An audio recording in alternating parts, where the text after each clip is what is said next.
the closed meeting, and we will open now the Selma City Council special meeting. No, the Selma City Council regular meeting.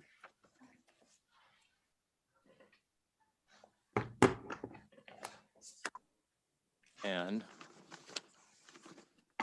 I believe I need to open the successor agency. I will also open the successor agency to the dissolved Selma Redevelopment Agency special meeting simultaneously, since one of those agenda items, the last one, is part of that meeting.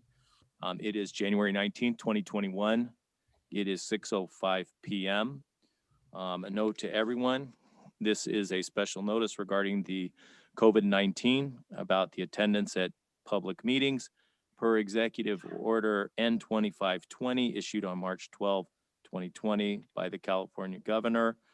Local legislative bodies are allowed to hold public meetings via teleconferencing and to make public meetings accessible telephonically or otherwise electronically to all members of the public seeking to observe and address the local legislative body. Please be advised that some or all of the City Selma Council will participate in meetings via teleconference. As tonight, we have 3 participating via teleconference and 2 actually in the council chambers. The teleconference phone number to join the meeting is 1301-715-8592. The ID is 846-5701-7190. And the password, if you're joining us tonight, is 322782. Tonight, we have an invocation led by Pastor Maria Tafoya of the First Christian Church. Welcome, Pastor. Thank you, Mr. Mayor and City Council members. Will you pray with me? Gracious God, giver of all good things, we come before you with thanksgiving for the gifts you shower upon us and the opportunities you place before us. You have given us this beautiful land to cultivate and care for, and the city where families can thrive, children can learn and grow, businesses can prosper, where your love is made manifest through the blessings we see daily. You have blessed us with citizens who care and public servants who take the name servant seriously. We give you thanks for all these who work tirelessly for the benefit of our city and her residents in every facet of daily life and administration, community development, public works, recreation, the fire department, and the police. We know that in this time of pandemic, their jobs are even more challenging than ever, entailing risk none were prepared for. Yet they keep showing up to do their work, truly your servants, and we are grateful. This is the first meeting of this City Council in a new year. The agenda is filled with new ideas and possibilities and ways to make our city safer and more attractive. There are opportunities for conversation on a wide range of topics that will impact their work together going forward. We know, Lord, they're not going to agree on everything. This is human nature and to be expected. We would ask only that you help them remember that they're all here for the same purpose, because they desire to serve the city of Selma and all the people in her. May they treat one another as they would each like to be treated, with respect and willingness to listen. May the good of the city and her residents always be the focus of their work, and may each be kept healthy and safe from harm in their service to you and to the city. We pray these things in the name of Jesus the Christ. Amen. Amen. We'll now have the pledge. Yeah, for the flag salute. To the flag of the United States.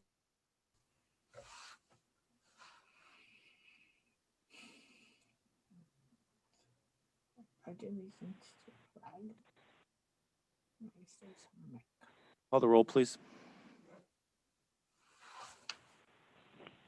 Councilmember Guerra, Here. Councilmember Mendoza Navarro, Here. Councilmember Trujillo, Here. Mayor Pro Tem Cho, Here. Mayor Robertson. Here. And before we get started tonight, I would like for us to have a moment of silence for 3 Selma citizens, 3 bright lights who were extinguished far too soon, and they leave us the lesser for it. Paul Payadas, Carol Montoya, and Cynthia Gonzalez. Could we please bow our heads in silence for just a few moments of remembrance?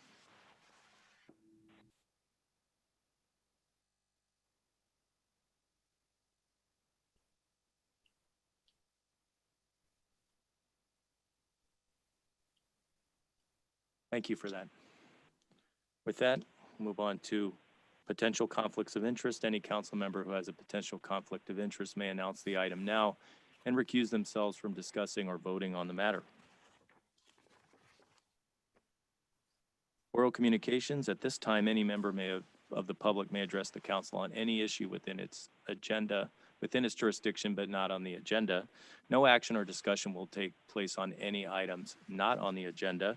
Issues raised may be referred to the city manager for further review.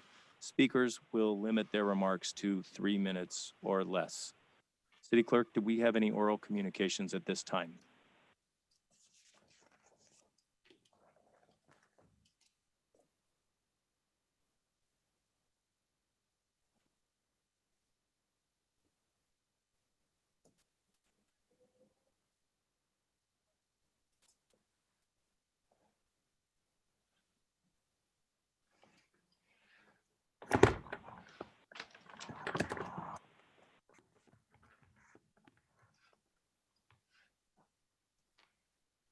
Caller ending in 299, your line is open. Do you have any comments for council regarding oral communications? Please use *6 to unmute your line. Hi, Raina. Can you hear me? Yes, I can. Do you have any Okay, comments for council during oral communications?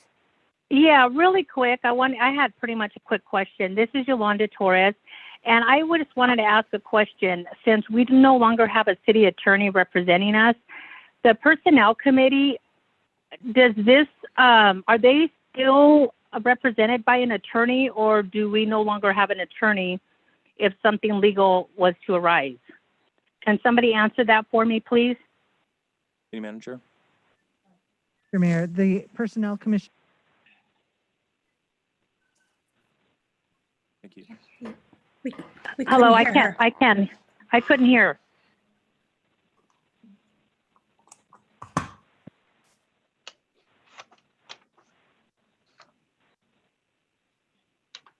Hello? I still couldn't hear anything. Can you hear me? I can hear you, Scott. I couldn't hear Teresa. I just barely heard her voice, and then it cut off. Okay. That was the same for me. Can you hear me now? I can hear you now, Teresa. Okay, great. I was just sharing that the Personnel Commission does have a designated city attorney. So they do have a designated city attorney. That's correct. Okay. Okay. Well, I think at this point, I would just like to add or say, until I kind of feel more comfortable with knowing who's going to be our attorney and make sure that everything's okay, I want to remove myself from the personnel committee application process.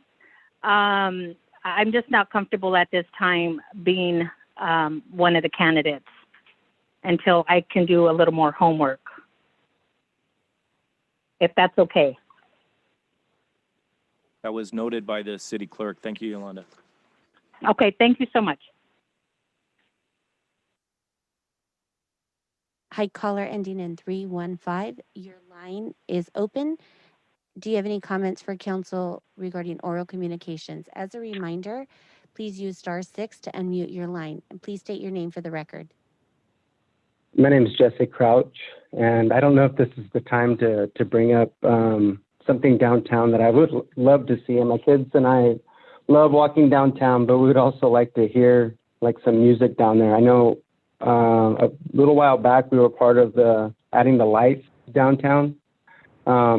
It looks beautiful. We wanted to hear, beautiful things. I don't know of any store or really, even when you go to Disneyland, you can hear music and it puts you in the mood to be there. And I just think downtown, I'm not saying that we need Swedish music, but something downtown. And since we do have like a live venue with the art center, it'd be nice to hear some of their music being played downtown too.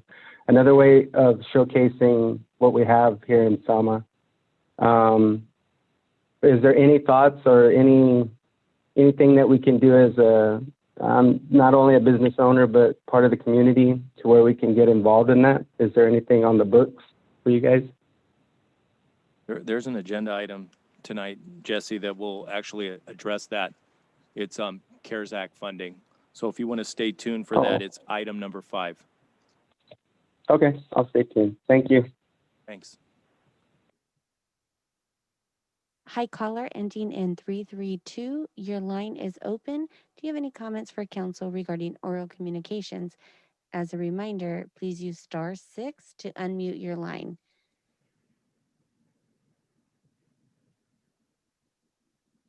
Hi, caller ending in 469. Your line is open. Do you have any comments, public comment for council? As a reminder, please use *6 to unmute your line. No comment. Thank you.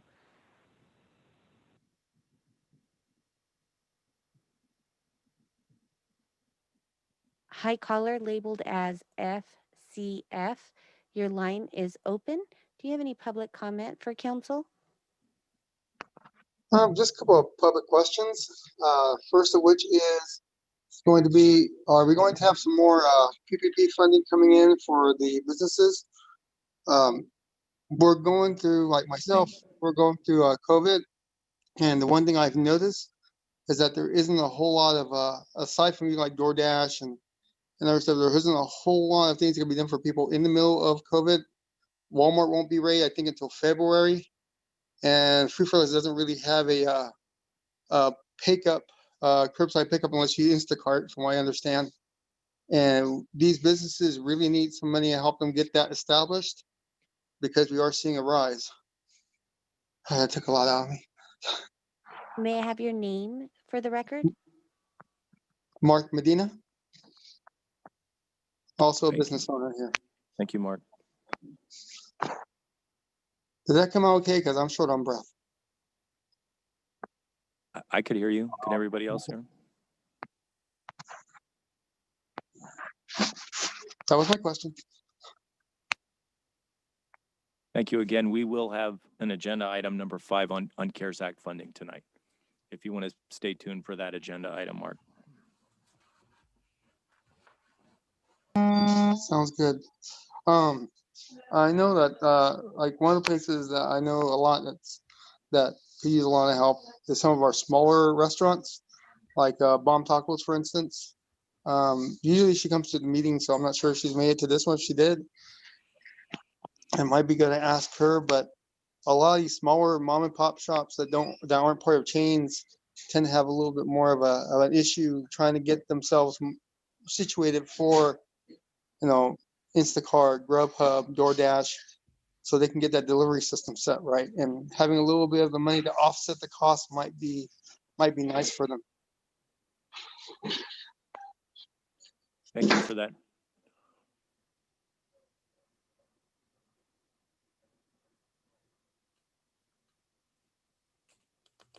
Hi, caller labeled as Nancy Caballero.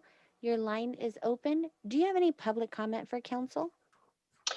Yes, I was trying to see if you guys can give me an update or where can I find the information about how the CARES Act money was spent. I couldn't find this information anywhere on the City of Selma website, and I'm a business owner here in downtown as well.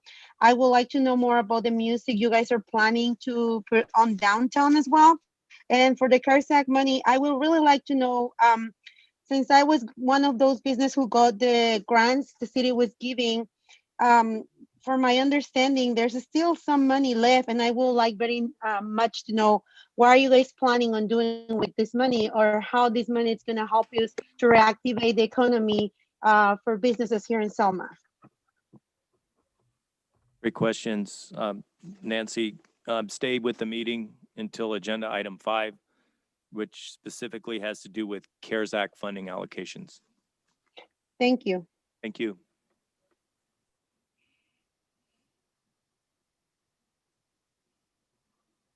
Hi, caller ending in 886. Your line is open. Do you have any public comment for the city council? As a reminder, please use *6 to unmute your line. Hello. Hi, may I have your name for the record? Yes, my name is Robert Cervantes. Mr. Cervantes, you have 3 minutes.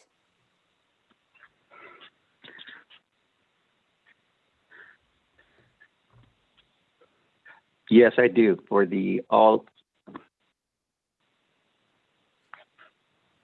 You're cutting in and out.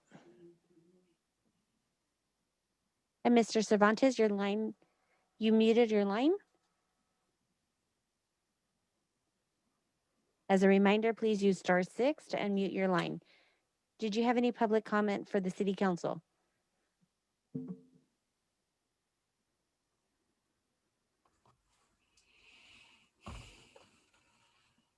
As a reminder, please use *6 to unmute your line. Your line is open.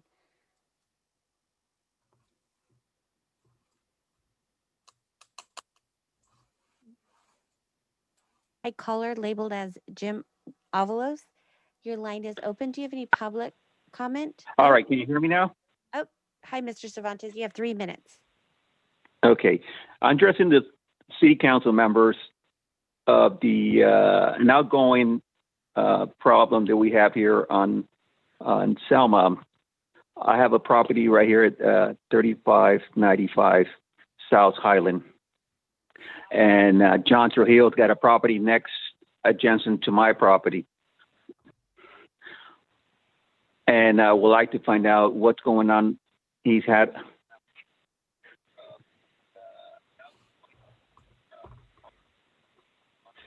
We can't hear you. Okay. Now we can. And John, like I said, John Trujillo, city council member's got a property adjacent to mine. And he's got like 20 to 30 potty toilets.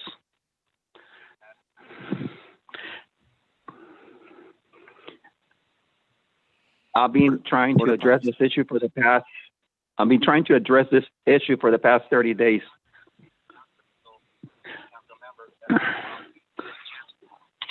And I brought it to the attention of several members, Teresa, city manager, and code enforcement, Javier. And it seems to me like they're slow walking this thing. I want to make sure, what are the ornaments on that property for John Trujillo to continue having those potty toilets out there? It's a danger to the community. It is, in my opinion, having those potty toilets out there is not right. It is a residential. His property is a residential, and I want to find out what can be done. And I'm asking. There was a letter that Javier, code enforcement, sent to John Trujillo. I believe it was back in July 4th. And I would like to request that letter, since John Trujillo is a city councilman. There shouldn't be any restrictions to release letters from a councilman that is open to the public. So my issues are, what can you guys do to address this and make it move faster, because it's been over 30 days. I know he got a letter saying they have to move his stuff by the 14th of January. Today, the 19th. And so far, he hasn't done anything. So I'm just wondering if he's not complying with the bylaws, or there's something in here that we don't know. So I'm giving you the opportunity to address this thing, and hopefully that we can have this thing taken care of. Thank you, Mr. Cervantes. And if anybody wants to talk to me, my cell phone number is area code 510-417-5886. Don't do that. I wouldn't release your number. online, Mr. Cervantes. You do know you're releasing it. This is a public meeting. You know that, right? Yes, I do know. Okay. I'm aware then of go, that. Then go ahead. I'm sorry, I interrupted you. Go ahead. Release it. Yes. My email is Cervantes R, as in Robert, 454@gmail.com. And my cell phone number is 510-417-5886. Hopefully I can hear from the city manager back again, or the mayor, or even maybe run it through the city attorney, which you just hired one tonight. I believe this is first city council meeting. I want to address that anybody who's at city council are there, can they withhold those public letters addressed to city councils? And if the answer is yes, they have to hold those letters, I would like to see what code or what penal code they're using. Mr. Cervantes. Thank you, Thank Mr. you so much. Cervantes.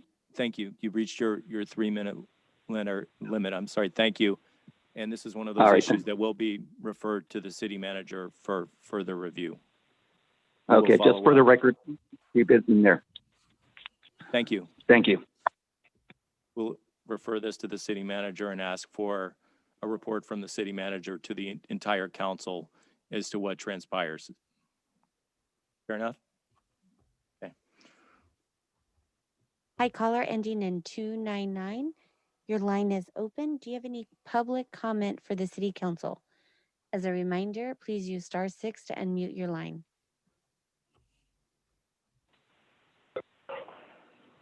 No comment. No? Apologies. Hi, caller labeled as Mr. Jim Avalos. Do you have any public comment for the city council? As a reminder, please use *6 to unmute your line.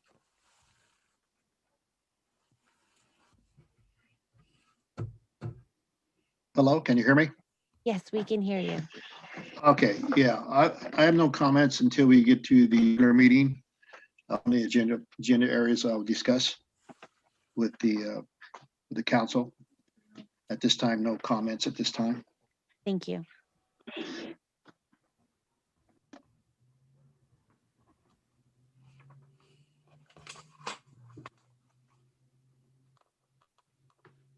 I believe I was trying to unmute caller ending in 469.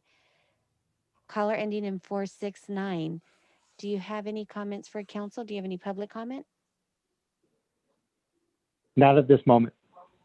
Yeah.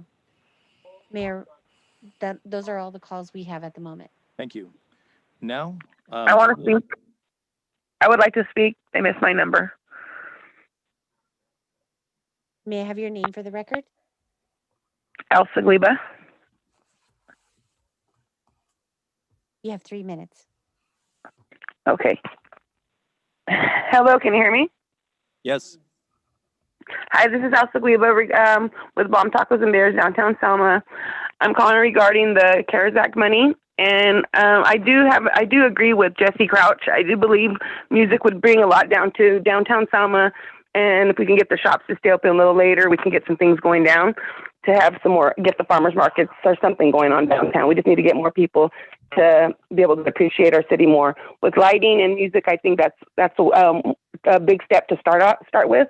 And I'm just really happy that if we can get that going, that I really appreciate that. I would like to see more events happening downtown Selma for all of us, for our community. And regarding the CARES Act money, I would appreciate if we can get the second phase going. But small businesses are really struggling at this moment with the COVID situation.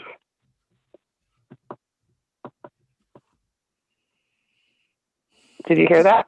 We did. Is that it, Elsa? Yes, that's it. Thank you. Thanks a lot for calling in. Okay, thanks. Thank you. Okay, with that, we will move on to special presentations tonight. Just to preface this, we have tonight, we have Sukiman Sekon, who has passed the bar in California. And as a result of COVID, there are no judges to swear him in. So he will be taking the administration of his oath so that he can begin practicing law for real. He will be taking it tonight from myself. And it was a real honor for Sukiman to contact me and ask me to administer the oath. I've known his parents for a long time. His father is a member of the Planning Commission and very well-respected pillars of the community. So tonight, I will be swearing in the counselor, Saccone, and we'll have a couple of photos with his family members, and then we will move on with the meeting. Thank you.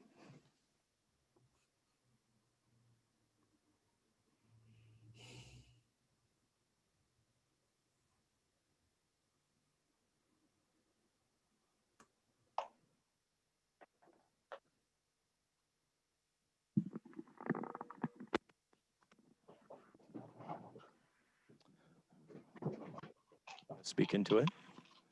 Testing, testing. Are we good? Everybody hear us? Can everyone hear me? Okay, great. Yes. I am now going to administer the oath. Mr. Saccone, would you please raise your right hand and repeat after me? I, your name, I, Sukhman Singh Sekhon, solemnly swear that I will support solemnly swear that I will support the Constitution of the United States the Constitution of the United States and the Constitution of the State of California, and the Constitution of the State of California, and that I will faithfully discharge and that I will faithfully discharge the duties of an attorney the duties of an attorney and counselor at law and counselor at law to the best of my knowledge and ability. to the best of my knowledge and abilities. As an officer of the court, And an officer of the court, I will strive to conduct I will strive to conduct myself at all times myself at all times with dignity, courtesy, and integrity. with dignity, courtesy, and integrity. Congratulations, counselor. Way to go. We're all proud of you. Yeah, I want to say a few words. Thank you. Thank you, Mayor Scott, council members, and everyone in attendance. You know, it's an honor to be here. Growing up in Selma, having been here since college, and you know, to come back to this community, and you know, to tell you guys that I'm going to stay here and try to make a difference. So thank you. Thank you. Now we'd like to have a picture with your family. Would your folks like to come up? And I'm going to sit behind you.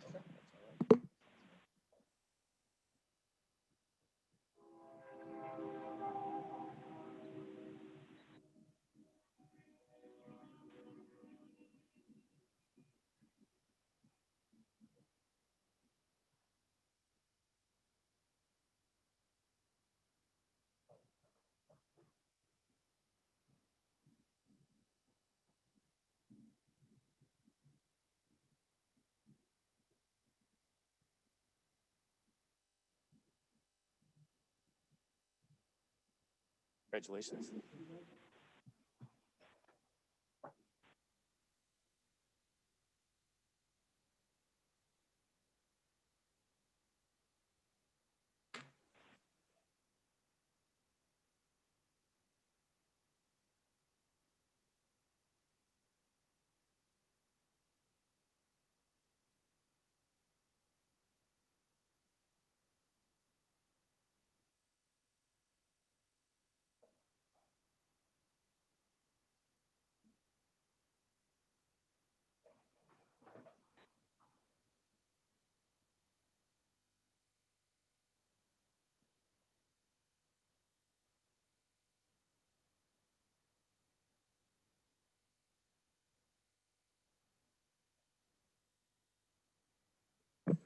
Very proud of our local guy made good. With that, we will move on to our presentation on city planning updates. Our city planner, Kira Noguera.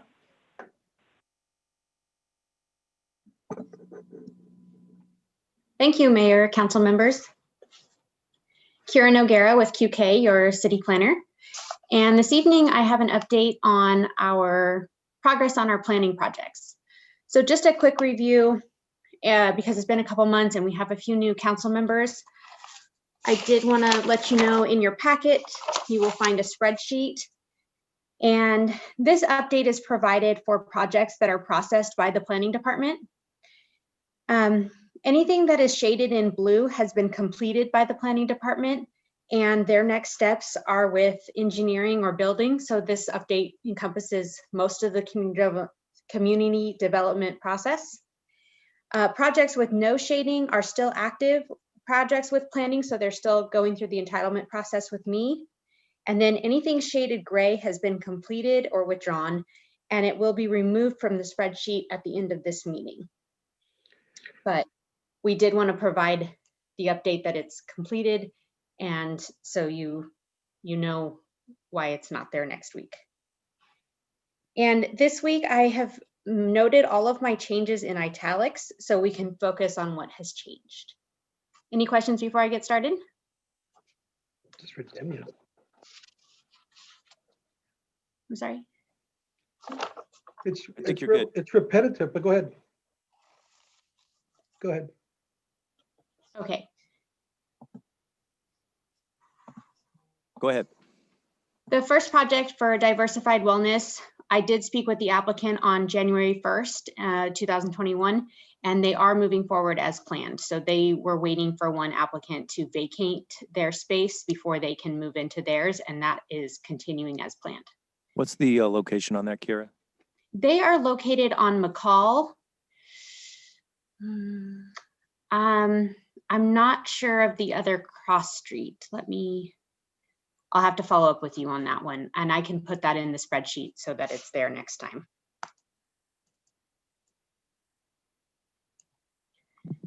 It's Danube McCall. It's a shopping center where United Market is.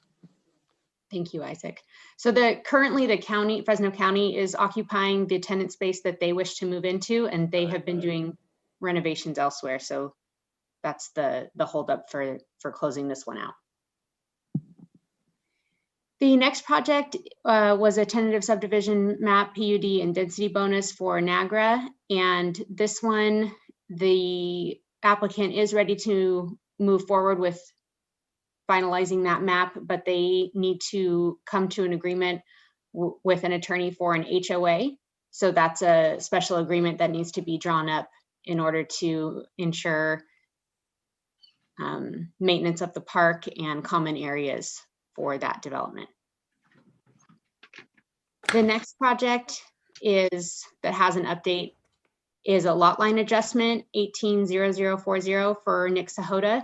That lot line adjustment is complete and the city is reviewing the building permit application.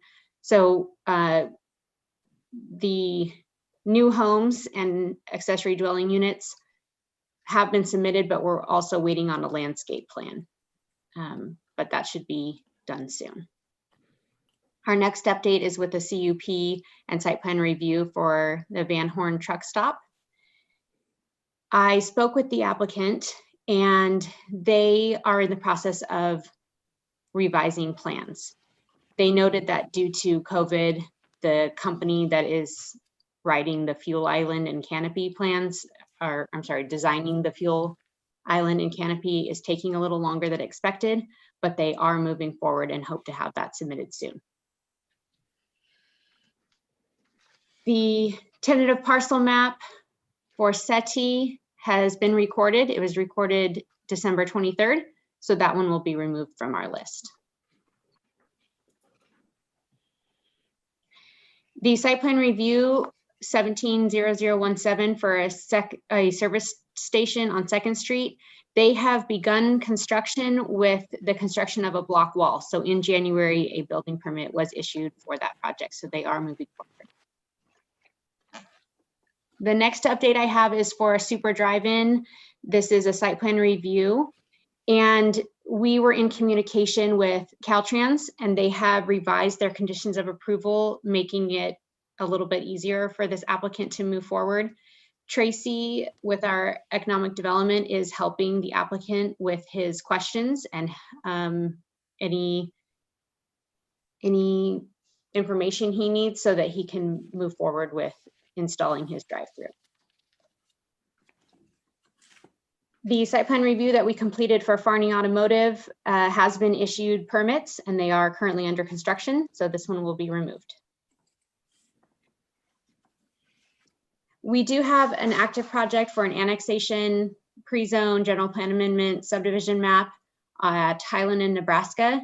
And with this, they have retained a representative, Dirk Perschel, and he is working with the applicant to come up with a clear project description. And they are also working with other consultants on the side to determine the sewer infrastructure. And that is something that has held them up slightly, but they are making progress and doing their due diligence on that. The Farney Hampton Inn, that was a site plan review and tentative parcel map. The site improvement plans and building permit application are under review, and the final parcel map has been approved. The next one, we had a service station and a new service station, so CUP and site plan review with alcohol sales on Mountain View. This project, I spoke with the applicant in January, and they are developing improvement plans for submittal. So they do plan to move forward with that project. On the Hampton Inn, Kira, what was the construction? What's the start date on that anticipated?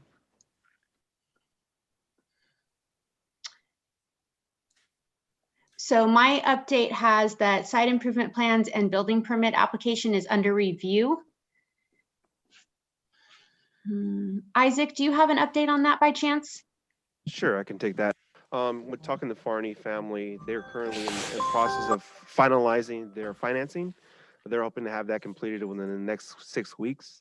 The building plans are approved, landscape plans, all that's been approved.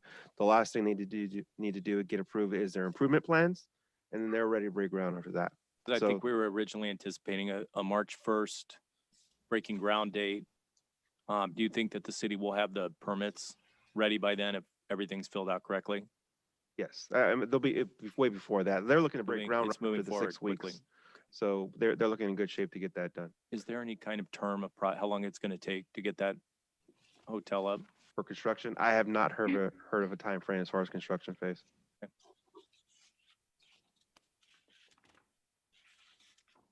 Next on our list, we do have 2 new projects that have been submitted.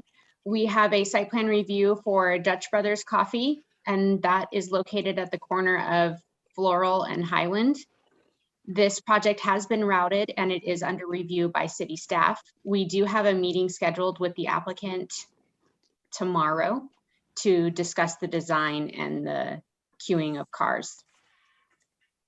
The next project that we have under review currently at the city is for a dental office.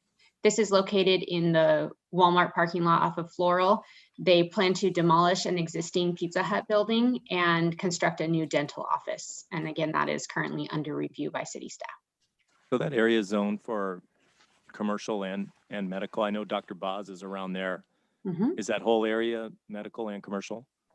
Yes, that zoning is regional commercial, I believe, and that would allow both retail uses and office uses, professional offices, including medical.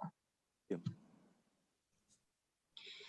So this next spreadsheet is for larger ongoing projects, usually including specific plans. We do not have an update until the Selma Grove. Oh, missing. I'm sorry, I'm missing a line here. It looks like we don't have an update on the Selma Grove. Looks like we have an update for the Gill annexation. So I have spoken with Mr. Sahota and Mr. Gill, and they are aware of the application materials that are needed to move forward. And we also have a meeting scheduled with them this week as well to move that project forward. The next project that hasn't been submitted yet is for KB Homes. They are working with the Raven family to develop single family homes. And I spoke with 2 individuals at KB Homes last week, and they indicated that they are moving forward with their due diligence in working on a contract to purchase that land and develop it. The next update I have is for Vineyard Estates Phase 3. The applicant has been approved to move forward with their improvements. The estimate has been approved and the fees have been paid. The final map will be recorded after the improvements are complete or bonded for. And our last project is the V5 mini storage. The applicant is currently exploring ways to reduce the improvement budget in order to move the project forward. So in this case, their improvements apply to the entire project site, and they are looking to improve frontages as they develop. So they're looking to break that up for financing reasons. And that completes my update. If you have any questions, I'd be happy to answer them. Kara, I have a question for you. Can I ask you why Ross isn't on here or Wingstop? Ross and Wingstop are tenant improvements that are done with the building department. They didn't require any planning entitlements because those uses are allowed by right. So those are only handled by building. They aren't handled by myself in planning. And also, can I make a recommendation on the spreadsheet? Maybe can you add a column where it says start date and maybe a column for completion date? You know, we did that last time. Let me see what changed. Okay, so the first spreadsheet does, the first chart that has entitlements, they do have a start date and a date completed. The second one, the ongoing larger developments, those have been going on for years and they don't have a specific start date because we don't have formal applications. And if they do, they involve multiple formal applications. So they're larger developments that take more time. But the straightforward, turn in a complete application, get your conditions of approval, those are tracked up above in the top spreadsheet, and those include a start date and a date completed. But I will make sure that all of those are up to date and include dates as long as we have them. Yeah. Any questions? Yes, I have a question. So for the Vineyard Estate, Phase 3, is that out there on Highway 43 in that area, or where is that located? Is this the second to the last item on the large developments? Yeah, it's 43 in Saginaw. Okay. Thank you. How many homes have been constructed already in Vineyard Estates, the first two phases, Kara? I don't have that information off the top of my head. Is it more than 100? First two phases, maybe between the both of them, between 60 to 80. I'm just a rough number. I'd have to look it up. I think the first phase had like 40, and then I think the second phase was kind of similar to that. Do we know how many, what's the third phase? 42. 42 homes? 42. So things are happening in construction in Selma. Selma is happening, right, Kara? So Correct. with that being said, that's really good news. Can you is. tell me why we haven't had a planning commission meeting since August? What's the reason for that? Planning commission hearings are held when we have a public hearing item to review. In this case, that usually would entail a conditional use permit or a larger permit such as a general plan amendment or pre-zone or annexation, where they would give a recommendation to the council rather than make a decision. And in this case, we haven't had those types of applications in the last few months. We have had a lot of site plan reviews, and those are done at an internal staff level, and they don't require a public hearing. So we haven't had public hearings lately. Do you anticipate having a planning commission meeting sooner than later? Is there anything on the horizon to bring that about? We do have one individual who applied for a home occupation permit, and if they choose to appeal the denial of that permit, that would require a public hearing. I don't recall any other applicants with projects that require public hearings close to submittal at this point. Got it. Thank you. Okay, if council doesn't have any further questions for Kira, well, thank you. Thank you for your presentation. Thank you. We will move on to the consent calendar. All items listed under the consent calendar are considered routine. The complete consent calendar may be enacted by one majority roll call vote. For purposes of discussion, any council member may have an item removed from the consent calendar and placed back on the regular agenda. The council can then approve the balance of the consent calendar. Does any council member have an item they would like to remove from the consent calendar tonight? Yes, Mayor, I'd like to remove item 1B and 1C. I'd like to remove item 1A and 1G. Okay, thank you. Anyone else? Is there a motion to approve items D through F? I'll make a motion. Okay, second, Mr. Trujillo? Yes. Okay, call the roll, please. My apologies, Mayor Robertson. I see Councilmember Trujillo made the second, and I did not catch who made the first. Councilmember Guerra. Thank you. Councilmember Guerra? Right. Oh, I'm taking roll call. Councilmember Guerra? Oh, here. I mean, yes. Get it. I'm sorry, just to clarify, was that an aye? Yes. Thank you. Councilmember Trujillo? Yes. Councilmember Mendoza Navarro? Yes. Mayor Pro Tem Cho? Oh, Mayor Pro Tem Cho, you are muted. Sorry, yes. Thank you. Mayor Robertson? Yes. Okay. Items. Do you want to start with 1A?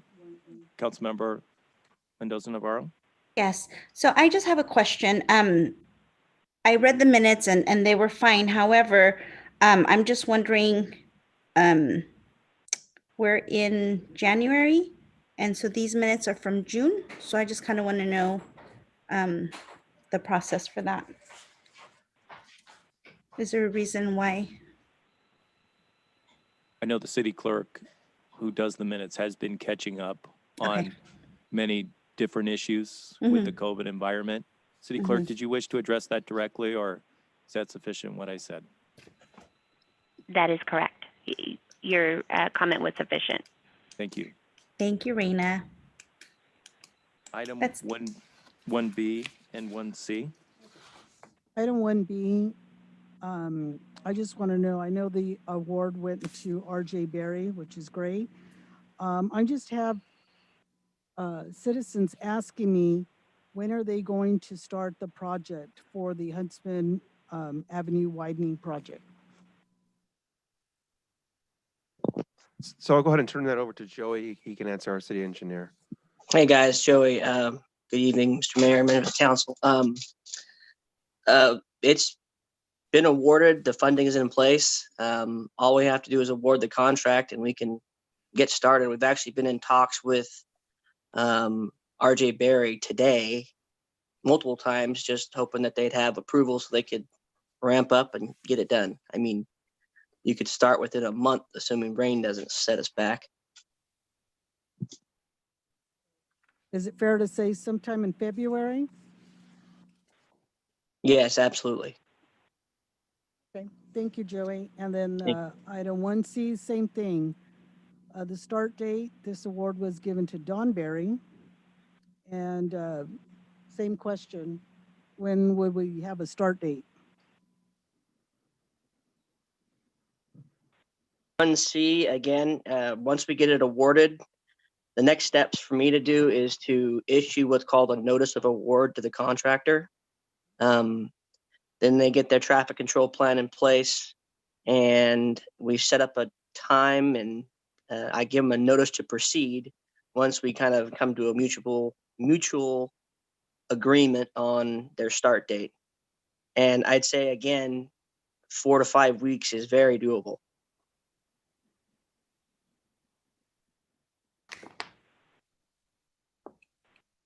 Good. Okay, thank you. Thank you. Item 1G. Yeah, so I'm sorry. So on page 31 of the registry, a registrar, check number 76494. It's for Lisminda V. It's talking about a new village pet, and then it has a description for Second Chance Animal Shelter. What is that for? So as part of the contract with Second Chance Animal Shelter, there is a line item within that where they're authorized funds to do a spay and neuter program for Okay. cats and dogs. So it's a reimbursement for that service directly Okay. to the vendor itself. Okay. And then also, same page, 76502, that's just the monthly stipend that we have an agreement for? That's correct. Okay. And then just wanted to just highlight that we had, starting with the check number 76518 on page 31, all the way through check number 76558. I'm glad to see that we had 41 businesses that received the stipend of the $2,500. And so there was no delays on that. So I was really excited to see that we're helping out. I wish we could help out more businesses, but that's really good to see. And just for your note, that was the bulk of the grant applications, but there was a couple that filtered through that were already approved that we didn't get their formal application until after this Okay. check run. So those are getting taken care of this January, but I think they've all been submitted and finalized at this point now. Perfect. Awesome. That's great to hear. Thank you. Welcome. That was it. Can I say something now, Mr. Mayor, or no? I had some, hold on just a sec, Joey. Let me just ask a couple of questions on the check register, then we'll get right back to you. How about page 31, check number 76485, MMJ Solutions Workplace Investigation for 5,600. Was that a employment issue? Okay. 76487 Nelson Properties Tax Sharing Agreement 11,284. Just refresh my memory. What was that for again? This is the final portion of his agreement for that one of the dealerships. What it is there was an improvement on that property, what we call the 2014 assessment district bond. That is the payment that goes back to him. Basically, he pays it, and as part of the agreement, we pay him back for it. This is that curb and gutter thing that we talked about. It was the improvements they did out there. Yeah. Okay. And this is it for that. Is this the last? This is actually, yes, the last payment because the bonds have now been paid off. Okay. As of September, we paid the final payment. And then I have a question on, sorry, go back one page, 76467. Goal A FIDOR. What is a backblow certification? It's an annual certification that we have to do for our water flow systems. It's a backflow device to make sure that the water's not backing. It's a backflow. Yeah, he's certifying that it's working. Oh, it's a typo. Sorry. All right. Yeah, I know what a backflow is. Okay, thank you for that clarification. And then my last question is on the Cal card page 36, about 3/4 of the way down. Dave's tow from Orange, California to Selma Unit 716. What happened? It was for 1,200. It was a tow. Do we know which city vehicle that was? What happened? Chief Peterson. It was our utility truck that unfortunately on one of the strike team deployments, actually the last one it was on, it was one of our pickup trucks was damaged and undrivable and had to be towed back. Got it. So it was Orange, California. It was, yes. Where is that? It was one of the last fires down in Orange County. Oh, wow. Okay, so that was a long ways to It was, unfortunately, they did everything they could down there to try to get it to the point where it could be driven. But unfortunately, there was some damage to the undercarriage. Is it total now? I mean, no, actually, once we got it back, our city mechanic was able to fix it. Okay. So it's back up and running. They just weren't able to down there at that time. Got it. Thanks for that explanation. Okay. I have one. Okay. Page 31, and that is check number 76508, and it says System and Space wall-mounted lockers, new PD for $2,075. Wouldn't that be like a reimbursement or? No, it's part of the actual capital improvement project for next door for the new police station. So it would not be reimbursed. What's the funding source? Yeah. The funding source is, General actually, fund. that one should have been identified as the PDSA. So DSA. actually, that's not, it wouldn't be that one. It'd be the remaining funding source. So it's the state appropriation mixed with the other allocation that we did. So in other words, it's not the bond money. That That's was the only remaining used up. balance left. The bond's been expended. And then just my last question, Isaac, do we finally get a total for the final cost for the new police station? We're still finalizing the information. We still have the final pay app to go to catch, as well as release of the detention. So that's the construction part of it. We're still finalizing the equipment. We still need the dispatch equipment to come in, so that's going to be a part of the ongoing cost. I know I received a contract today for some gun lockers to go into the armory section. So we have some small things that are going to be filtering through a little bit still to finalize that number. But the biggest piece, and I think Chief's giving an update today, is going to be the dispatch, waiting for that component. That's it for me. Okay, so before we go to Joey, is there a motion to approve items 1A, B, C, and G? I'll make a motion. Is there a I'll second? second. I'll second. Call the roll, please. Councilmember Guerra, Yes. Councilmember Mendoza Navarro, Yes. Councilmember Trujillo, Yes. Mayor Pro Tem Cho, Yes. Mayor Robertson. Yes, Mr. Daggett. I apologize. I was just looking at the wrong consent item number. I found it. Thank you, though. Okay. With that, we will move on to our first item tonight, which is a public hearing item. This is a continued item, consideration and necessary action on resolution declaring an abandoned sign at 1505 Second Street, Selma, California, an illegal on-premises advertising display, any public nuisance, and ordering the property owner to abate the nuisance. It says Mr. Constanzo will do the report, but since he's not with us any longer, I would assume our city manager will be doing the report. And with, I'm sorry, and this is I don't know if I mentioned it, this is a public hearing item. I'm sorry. Continue. Thank you, Mr. Mayor, members of council. And as the mayor mentioned, this is a continued item to consider the public hearing on property where we have established that there are these highway signs that you can see that have not been used for I want to say decades. And you can see them from the Highway 99. And we have issued notices to the property owners declaring these signs to be a nuisance and ordering the property owner to abate them and remove them. And at the last couple of meetings, some of the property owners, there are 3 actually properties around the 2nd Street exits and Highway 99 that we are considering today. All 3 of them are public hearing items about abatement of abandoned signs, highway signs. So some of the property owners indicated that they would be willing to try and come up with a development project so that those vacated signs could again be used. And some of the property owners have not commented back to us. Today, the update I have is that we do have one of the properties, that is item number 4, has been sold to another property owner. So that is item number 4.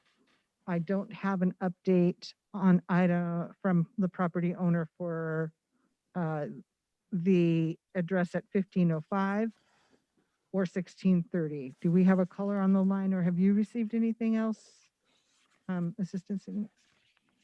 We have not seen any further communication as far as those properties. I believe one of them has sent an email that they're working on their site plan, but they still have not submitted anything formally. That'd be for the address 1630 2nd Street. Is that Dave Mendrin on the line? Yes, it is, ma'am. How are you? Good, thank you. Good.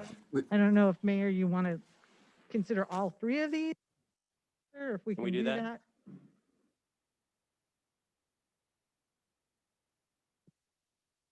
that. cleaner for the record to take them one at a time. Okay. So we'll stick to 1505 Second Street. Since this is a public hearing item, I will bring, is that conclusion of your report, City Manager? Yes, thank you, Mr. Mayor. Thank you. And with that, we'll bring it back to council. Are there any questions that council members have at this time? Not, I will open up the public hearing to the public. City Clerk, do we have any input from the public tonight on this topic? Hi, caller ending in 299. Your line is open. Do you have any public comment for council regarding this agenda item? No comment. Thank you.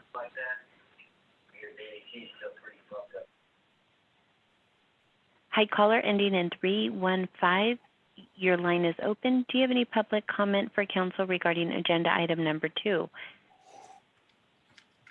Yeah, my name is Jesse Crouch, and I do have a question. Is there any way that if it was taken down, I know that with the new buyer, you have to give them the proper notice, but is there any way the city could take it down and then put a lien on the property or bill like a nuisance? I know that if somebody were to have unruly grass and city comes out and mows it after giving them several warnings, then they go ahead and put that bill on the property owner. Is there something that you guys can do in that regards? City Manager?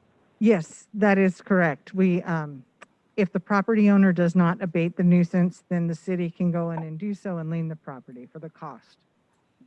And that's the point of tonight, Mr. Crouch. We're deciding on whether or not to declare it a nuisance. We've had this several times previously now, and the council has extended a lot of leeway and several different meetings for these owners to come back with an actual plan and to do an application with the city. And that's what we're discussing tonight, what to do at this point based on what the property owners have done. It seems like you guys have gone above and beyond to try to be patient with the city or the owners, and it's just like there's such absentee owners that they really don't care, it seems like. Thank you. Do we have any other input for public, the public hearing tonight? Hi, caller ending in 469. Your line is open. Do you have any public comment for council regarding agenda item number 2? As a reminder, please use *6 to unmute your line. No comment. Thank you.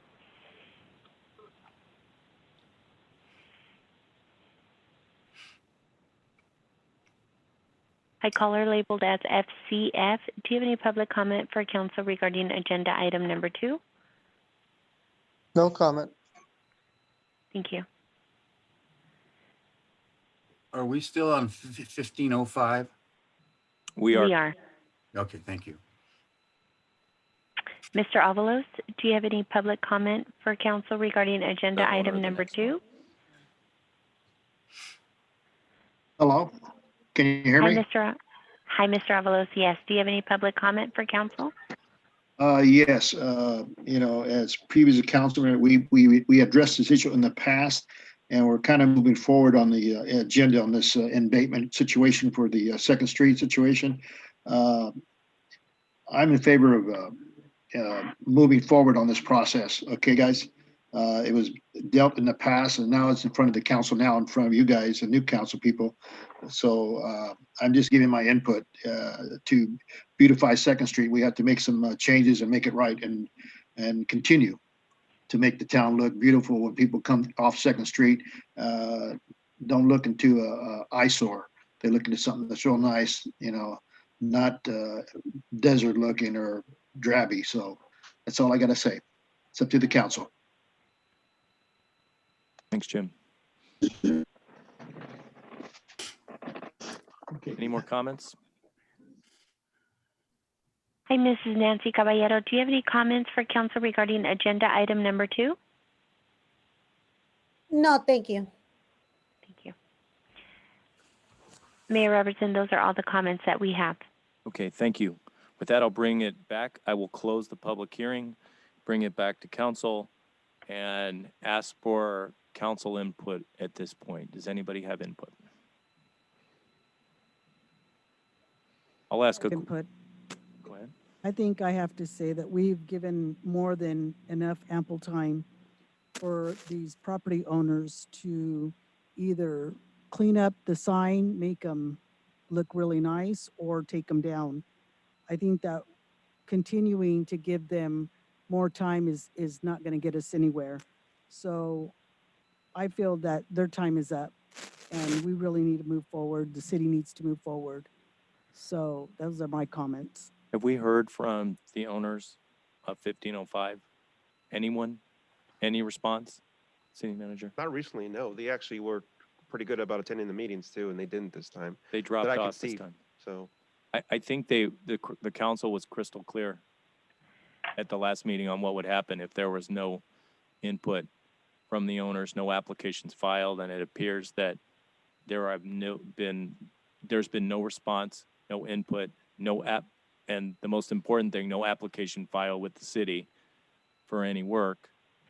So with that said, they know the consequences, and it appears they're fine with having the city council move forward with declaring their on-premises advertising display as a nuisance. Does anyone have a motion I'll make the motion to declare it a nuisance? to declare it a nuisance. Okay, is I'll there a second second? it. Okay, now we have a first and a second on the floor. Comment, city manager? Yes, thank you, Mr. Mayor, members of council. We also, as part of that motion, would ask that you and identify that we will need to update the date on the resolution to reflect today's decision to adopt that resolution. City clerk, could you modify that resolution? Could you modify that motion? If that's council member Mendoza Navarro, is that okay with you to modify your Yes. motion to that? Yes.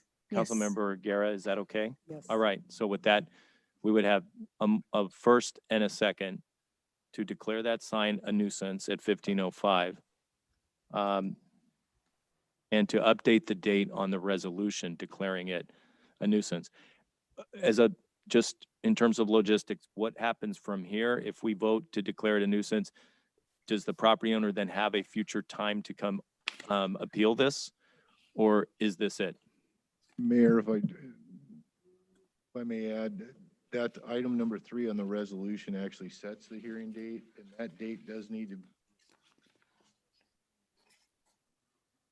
have to determine what that is, but it does. So there would be a hearing date after, this would set in motion if it's approved to have a hearing date for the property owner to come and appeal this before council. Is that correct? Correct. Okay. And we would need to modify that hearing date to be sometime in the future rather than this retro date that we have currently, since we've been continuing it for several months now, this item. That's correct, because it basically says they have the right to come object, and that it needs to be a date in the future. Do you need a modified motion setting the hearing date in the, Yeah, that all needs to be Appropriately. reflected in the record that the resolution as modified, and I guess figure out what the date is before you. what is the amount of time? 30 days? I would set it out, I think it has to be 10 days notice to object under the Business and Professions Code. So I would set it out probably, We probably want to make it at the next meeting, right? So February 1st? That's 19th. Should we make it the second meeting in February? probably in an abundance of caution, that wouldn't be a bad idea. And is that President's Day? The So day that- after. Okay, so then we'd be looking at the 16th for setting that hearing date. Does that sound right? Yeah. That should be fine. Second meeting. Okay. So then do we need a modified motion, or city clerk and city council members, are you okay with modifying your motions? First and Yes. second? Okay, to set the hearing date correctly. City clerk, is that clear? Are we clear on this in terms of what the motions were? Yes, Mayor. Okay, thank you. And with that, would you call the roll, please? Councilmember Mendoza Navarro, Yes. Councilmember Guerra, Aye. Councilmember Trujillo, Yes. Mayor Pro Tem Cho, Yes. Mayor Robertson. Yes. Okay, with that, we have another public hearing item. This is a continued item on the exact same topic that we just discussed, except this is for an abandoned sign at 1630 Second Street, Selma, California. So with that, we'll ask for another report from our city manager. Thank you, Mr. Mayor, members of council. As you mentioned, this is again a freeway sign that you can see that has been vacated for decades, and we have tried to work with the property owner to see about bringing it back into use with some development. I believe the property owner for this property is on the line with us today and may have some comments. And that concludes our update. Thank you. With that, I will ask, are there any questions from the city council members at this point? Hearing none, we'll open the public hearing for input from the public. City Clerk, do we have any public input tonight? Do we want to start with the property owner, Mayor Robertson? Absolutely. Hello, Mayor Robertson. Hello. This is Dave Mindren. We are working forward to continue with the building there. Since November, we've been put on hold by Starbucks and everybody else to get our plans completed so we can submit to the city for the plans. Right now, we may just submit it without them, showing what we have there now, and then start moving forward with that project. Does council have any comments at this point before I make a comment? Dave, can you share with the entire council what your plans are for that location? Yeah, we have redrawn the plans. First it was shall, now it's an AM PM with the Starbucks new concept of the drive-through and the walk-up window. And still the same concept as last time. And that's how we will submit it. And I've already contacted Curios that I guess there's a pre-meeting that we can do before we do the actual site plan review to make sure we're on the same page. And I did ask for that already as well. I can bring up those plans on my screen if the council is interested. Any input? Kara, were those just the renderings from before, or there's something new? I just received they're them. new. Oh, go ahead. They're new. So from my perspective, this is what we want to hear. We want to see movement. We want to see action. And, you're moving towards something. Hopefully it'll come to pass. Everybody knows what environment, and we're looking at it. We're sharing the screen. Thank you. We're looking at that right now. The modified renderings of the new location. And for me, I think it's positive that you are moving in that direction. We don't want to spend this time and money to go out and declare this a nuisance and take the sign out. We just want it to look good and reflect well on our city. And I know you as a business owner and you putting this project in want the same thing. So it seems like we're in agreement now, but we've gone many years without anything happening at this location and others. And so we're cautious, and you heard what we did in the previous agenda item. So we thank you for moving forward, but we're going to keep asking you for progress plans at this point, and going to follow your progress to make sure that, you are moving forward towards some resolution. I appreciate that. Okay, thank you for showing us that, and please keep the city posted. And we look forward to hearing from Kira on your pre-construction meeting. You're going to go on the spreadsheet, I think. Did we want to set a date by which we'd like to get the next update? Continue this for 2 months? Absolutely. Is council good with continuing this item for 2 months? Dave, does that give you enough time? Yes, it does. I do. I was diagnosed with COVID, so I'm home. I've been home the last 8 days. So I don't know if I would need to go into the city of Selma once I'm cleared, to meet Kira there in the planning department, or how this would take place. You can set up a virtual meeting with Kira and get that all done through our the city website. Can get that process. I know you've already been talking to Kira, it looks like, so she can help you get that structure too as well. Okay, thank you. Thank you, and best of luck beating COVID, Dave. I'm doing pretty good. Thank God. Good. Is council good with the 60-day continuation? Okay. Yes. In terms of a public hearing, we still need to hear from any other members of the public who have any input tonight. Yeah, I mean, if you've opened the public hearing, yeah, my advice would be to go ahead and hold it. And then if you're going to continue a public hearing item, I would always do it by motion, just so there's a. Oh, yeah. Okay. I thought we would just get the rest of the public hearing, close it and bring it back, and then do the formal vote to continue it. Does that sound right? Okay. Is there any other public input, City Clerk?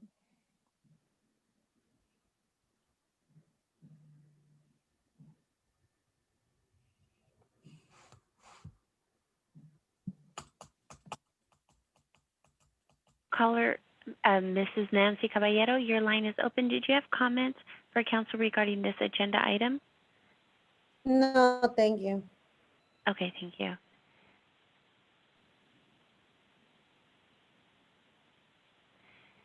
Hi, Mr. Avalos. Do you have any comments for council regarding this agenda item?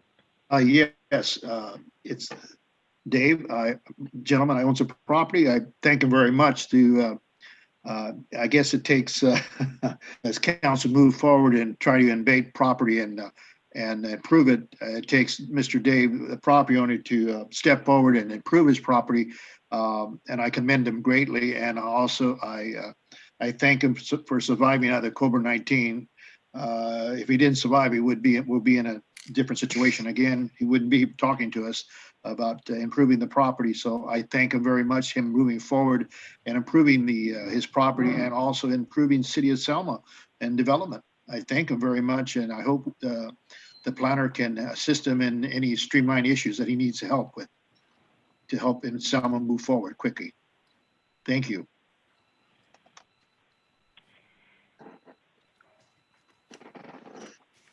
Hi, Mrs. Delgadillo. Your line is open. Do you have any comments for council regarding this agenda item? As a reminder, please use *6 to unmute your line.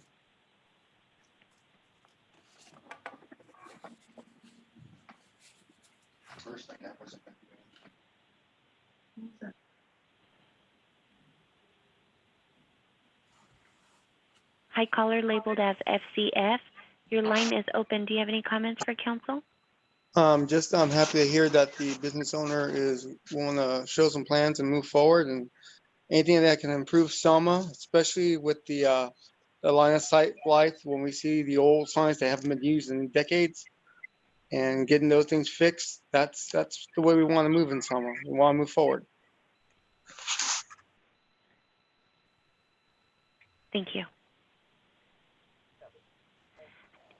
Mrs. Delgadillo, I see your line is unmuted. Did you have comments for council regarding this agenda item? No, I do not. Thank you, Raina. You're very welcome.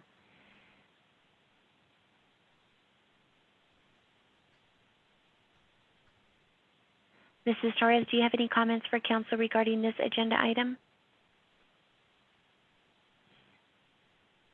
As a reminder, please use *6 to unmute your line. Yes, thank you, Raina. This is Yolanda Torres. I just want to thank the property owner for taking accountability and responsibility for making a difference in our community. So I hope more businesses can step up. Thank you.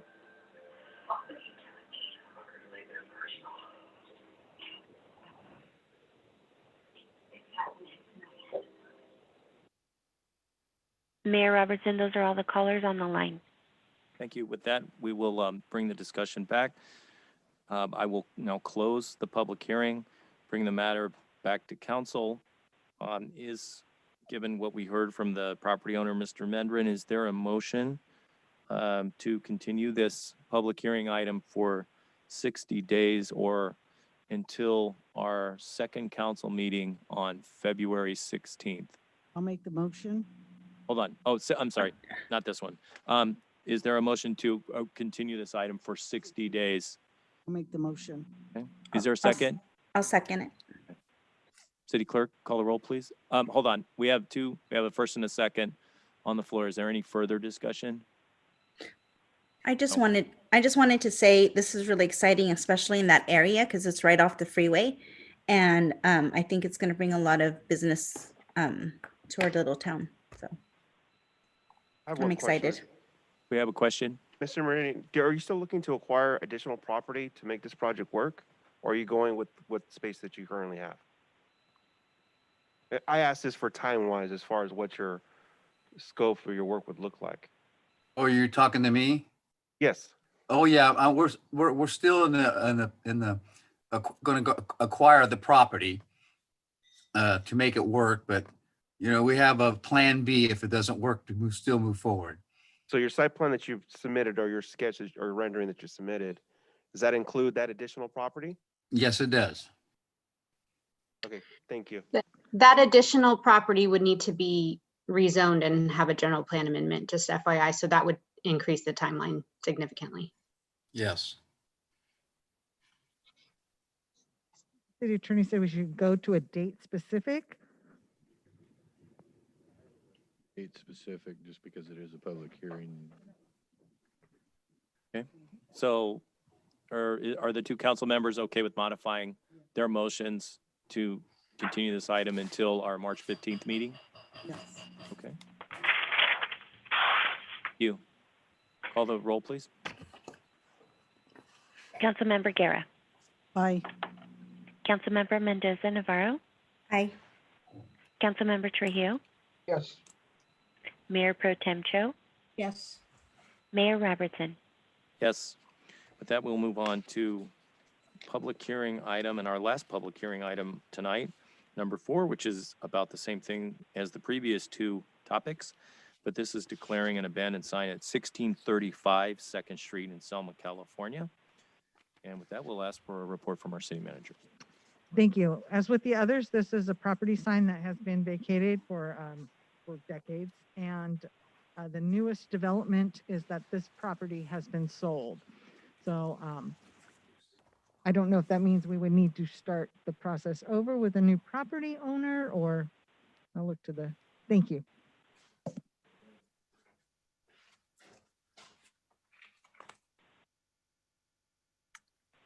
Is the attorney talking? Yes. We can't hear him. Thanks, all. Okay, can you hear me now? Yes, thank Okay. you. Sorry. Yeah, if we're aware there's a new property owner, it's a matter of record, then I would think we need to provide them notice, so that we're going through the correct steps per the Business and Professions Code. So we'd want to provide them notice of the public hearing and bring that forward. They did submit a formal notice to us on January 14th. The good news is they actually gave us contact information for the new owners as well, so we could reach out to them. So how would the city actually do that? City would send them a letter, the same letter that they sent to the previous property owners, declaring that a potential nuisance and inviting them to address this with the city council? Yeah, I would serve them the same. I believe the other property owners were formally served with notice of the abatement hearing as they are required to be. So I think we need to provide that to the new owners. But with that, we would probably want to continue this item until we reach out to the new property owners and they've responded and we put this on the agenda for a future council meeting. I think I'd actually just pull it because They'll now begin a you're- whole new agenda. Yeah, because you're dealing with a whole new owner. I think you're basically just resetting the whole thing. Okay. So I think I would just pull it if. Okay. And we don't need to, do we need to open the public hearing if I we're wouldn't pulling even it? if you're not taking action, then I would just pull it from the agenda. Pull it. Yeah. Do we have consensus from council to pull this matter since the property's been sold? Okay. Yes. So city manager, please pull this item and we'll look forward to seeing another agenda item with the new owners Very good. Thank you. of 1635. Okay, with that, I know we have several callers and people are looking for CARES Act funding, but we've been at this for an hour and a half. How about if we take a 5-minute break and come back at 7:35?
City Clerk, are we ready?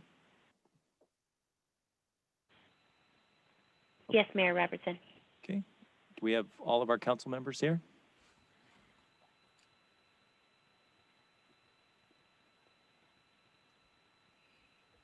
Hi, Councilmember Trujillo. Are you back with us now?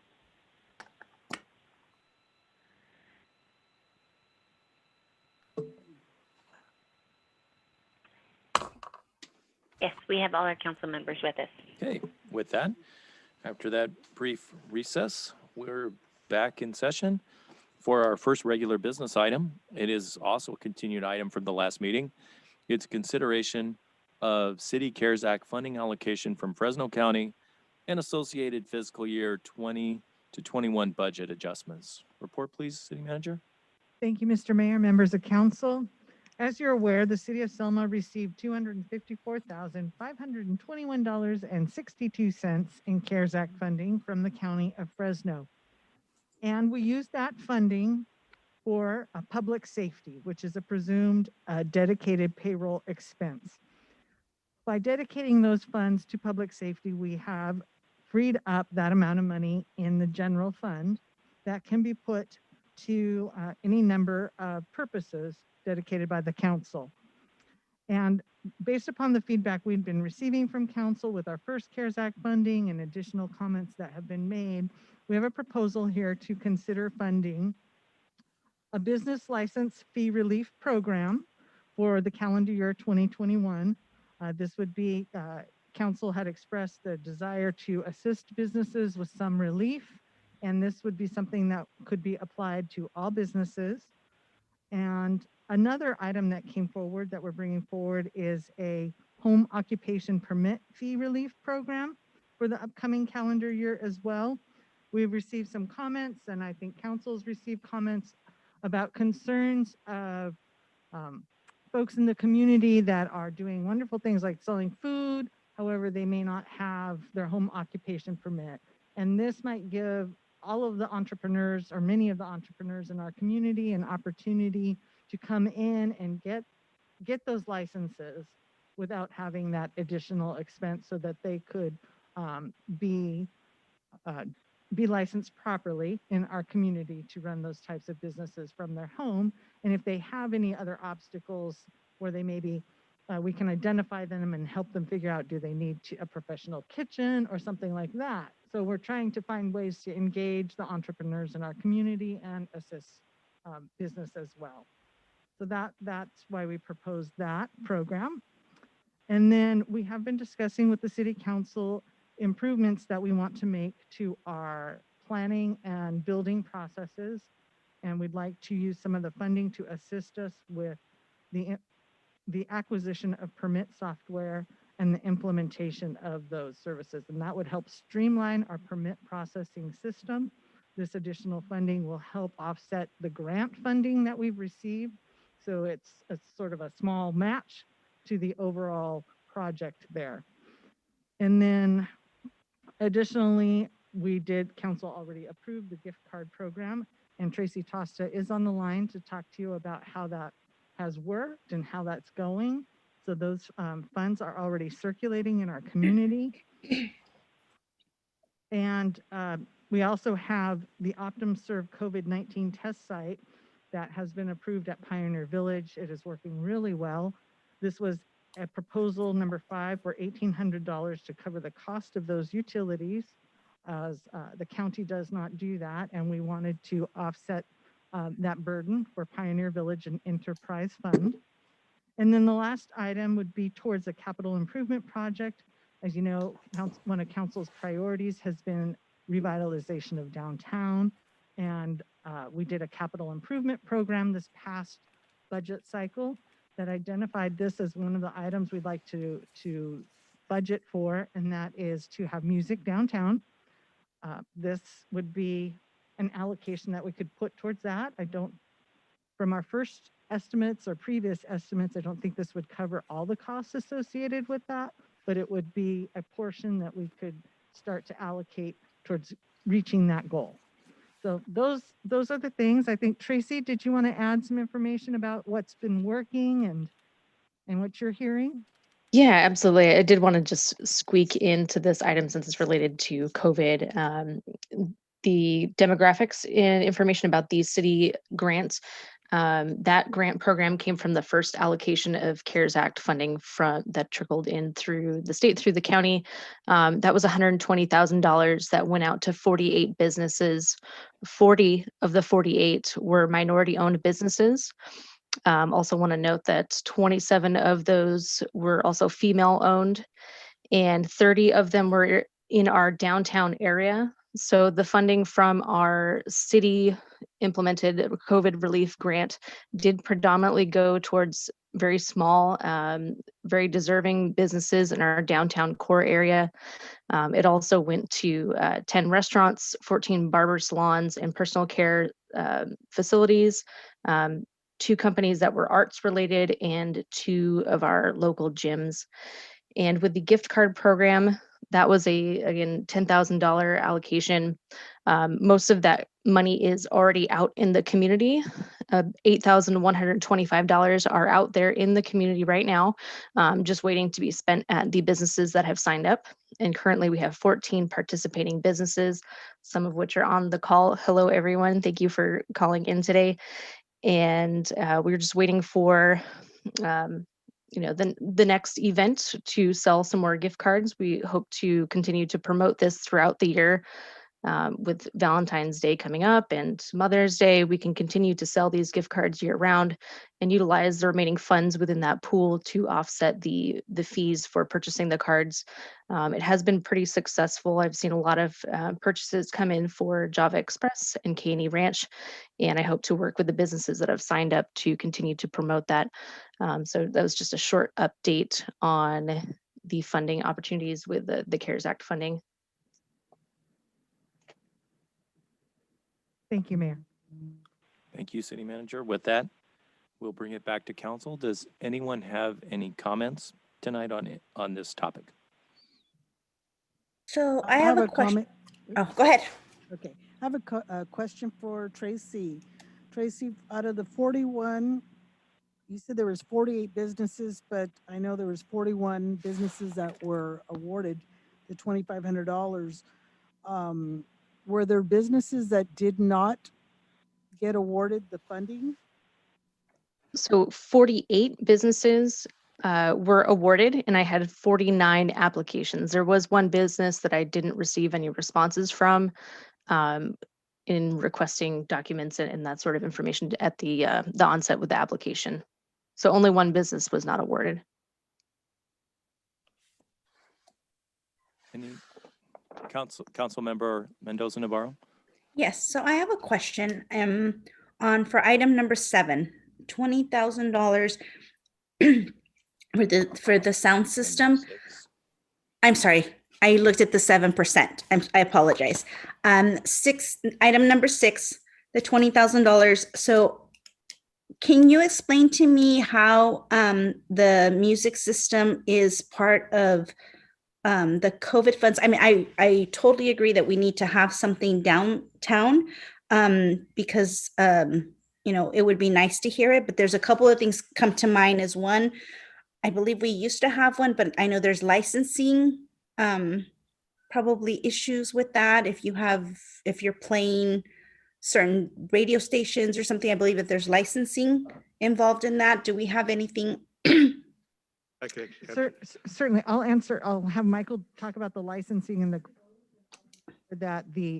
funding source, because we did take our COVID dollars and apply them towards public safety, which is an appropriate application. Mm-hmm. The funding that we're talking about now has been dollars that have been freed up in the general fund. So they are not restricted by the same restrictions of the COVID dollars, because the COVID dollars we did properly apply towards public safety. Mike, did you want to talk about the Yeah, briefly, real quick. There's 3 companies that cover about 96% of all the license fees. So the City of Selma and the Chamber split the cost on a year-to-year basis, because we do special events, all kinds of arts center events. So that provides music. So we pretty much covered as best we can the license fees, and that's a yearly fee.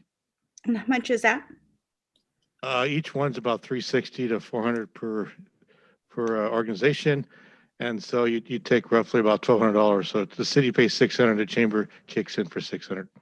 And that Okay. covers us for legality and the rights. Okay. And so my thing is, I know that we're, using it, freeing it up from the general fund, but I'd rather give that $20,000 to the struggling businesses versus the downtown system right now. Because I think that, I know I've had a couple owners that have told me that they really are struggling with paying their PG&E, paying their rent. And so at this time, I think that that's more important than the sound system.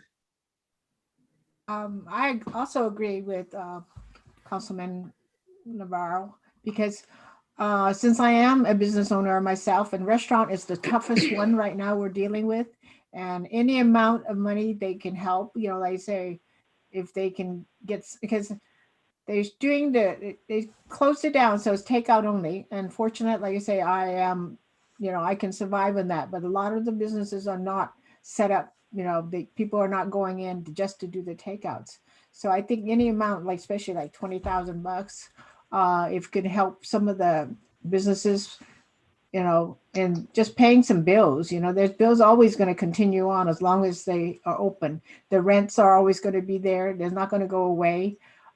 So music is not, I don't think is the top priority right now. We're just trying to get us to survive, because when the smoke clears, we don't even know who's going to be standing. And our small businesses is the one, is most of them will not be standing. So we need to help them as much as we can. I guess the same argument could be made for the development process, assessment, and permit software acquisition that doesn't have an actual proximate relation to COVID. However, when you look at things strategically, number 3 is very important. As we saw with Lala's, we saw the city kind of drop the ball, on contacting the business owner again, because we didn't have that software. And that took a lot of extra time and expense, to continue that item and to change that ordinance around for thrift shops.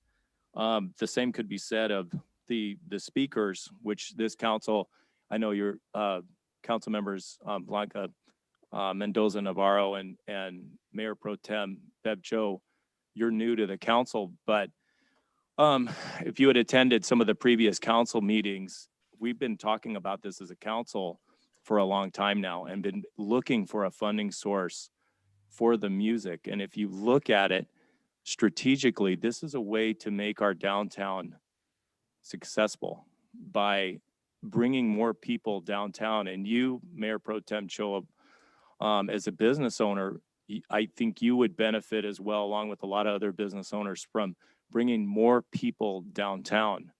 I don't know if you were out in, early December when Fox Drugs had the Christmas music playing and they had the Christmas program.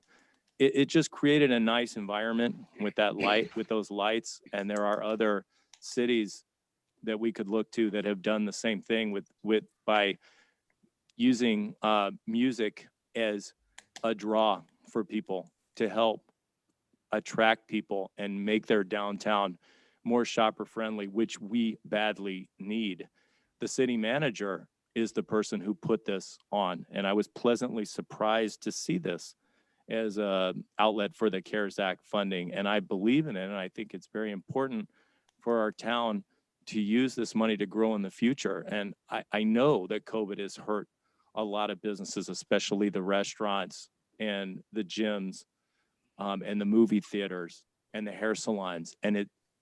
But we also have to look to the future, because, we're going to get this vaccine out there and we're going to get beyond COVID, and we're going to need to build our downtown. So approving all of these, including number 6, would be to take the long vision, which I believe the people of Selma want us up here for. Councilmember Trujillo talks a lot about policies and looking to the future, and will this make our town better in the future? Well, this is one of those items that will make us better, maybe not tomorrow, but in the future. It's a way of thinking strategically. And in terms of the other money, remember that first round of CARES Act funding, there's money left over. We can bring that back, Councilmember Mendoza Navarro and Mayor Pro Tem Cho and Councilman Trujillo and Councilmember Guerra, we could bring that back and look, there's still money in the reserve there. If you want to expend that on restaurants and those businesses hardest hit by COVID who need that money. But to take the item number 6 from it, I think would be short-sighted and it would not be showing vision for our city. I have something to say. Well, first of all, you know, I'm one of the businesses among the downtown. I actually have 2 businesses there. I'm actually in the hunt to be remodeling another business. $4,800 is my PG&E bill that I paid since March to present. $950 for my water bill. $1,140 for my waste management. $1,600 for my tarp that I built because I thought I would have people in the back of my restaurant. $1,960 for all my FICA, FUTA, SUTA employment taxes. My restaurant's not open, but it's because I'm in a situation where I have to elect to what is the process so I can keep my restaurant open for the future. But that's not the point that I want to get to the council together. This is not an issue about people figuring out if it's the best interest of you helping the businesses in the future. Mayor Scott said that the city manager put this on the agenda. The city manager, I guess, decided that this is one of the funding sources. We've been talking about this for 2 years, Mr. Mayor. I've been on the council. We've been talking about, Sarah's been saying, hey, we need some music system. We've been all saying, yes, it would be nice. And we said, you know what, let's add it to our budget. $68,000 we handed to last year to the Boys and the Girls Club from our general fund. General fund. 2 years ago, we handed them $58,000. General fund money. General fund. So when we decide to enact and use some of our budgeted money that we have for a general fund and we give to other people, we need to also make sacrifices and have our leadership people that are in office making decisions for us.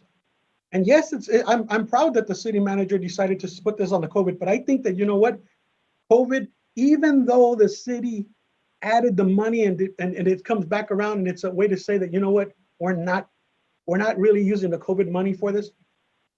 The issue is equality. You're dealing with public funds.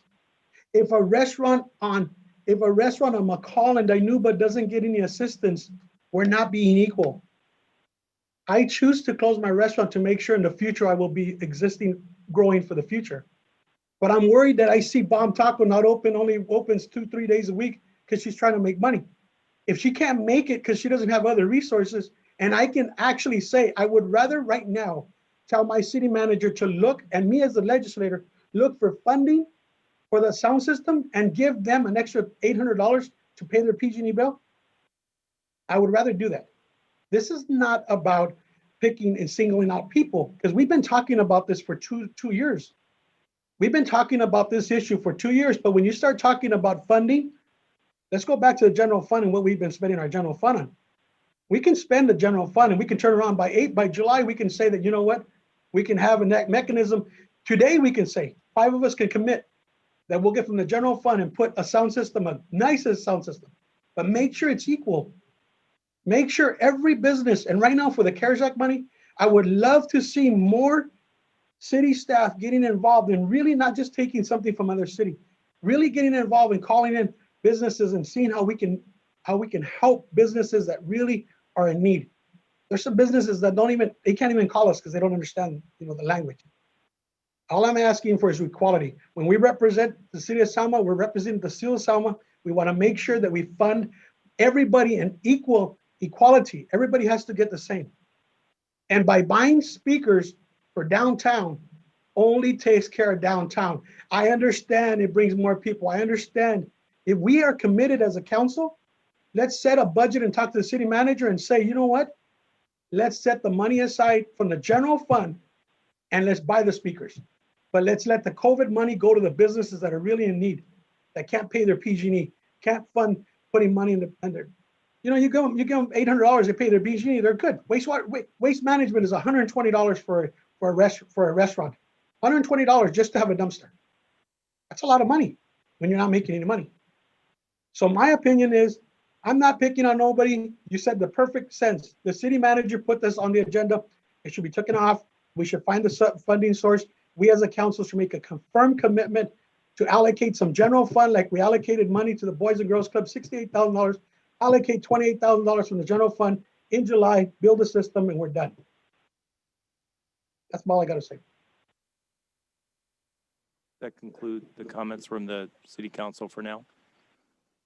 Maybe we can hear from the actual members of the public and the business owners, some of which already called in to support the music speakers downtown. One of whom was a restaurant owner. The other was a barber shop owner. Two of the hardest hit businesses by COVID. And yet they called in to support making our town strong and bringing people. So, City Clerk, do we have any members of the public who wish to speak on this topic?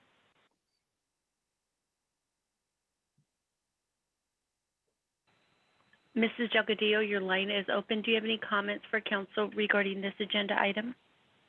Yes, I do.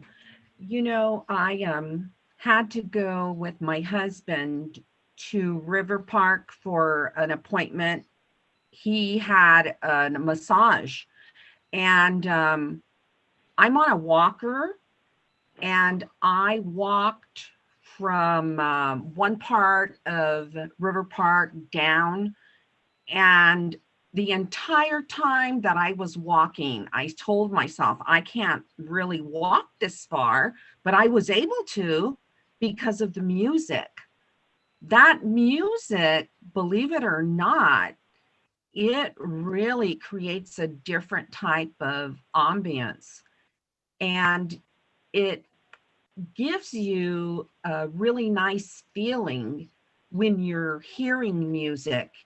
And I really believe that music, it's vital. It's vital. It's vital in classrooms. It's vital in different types of settings. But I think when you have music, it just says a lot. And I really believe that people would go downtown for the music, because I think as a whole, our community is, we really support the arts, and the music is very important. I think that the sound system should have been put in 50 years ago. And, you know, it's really hard to say that there's no money. There's always money. You just have to get creative, and you've got to go look for the money. And I believe that there might be funding out there for it. But if we have CARES Act money and it's for COVID, well, guess what? Everybody's impacted by this worldwide coronavirus. It's not just the businesses, it's the people too, because without us, we wouldn't have any businesses. So you do need to think about getting us to come downtown, you know, because the music would definitely be a mechanism, and it would drive people to go down there just to hear the great music. And I think it would be very beneficial. Thank you. Thank you, Ms. Delgadillo. You're welcome.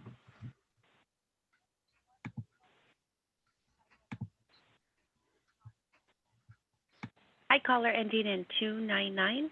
Your line is open. Do you have any comments for council regarding this agenda item? Yes, thank you, Reina. This is Yolanda Torres. This is something that, and I mean, I hear where Mr. Trujillo is coming from, because I do have a lot of family that does have businesses as well, and they are getting funded by other programs as well. But my thought is, this is something that has been in the works for several years now, and I think this is something that we as a community worked in the past with city council members to beautify, our community and make it better. And this is something that we've been looking forward to. This is something that we've been really working hard towards. And I think this shouldn't be taken away from us. I think like Ms. Delgadillo said, you know, we need to, you know, we're all going through this horrific, you know, virus together. It's been impacted my family, my husband, myself. I've lost family members and friends to this. It is horrible, but I think we need to try to keep some positivity and keep it in our community.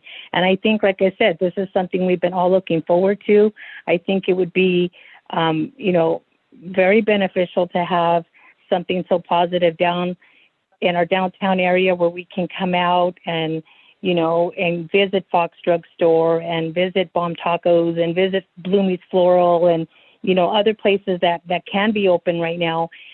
We will get past this with God's will. You know, we will get past this together. We will continue to move forward in our community and continue to make things happen.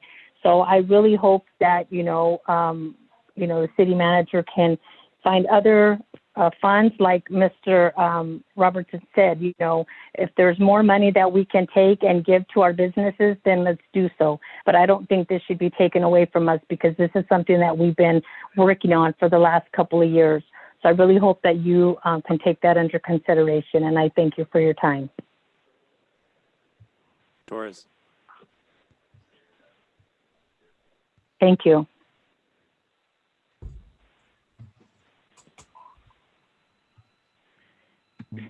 Caller ending in 469, your line is open.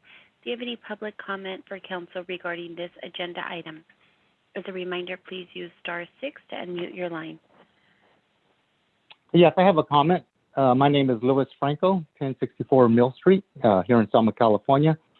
You know, I think all of us in town think it would be nice to have music in the downtown. But to be quite honestly, whenever I go, whether it's River Park or downtown, I go because of the businesses and the services they offer. Having music as an ambiance is just extra. I personally feel that, yes, I would like it, but being the situation here in the business owner, I think every penny that we can get and give to our businesses, additional money, would be better use of this money.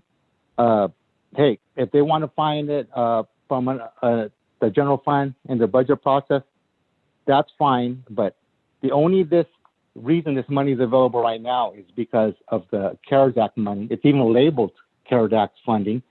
So it should be used on something more appropriate. And the $20,000 is not even going to give us music system today. It's just a partial payment. So I'm in favor of using this $20,000, and I'd rather see Bon Taco get more money or a barbershop get more money. I really would. And in addition to that, I think item 4, now that it's off the ground, that $10,000 for the gift card program, we have surplus money. I think the community will support our businesses, and now that that's operational, I would also consider giving that money to the businesses as well. Thank you. Thank you, Mr. Franco.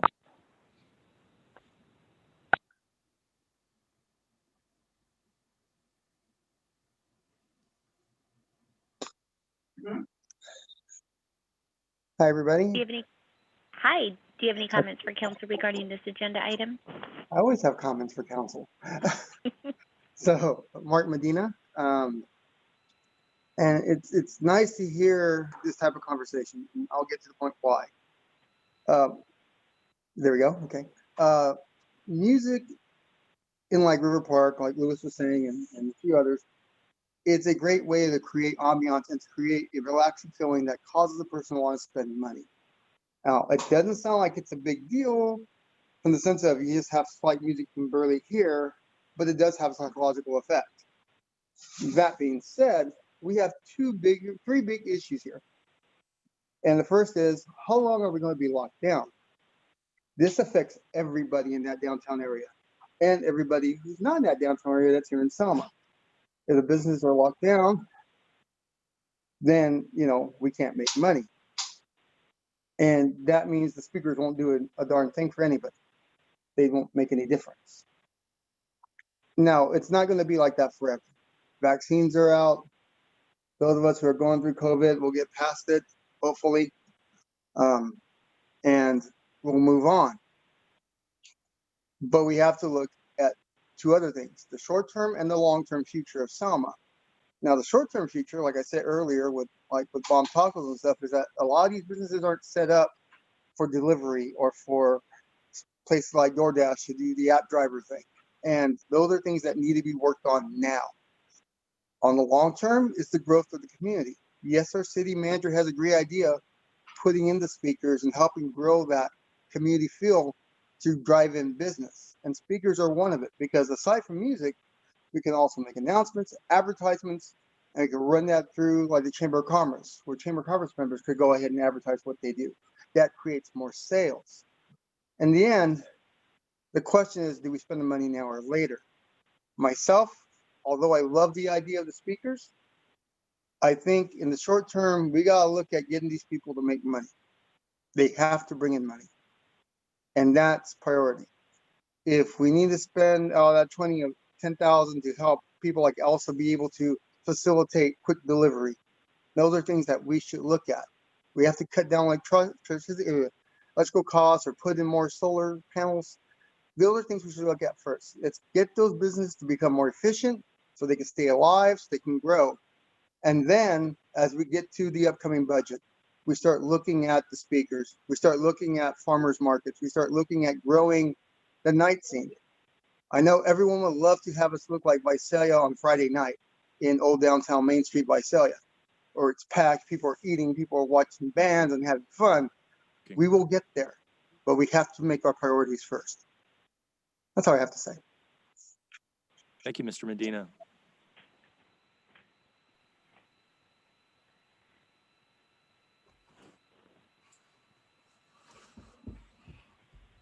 Mr. Avalos, do you have any comments for council regarding this agenda item?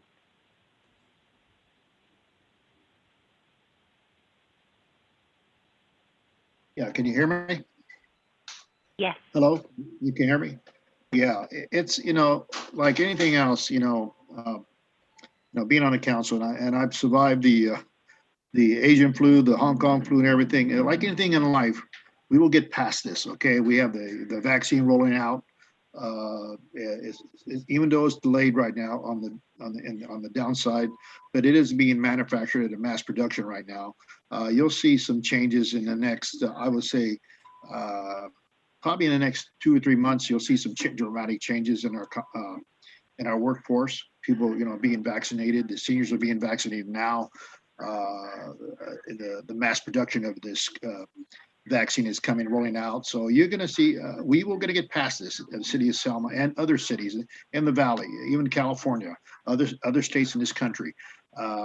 This CARES Act, $20,000 for the downtown system, music. Me and my wife talked about this. My wife's a nurse. I have to listen to the nurse sometimes. And I sit there. Music is a vital thing in life, in our community, in our lives. Unfortunately, people don't know that, but sometimes we go to work, we turn the radio on, put music, it relaxes our brain, we concentrate. It sets a tempo in our souls and our well-being and our health. And by places that we go, when like Franco said, when you go to River Park, you hear the music and stuff like this. When you hear the music, it kind of calms you down. You kind of have a tempo. And like Della Gill said, when she went over there, she didn't realize she can walk that far. It's what it does. It sets a frame mind, a relaxation in the mind. So really, you stop and think about, the issues of life in our community. You want to improve the quality of life in our community. And the music downtown is another part of health situations to improve our tranquility in ourselves. Places that you go, you go to any music places like United Market, they have music going on in their store. Save Mark, they have music going on in their store. We did that in the past because we've proved that music is a great tool of relaxing people's minds and improving the quality of life inside people's soul and make them happy inside themselves. So, what investment of good health do you want to improve? 20,000 is nothing to improve people's lives in our community. It's a drop in the bucket, as far as it'd be good for business. Because you set the tempo, people listen to music, they go in there and they're happy to go people and they start compulsive buying. That's a proven fact. I worked with a company, Mark, almost 34 years in the company. We set that program up to set music in the stores. We had people that actually educated. We set certain type of music we call compulsive buying. Thanks very much, Mr. Avalos. Really appreciate your comments. Thank you. Thank you.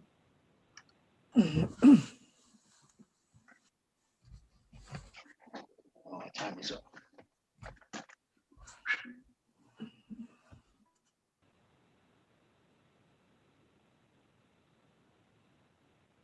Caller ending in 948. Your line is unmuted. Do you have any comments, or your line is open? Do you have any comments for council regarding this agenda item? As a reminder, please use *6 to unmute your line. My name is Teresa Salas, and yes, I do have an opinion. I see that the majority of the money that is wanting to be spent is to benefit the businesses. The gift card program is helping them to make up lost sales by having people coming in and using the gift cards to make purchases in their stores. The business licensing and home occupation permits are helping those businesses, and lots of, like you mentioned, lots of people are trying to open businesses in their homes to supplement the lost income.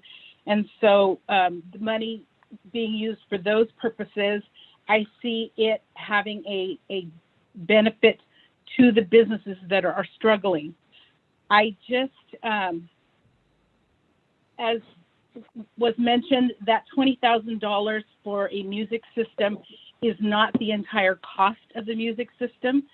So it's not going to really be implemented immediately if you get $20,000. It is, you're only giving a very small amount to the home occupation permits. You're giving them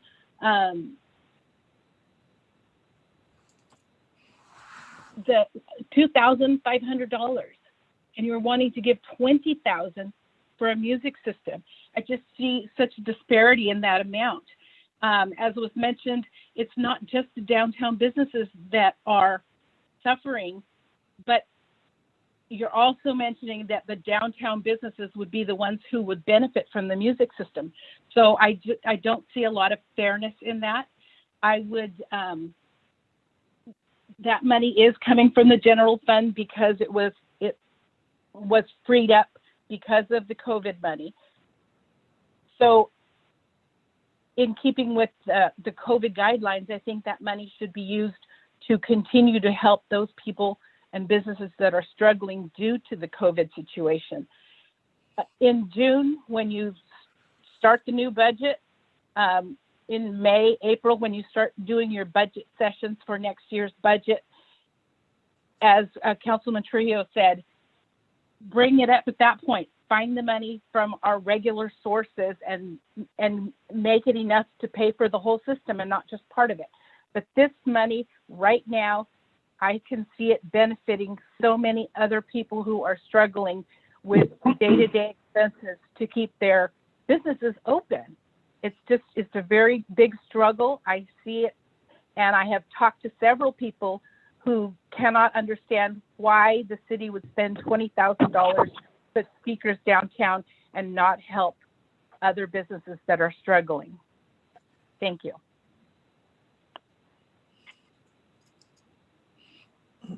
Any other callers tonight?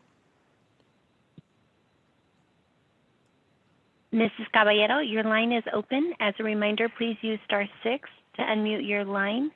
Do you have any comments for council regarding this agenda item? Hi, can you hear me? Yes. Hi, good night. My name is Nancy Caballero. I'm owner of business on downtown. It's called Terry's Fashion. I'm right in the heart of the downtown. Hearing all the people talking about this music system, I had a really strong opinion this morning, but hearing everybody, I feel so contrarian right now.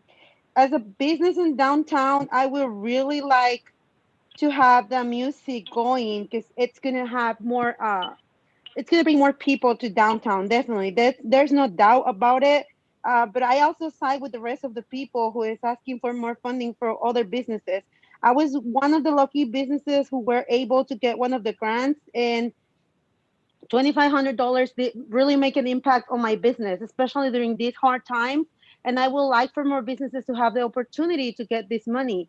Now, the problem is when I got this grant, it was a big delay during the time that I got this money. I explained to Tracy and some other council members that even though my business is struggling, I wasn't going to shut it down because the money wasn't being deposited on my account right away. But I can imagine how other businesses are dealing with this when they are waiting for this money and the money is not even there when the city is promising.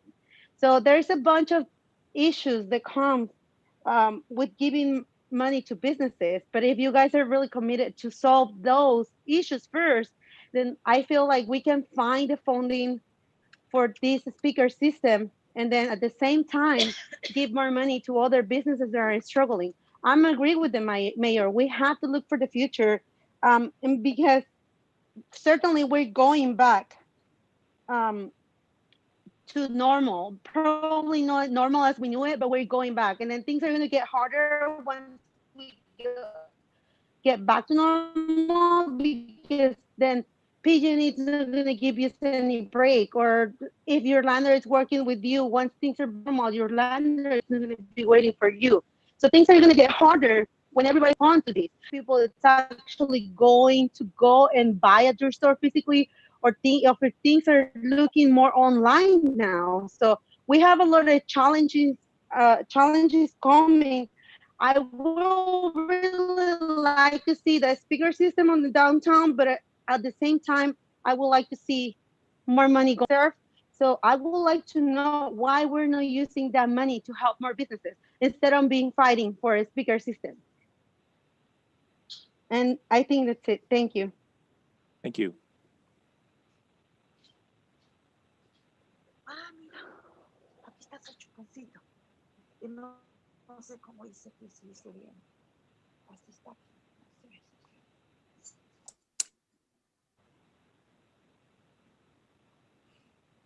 Hi, caller ending in 379. Your line is open. Do you have any comments for council regarding this agenda item?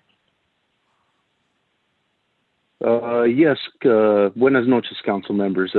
Buenas noches, Mayor. Buenas noches to the rest of the council members. My name's Dr. Humberto Gomez Jr., and I definitely understand in terms of investment of the sound system. But I'm going to be honest with you, this pandemic, in terms of the vaccine, in terms of everything, it's going to be with us till the fall. I just, I know some people might think of it as bad news, but it's just the reality of the situation.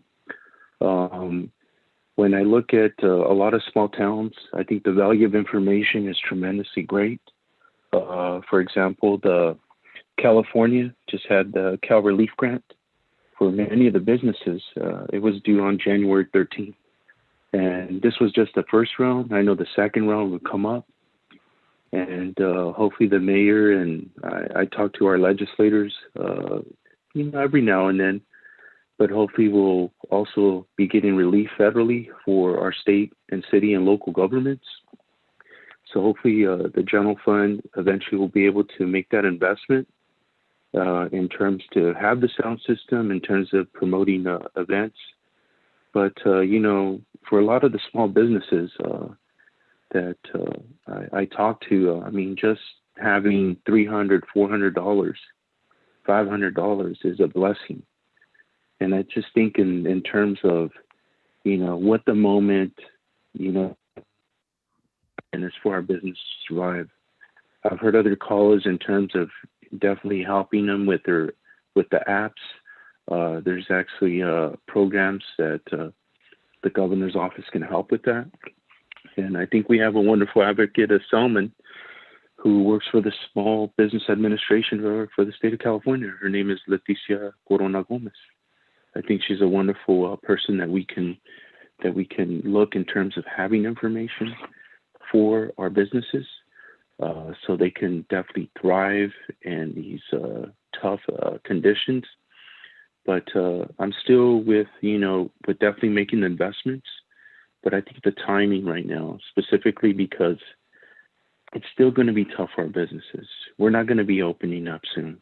We're not going to be opening up Valentine's Day. We're not going to be opening up in Easter.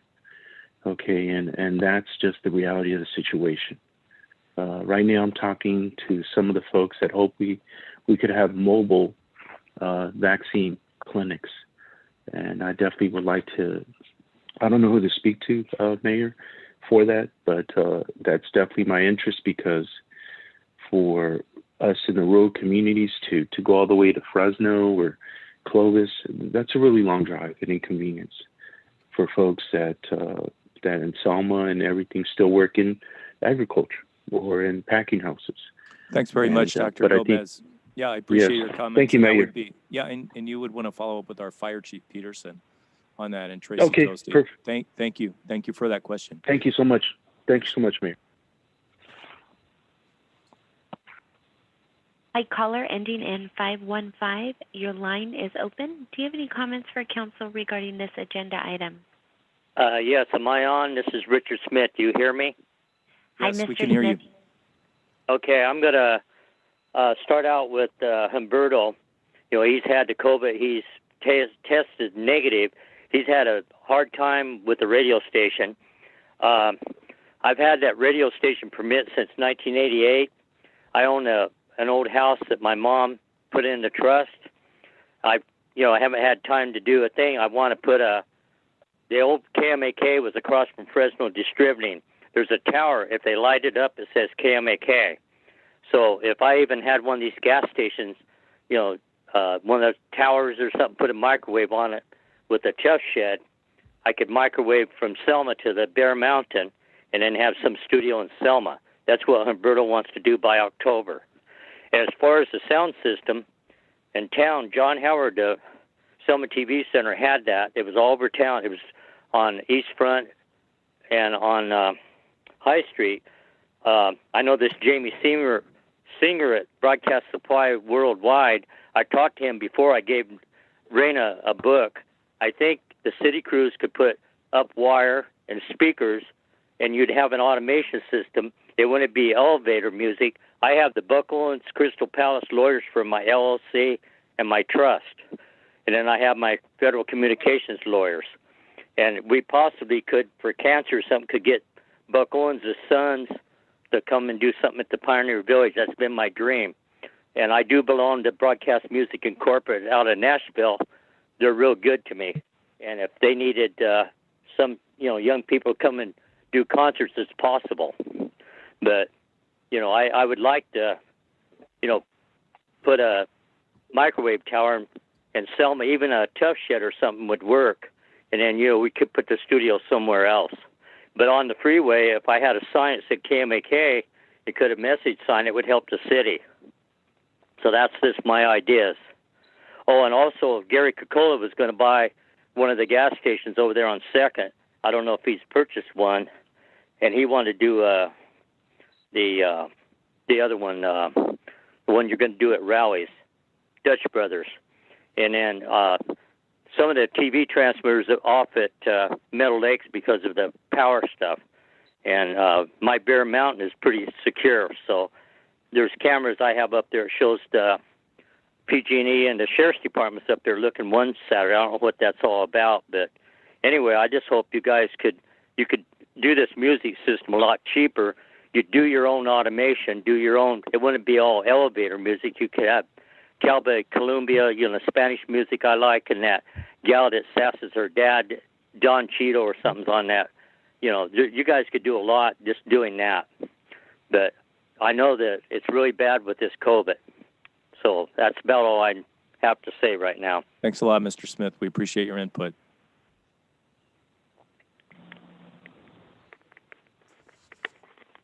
Mayor Robertson, those are all the calls that we have. Thank you. With that, we'll bring it back to council. Does council have any additional input at this point? I have a question. I know, Teresa, that we have allocated some of the monies in a reserve. Remember how much that was? Was it about 150? How much did we allocate? About 150,000? I'm looking to That the sounds about finance right. director. Approximately, I could look up approximately. I think it was I kind like of jotted some notes and I 116. thought it was about 150,000. Possibly 115. 150,000. Yeah, didn't we use I some money used, from that and it's to like 100 now? Is that Yeah, I correct? think it is closer. Like He can look. I think Isaac can look that up while we're discussing it because it was on a oh, previous we agenda. did increase the We increased the grant relief, grant so we yeah. took some out of contingency. So I want to say it's about 100,000 left, but he's pulling that up right now so we can confirm that for you. Possibly, on the other question is, again, do we have any businesses that were turned down from the CARES Act money? Tracy indicated that one did not give us all the information that we asked for. Okay. They didn't respond at all. So that's the only one that did not receive the grant. Okay, but other than that, everybody else did Receive their receive funding. okay. Do we know of any businesses that came back after the fact and said that they needed help, or do we know? Tracy, I know you've been working with our business community and letting them know about the other funding sources available. What are you hearing?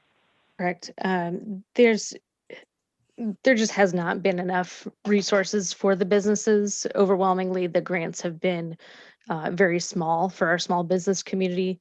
Many of them, including the state grant for a lot of the folks that applied for it, the California Relief Grant, was only about $5,000. So if they receive that one plus the locals City of Selma Relief Grant, $7,500 may cover a couple months of rent for quite a few of these.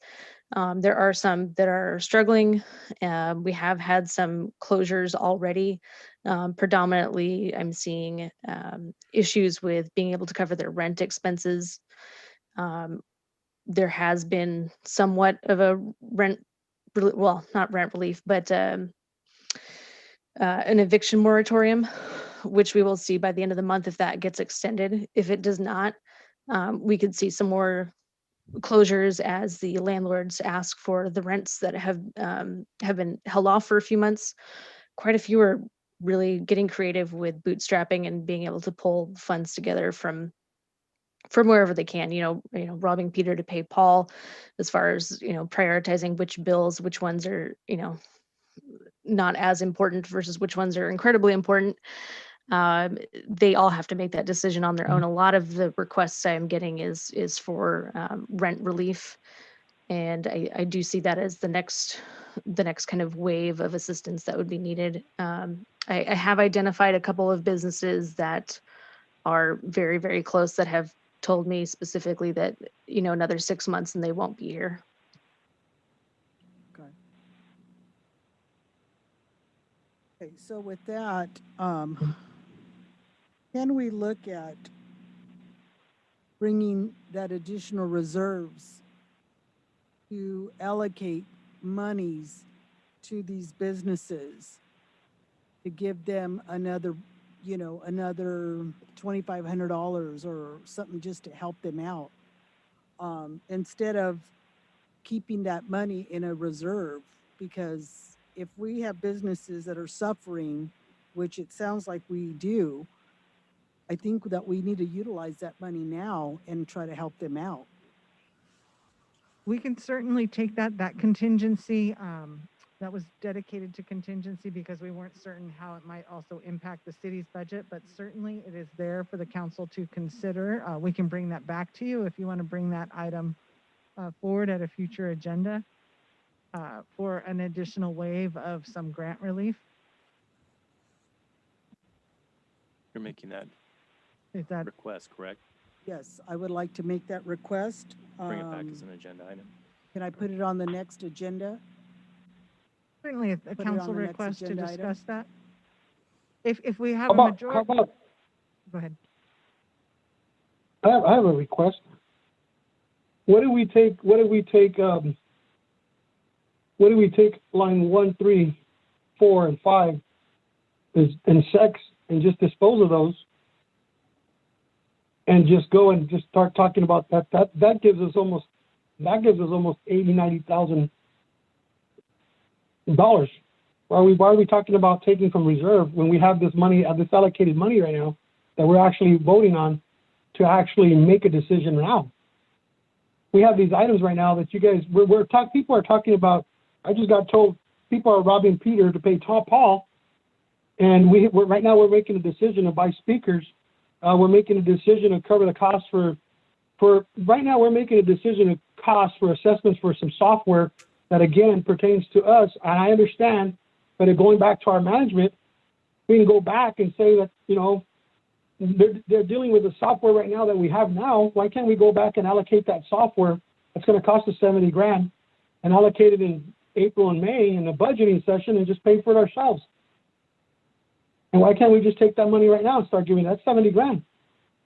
That's $70,000. Give everybody $1,000. That's 70 businesses. See, at the end of the day, it's easy. It's easy when you get free money, but it's hard when you make staff work and look, and us as legislators should look for the money. That's our job. Our job is to look for money to help our city. Instead of going and taking money out of the reserves, let's talk about line 1 through 6, and let's make the hard decisions. He doesn't Let's get it. really help our businesses. So just to clarify, Councilman Trujillo, we didn't mean, Councilmember Guerra didn't mean the reserve of the general fund. She meant the reserve from the first wave of CARES Act funding. CARES Act So funding. that was actual money. I understand. right, I understand. But what I'm saying is, rather than put it on the agenda for next agenda, why don't we talk about the items we have right now, which is 1 through 6, and just eliminate some of these that we can actually, as a council, I would be the first to tell you that I will commit to vote for a sound system. I will commit to vote for a computer system. I will commit for that in May and June when we start a budgeting session. I will commit to those to help out our city. But as long as we start talking about some equality and giving some money to businesses right now, and let's use some of these resources we have that we've thought the city staffs have brought this to us to discuss it.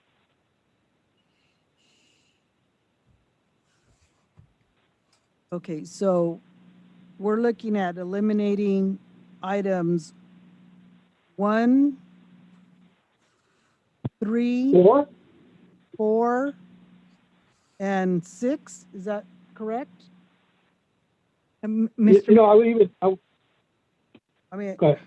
ahead. I just want to clarify that item number 4 was previously approved by the city council. Those funds have been expended. I've left that there just so you know that that's been done. So that $10,000 is already expended. That gift card program was approved and done. So How about number 5? I mean, if you look at number 5, cover the cost of the utilities. That's small. Yeah. That is for actual COVID testing site. I think if we get rid of that, that would be harmful. No. To Don't get actual rid of people that. who need to be tested. And I would also say that Pioneer Village will probably be a candidate for a vaccination site too, correct? And those, right? And those utilities they won't magically go away. Is that correct? They'll still need to be paid by the city? yes, the utilities will still need So to be then that paid. line item will still be there. So, I mean, I agree with getting money to our businesses.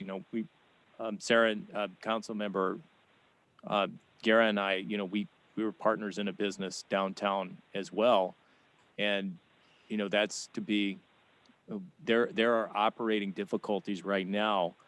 And I fully support putting money in the pockets of business owners. But what I find interesting tonight is the people who called in at the beginning. Well, the people who are opposed to this, say Luis Franco and Teresa Salas, for instance, they mention bomb tacos and barbershops. Well, the people who called in ahead of time tonight, they were Elsa, the owner of Bomb Tacos, and Jesse Crouch, the owner of Selma's Barbershop. So they're taking the long view and they're saying, yeah, they would like more money in their pockets too, to keep their businesses going because they've been hardest hit by COVID. At the same time, they're taking the long view and want some of this money used strategically as well. So I think, the council would be wise to reserve some of this money for businesses' success in the future, as well as what businesses automatically need right now. And I think what we're hearing is we could take a combination of that first wave of CARES Act, and we could take a combination of this money tonight that we're looking at, and we could add those two, and we could set up funding for businesses that need that funding. But to just do away, with a wave of your hand, what staff has brought to the council, a considered, long-term planning type of objective, like we're seeing with the home occupation permit, the strategy there is to bring more home occupancy businesses into the fold, so they're out there, they're just not getting their permits right now. And the business license relief program, that is going to save businesses money. That is going to be money that they can use for their rents and their payroll. The business development, that's another thing we've been talking about for a long time. Yes, we could table that for now, but it's putting money together to go with the SB2 funding, right? Correct. That it's just hard to find this money. As Councilman Trujillo says, that's the knack, finding the money. Well, that's what we're doing. We're finding the money to meet both our long-term goals and our short-term needs. And some of these line items, I think we would be remiss to the people who are counting on us to take the long view if we just get rid of them tonight, because in 4 or 5 months, your promises could very well be forgotten, and we could have several new crises that we have to deal with. So, if we got the money now, I'm saying some of this should be used, I agree, for short-term needs, but some of this should be used to ensure the success of our business in the future. And who advocated more for that tonight than the owner of a barbershop and a restaurant, the two hardest hit businesses by COVID? So I say we take a balanced look at this rather than just, let's throw all the money into short-term needs right now. Let's just open it up, because that is not going to get the most effect at this point. Let's do our job as the council and come up with a considered view and an amount we can use for needs right now, as well as needs for the future. I believe that's a responsible action. Well, I want to talk about that 1% for a home occupation, and you're talking about bringing it back to help out our businesses that don't have any licensing. And you have a license because you have insurance, and I have a license because I have a restaurant, and I have a license because I have another business of business supporting services. So let me get this straight. Staff is presented to us to give community members 1% of money from our CARES Act to people that are hustling business ventures outside in their homes with no licensing, through our CARES Act money, that don't even have a license, and are actually violating the law, because they're not paying any tax, they're not paying any sales tax, they're not paying anything. And in regards to a barbershop, I have a problem with that, but I'm going to vote for that, because that's going to be, and I've had numerous discussions with the city manager. In regards to talking about a business owner, a restaurant owner, and a barbershop, for those two people, I can talk to you 3 other people that are in need, that have closed already, that have come to my office to ask for PPP, Paycheck Protection Program, and EIDL money. I've funded 80 businesses in this community with PPP and EIDL money. I know the people that have closed in this community. There's a lot more businesses in our community that need money. If you guys want to hold us back, that's fine. This is just my opinion. I feel that if we're really going to make a dent and help the CARES Act and help businesses, we should. I would even entertain the fact that we table all this here and go back to our city manager and ask the staff to come up with something different and talk to us and ask for our input. Come back the next meeting and do it. But I think that for the mayor to say that we're just going to take everything out and be reckless, It's not being reckless. You're dealing with public funds. You're representing the city of Selma. We, each one of us have a 1/5 vote, and we want to make sure we get equality. We're only asking, I personally am only asking for equality. For that same business that's doing well and got, for every business, for every 41 businesses that got an assistance for $2,500, I can tell you another businesses that didn't get any help, that are hurting, that probably closed already. When it So I comes just want everybody to be conscientious. I think when it comes to equality, the business license fee relief program, that applies to every business in I was Selma. talking about the 1% for home occupant permit. Oh, yeah, I just wanted to add that note about the other one. Thank you. Well, and in terms of the business license too, I mean, we've already tabled this. We got businesses that have already paid their fees. They're going to just, the city's going to have to go through more payroll costs, more expenditures, more manpower hours of sending that money back to them. So to just table this further and not do any action on it, I don't think that's wise either. I think, if we're going to do this, I think these businesses need this business license relief. And I would also add to that, the business license fee, the animal licenses, because, and I'll tell you why, they're not that much, but the animal clinic, the shot clinic, which is inexpensive at the Second Chance Animal Shelter, which has formerly been conducted 3 times, is for people who can't afford to take their animals to the vets because they're expensive. This is not about the animal shelter per se. This is about people who have animals, and a lot of people have dogs, okay? So they take their animals to the animal shelter to get those low-cost vaccines. We can't have at the shelter those clinics this year. That is a trigger for getting the license. You have to get those shots in order to get a license. And the city manager says you can't change that date on those licenses. So it's going to cost people more money to have to take those animals to the veterinarian and get them their rabies shots before they get their licenses.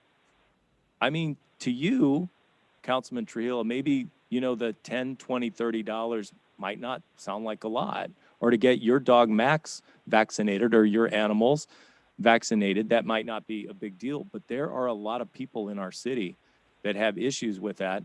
And adding animal licenses, relieving those fees, will actually help people to put food on the table. So I think we just have to be careful. That the city manager's adding that?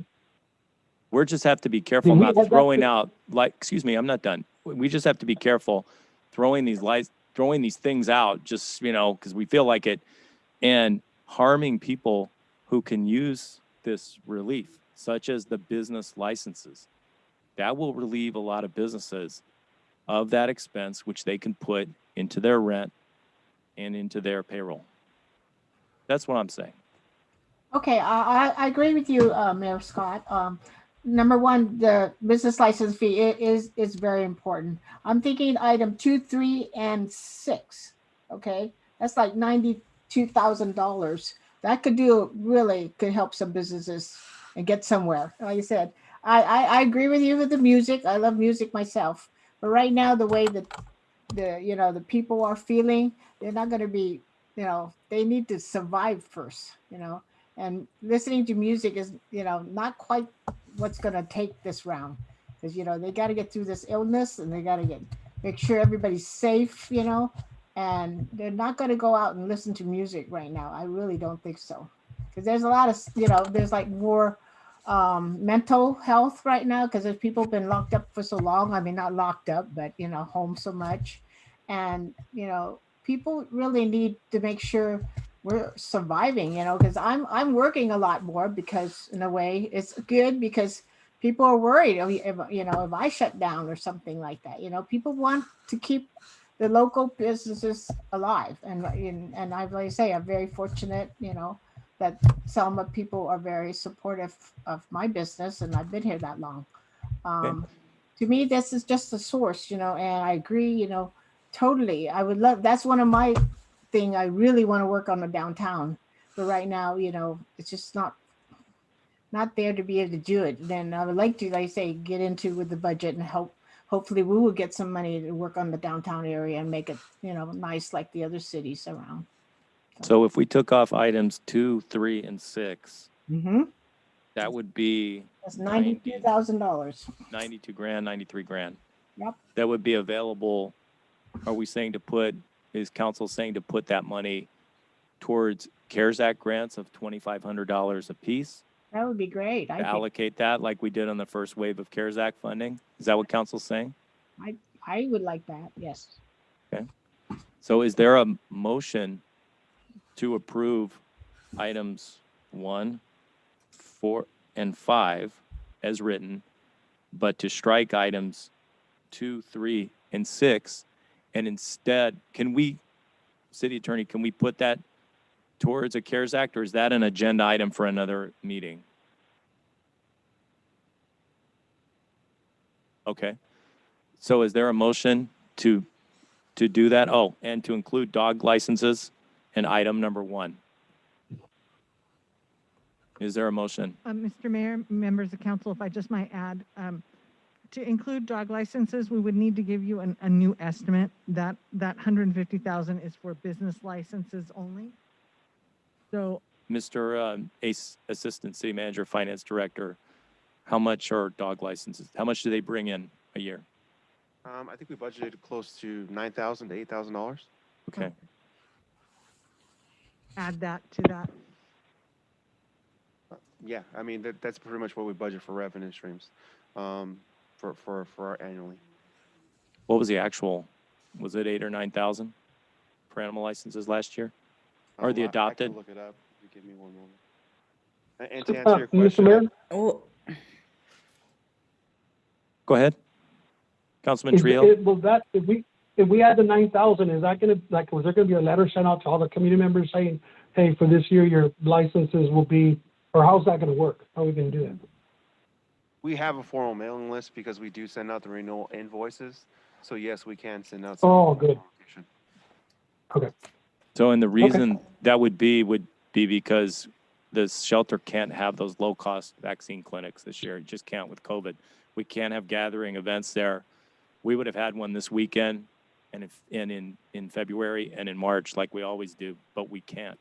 The vets won't. You have to have a licensed vet to supervise a rabies shot, and they will not come out. So we can't do that. How much does that come out to? Say what? How much does that come out to? How much does that come out to with this, with a total of 2, 3, and 6? And I think the finance director is looking it up to see what it actually was and adopted. All right.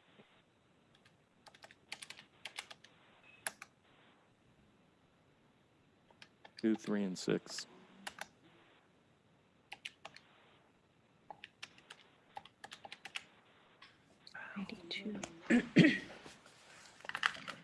Look at that too.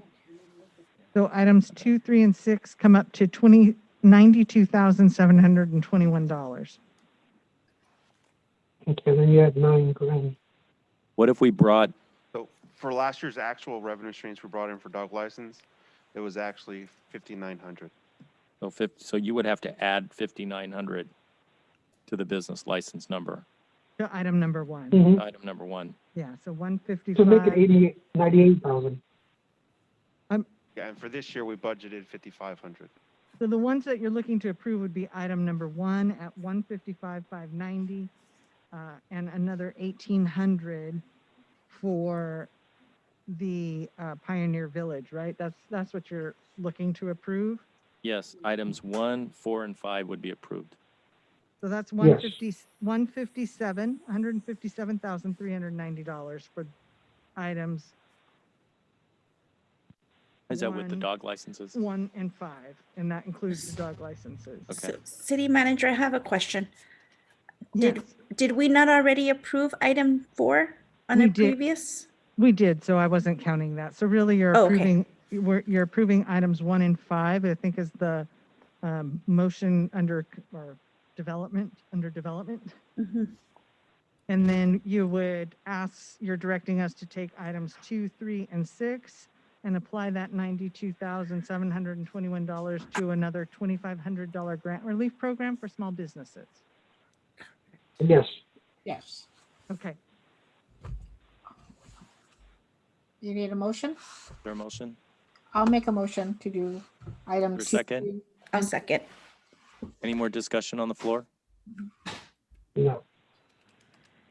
And then will we be bringing the CARES Act money to a future council meeting to look at future funding streams? Right now, that is set as a contingency reserve. Is that something you want to do as? I think the That council amount- I'd member like had to bring requested that it. to our next council meeting, so I'd like to put that on the agenda. That amount, it seemed to requested the information.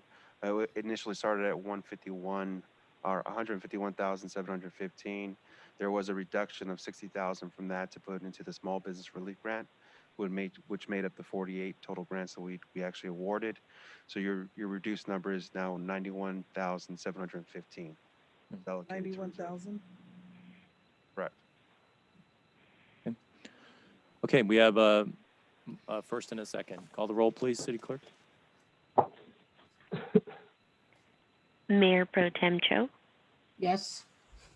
Councilmember Mendoza Navarro, Yes. Councilmember Guerra, Yes. Councilmember Trujillo, Yes. Mayor Robertson. Yes. With that, it's almost 9 o'clock. We'll take a brief 3-minute break and we'll be back at 8:54.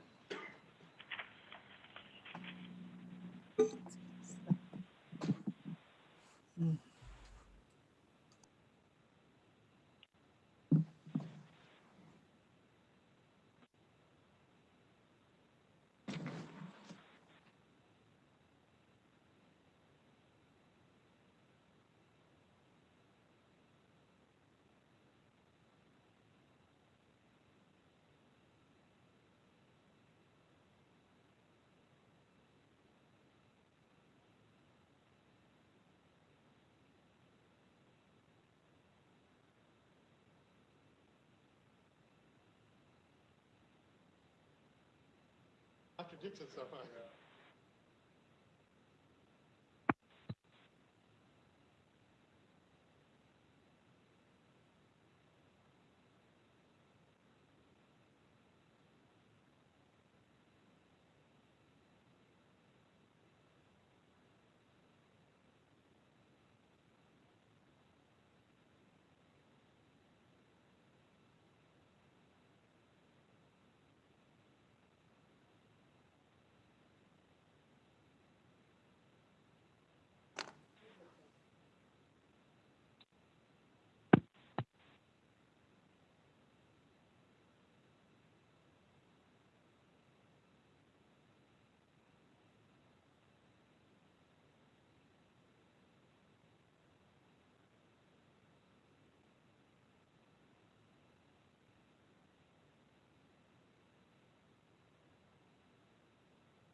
Funny when you read the coffee, like the top 10 coffees, McDonald's is always in the top 10.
Okay, with that, we're back from our second break of the evening to item 6, which is also a continued item from the December meeting.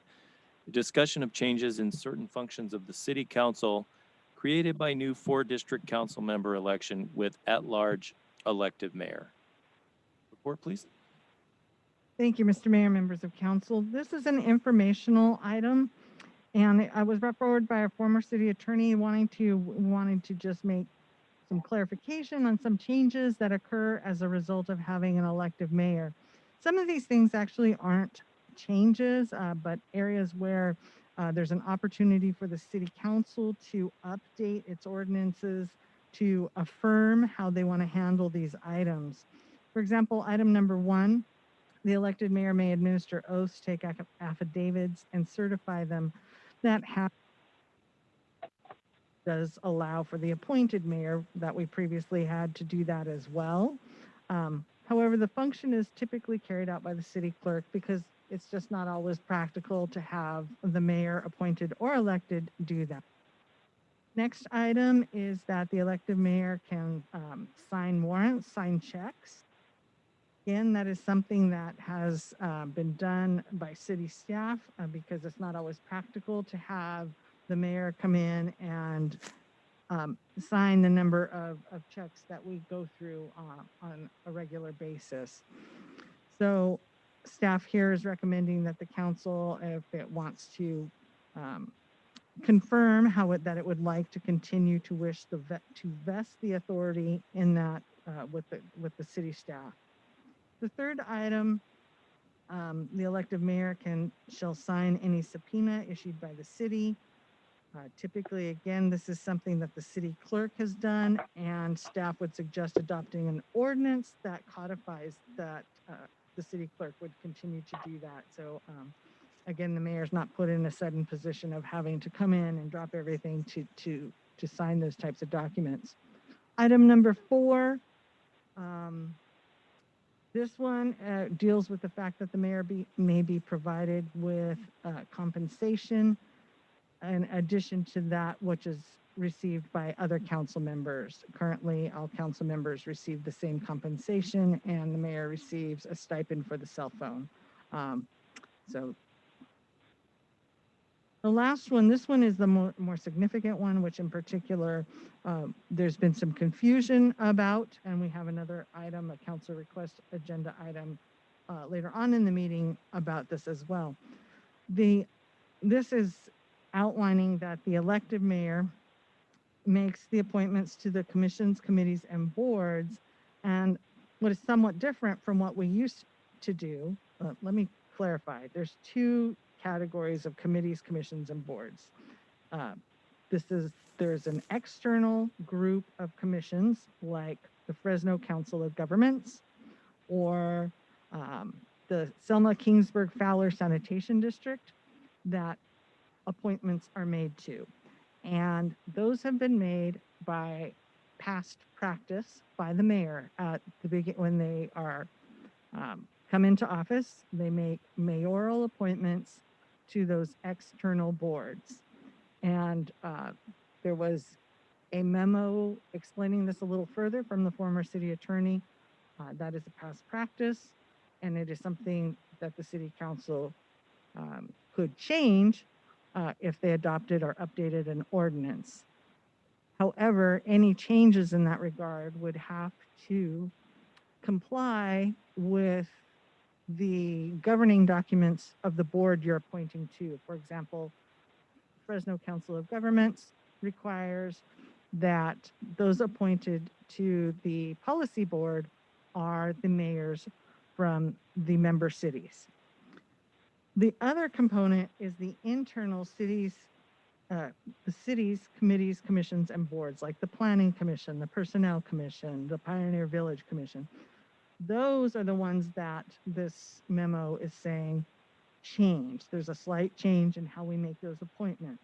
Now that we have an elected mayor, the mayor makes the nomination, and the council can affirm or not affirm the mayor's nomination or appointment. But that's a little different than how we've done it in the past. In the past, the council and mayor and council have had a discussion about those appointments and made motions from anybody on the council. So that is the purpose of this memo, to outline those items. Thank you. We'll bring that back to council. Does anyone on council have a comment at this point?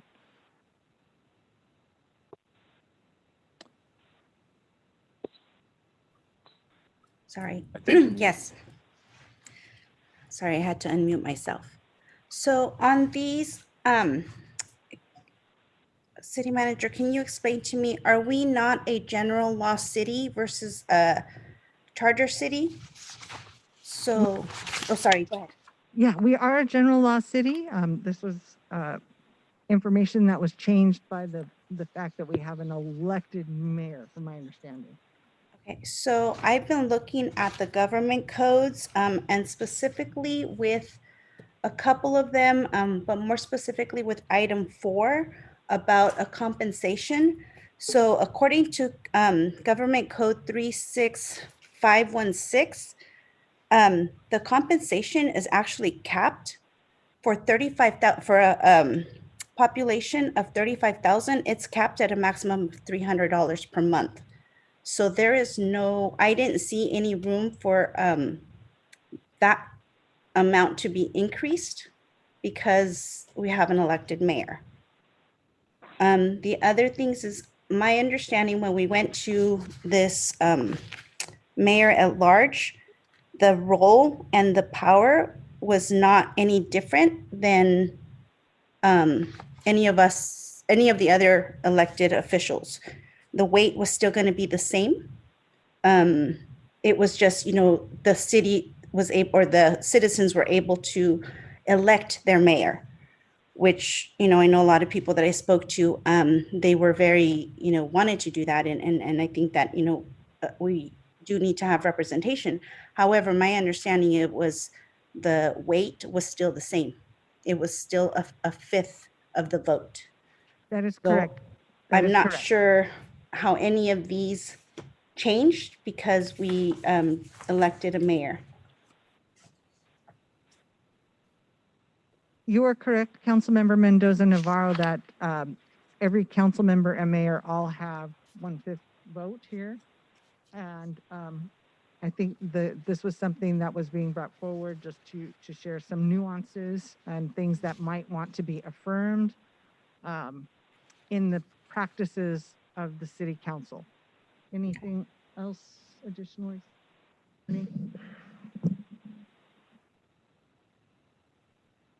No, addressing the compensation issue, I'd have to look at that, but it may very well be that you're capped out already too. I know there is spoken to, there is a limit based on population.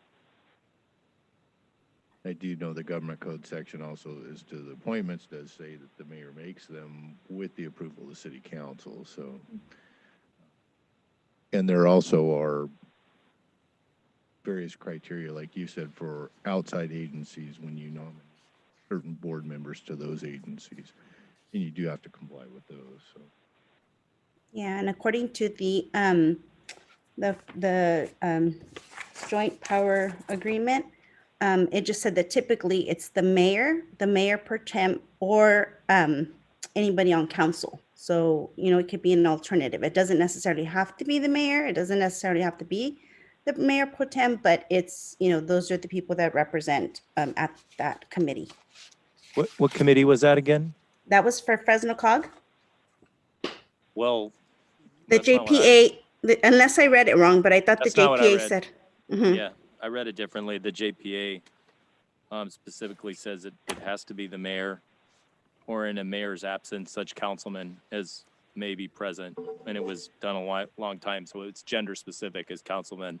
I would say council person, but the JPA is pretty clear. Okay, maybe, like I said, maybe I just glanced at it real Yeah. quick because And it the was an old bylaws are pretty document. clear. Mhm, I mean, okay. the way I read it is that it's each member city shall be represented by its mayor, or in his absence, which we know his or her absence, by the mayor pro tem, or such councilman as may be designated in writing by the mayor.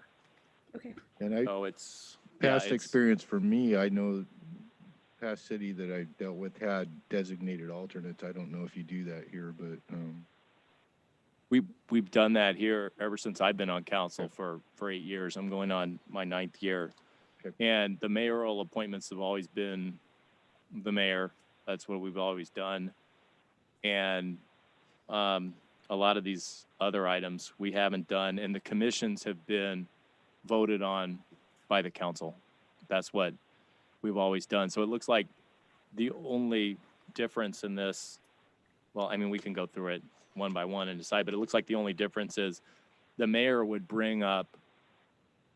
actually nominate the people from the commissions, right? And then the council would vote on that.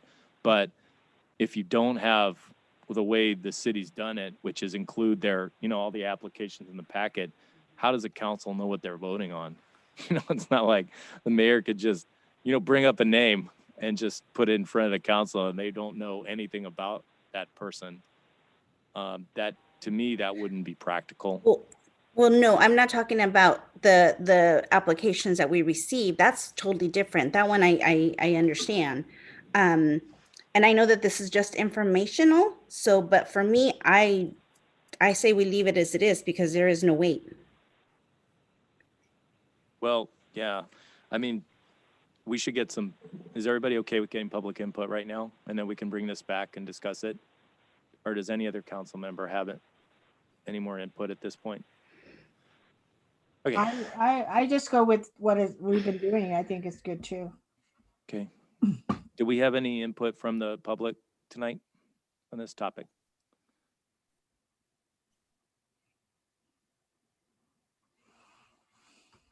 This is Victoria Delgadillo. Your line is open. Do you have any public comment for council regarding this agenda item? As a reminder, please use *6 to unmute your line. No, I was not unmuted. I don't have a comment regarding the matter. Thank you. Thank you. Thank you.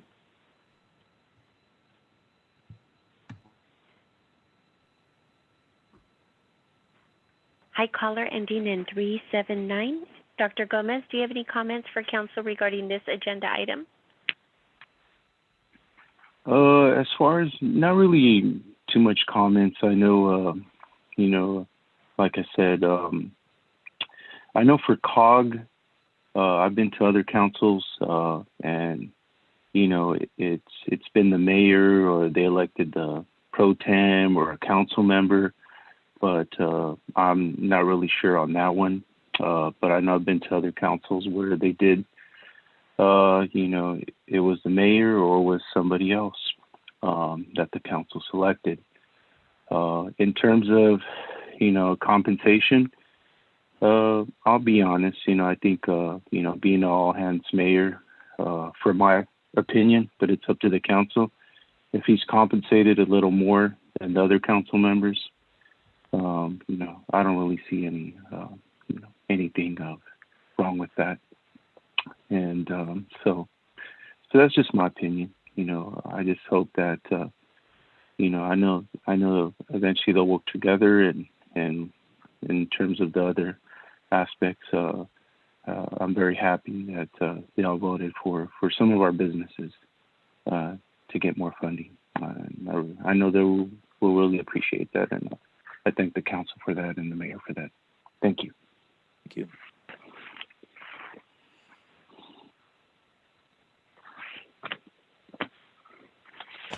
Gotta get everyone. Hi, caller ending in 469. Your line is open. Do you have any comments for council regarding this agenda item? Yes, are we talking about each subtopic right here or just the committee appointment? Either one's fine. That's part of the top. Both are part of the same topic. All right, I'll just be quick. First of all, named Louis Franco. Just the part that I heard coming back from the break, I was a little late, but as far as compensation, haven't been part of the debate of districting and mayor at large, and even through the election process. Never once was the community was told about possible additional financial compensation to the mayor. So I would just advise that at this time, the council would hold off on that. The other thing, as far as the committees, all I know is having served on COG, there was other regular members who weren't the mayor, and even our own Mayor Scott Robertson, when he wasn't the mayor, served as COG. So I would ask the city attorney just verify those JPA in case and get the council decide on the facts before just assuming they read it one way or the other. And in regards to the code of conduct, I think every organization has a code of conduct to make sure that everybody behaves in a professional I'm sorry, manner. Louis, Mr. Franco, we're not talking about that one right now. All right. Right. Yeah, All right. that's Then the at next one. that point, I would just say, at this point, I would hold off on additional compensation because that was never, during this entire debate over the last year, was never factored in the debate. And that I would ask that legal counsel verify the JPA because, as you know, Scott, even yourself served as the regular member to COG without being the mayor. Thank you for your time. And I was appointed by the mayor. Thank you.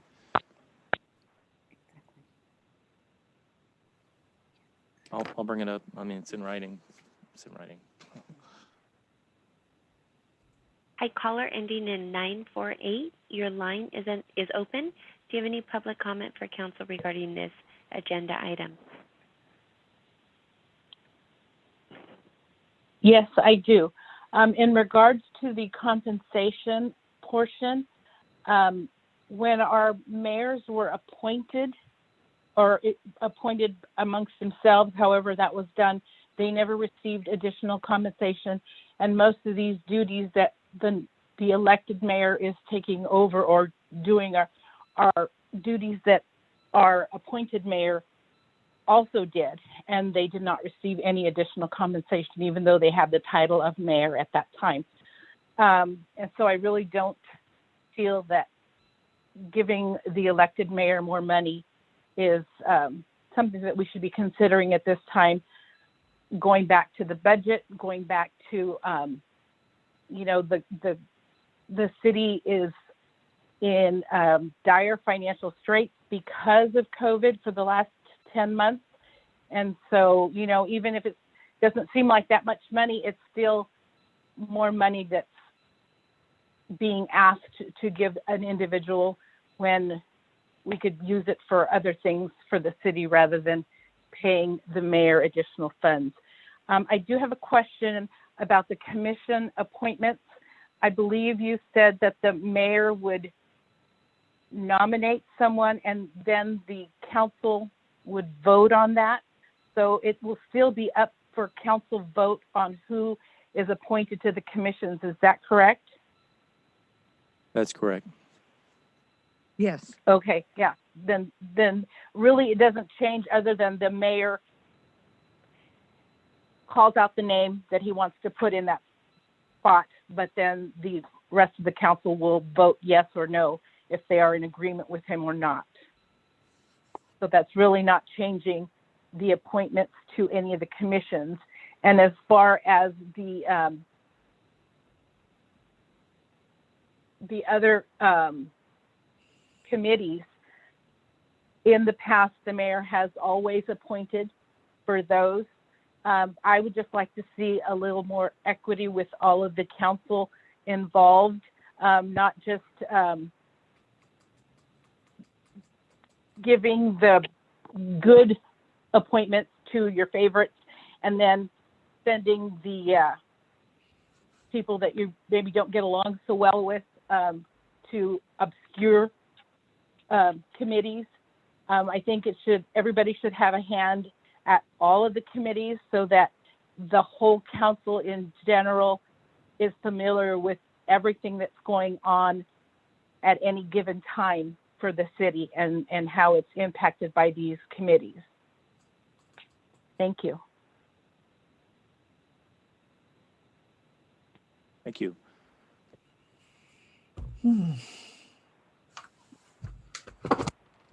Mr. Medina, your line is open. Do you have any comments for council regarding this agenda item?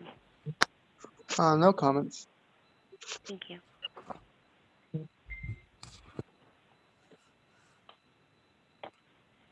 Mrs. Torres, your line is open. Do you have any comments for council regarding this agenda item? As a reminder, please use *6 to unmute your line. Hello. Okay, I'm listening to what's going on here, and I'm kind of thrown off here because why is everything trying to change now? It wasn't a problem when Louis Franco was mayor. Nobody had a question on his putting his assignments out there or doing anything. So, I mean, I don't know where this is coming from. Second of all, I think that we need to leave things as they are. The mayor always did things a certain way, and I think we need to just leave things the way they are. Unless something else has drastically changed, I could see that. But I don't see anything that has changed that would warrant these issues to be brought up. Second of all, as far as the compensation, I don't know how much we're talking about in compensation unless I missed it, but I honestly always felt the mayor has a huge part in our city. That is somebody who represents our city, our citizens, our businesses. They do a lot. They're out there in the community. They're out there at meetings. They're out there at functions. They're out there at business events. So a little compensation for the mayor from this point forward, I don't think it's an issue. If it was brought up in the past when Mr. Franco was mayor, I would have actually said I think it's a great idea because I honestly believe that every mayor in every city does a lot. It's a huge responsibility. It's an honor to be part of the city. And I think if we can just, appreciate that and understand that and see that for what it is, I think we should all be on the same page that a little compensation would warrant our mayor to have that. So thank you so much. Thank you.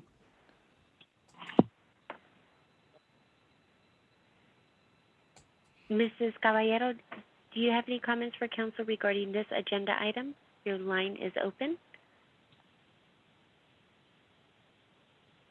No, thank you.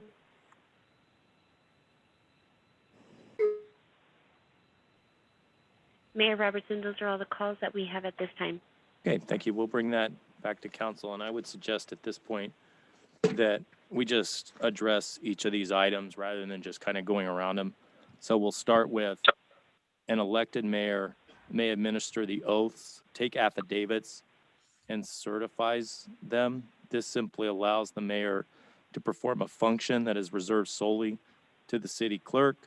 The city code has allowed the appointed mayor to do this as well, although the function has been carried out by the city clerk. I mean, I think if the city clerk is not available to administer the oaths or the affidavits, or tonight, this is the first time I've ever administered an oath tonight. I've been on 8, going on 9 years. And it was because of COVID and a judge couldn't swear in this attorney who was just admitted to the bar. So that's the only reason I did the oath. He requested it and it was within the law. I've never seen other mayors administer oaths. I don't see this as something that's a big deal in the future. I mean, my input is that we keep that the same and the city clerk administers the oath unless there's some, extraordinary circumstance. Number 2, signing all warrants. That's like signing checks. Again, in the past, if people if they weren't around, right? I mean, I think I had one of my checks signed by Jim Avalos, one of my paychecks in the past because, I think Mr. Moreno was on vacation or something. So, it's just people filled in, but it could be any member of the council, right? If the mayor pro tem wasn't available, could any member of the council sign a check? No, actually not. What we're bringing forward probably the next meeting was we have to actually have signed documents via the bank. So we have the mayor pro tem, the city manager, and the HR manager are the only authorized signers. Okay. Each time we have a signing process, there can be one individual could stamp, so one of them has to be a wet signature. Okay. And that's the way we've always done it, right?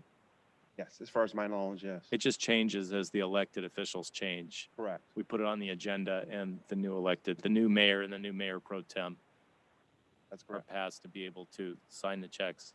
And it's pretty rare that actually occurs. So, I'm fine with that. If anybody has any input.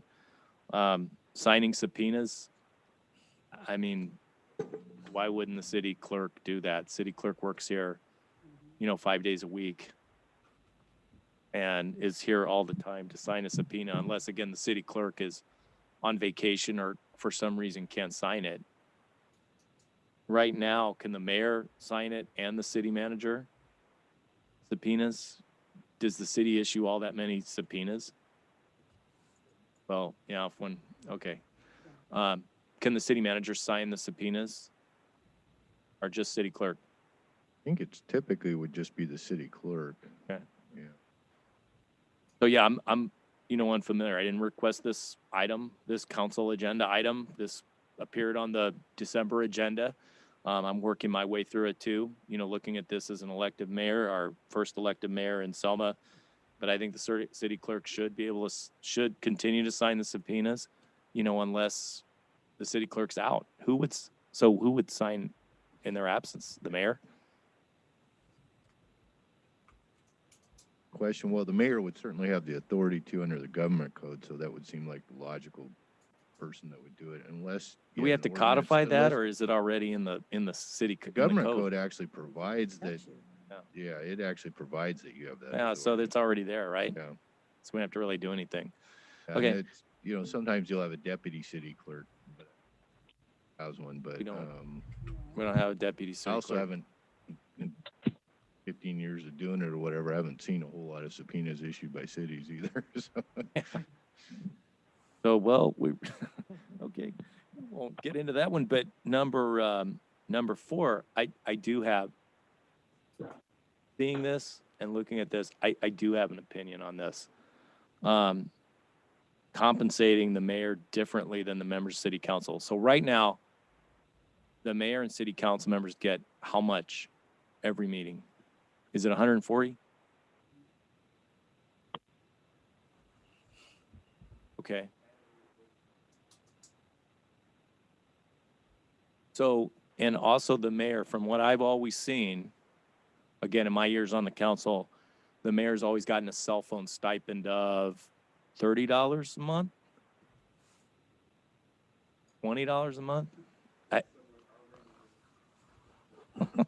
So that is what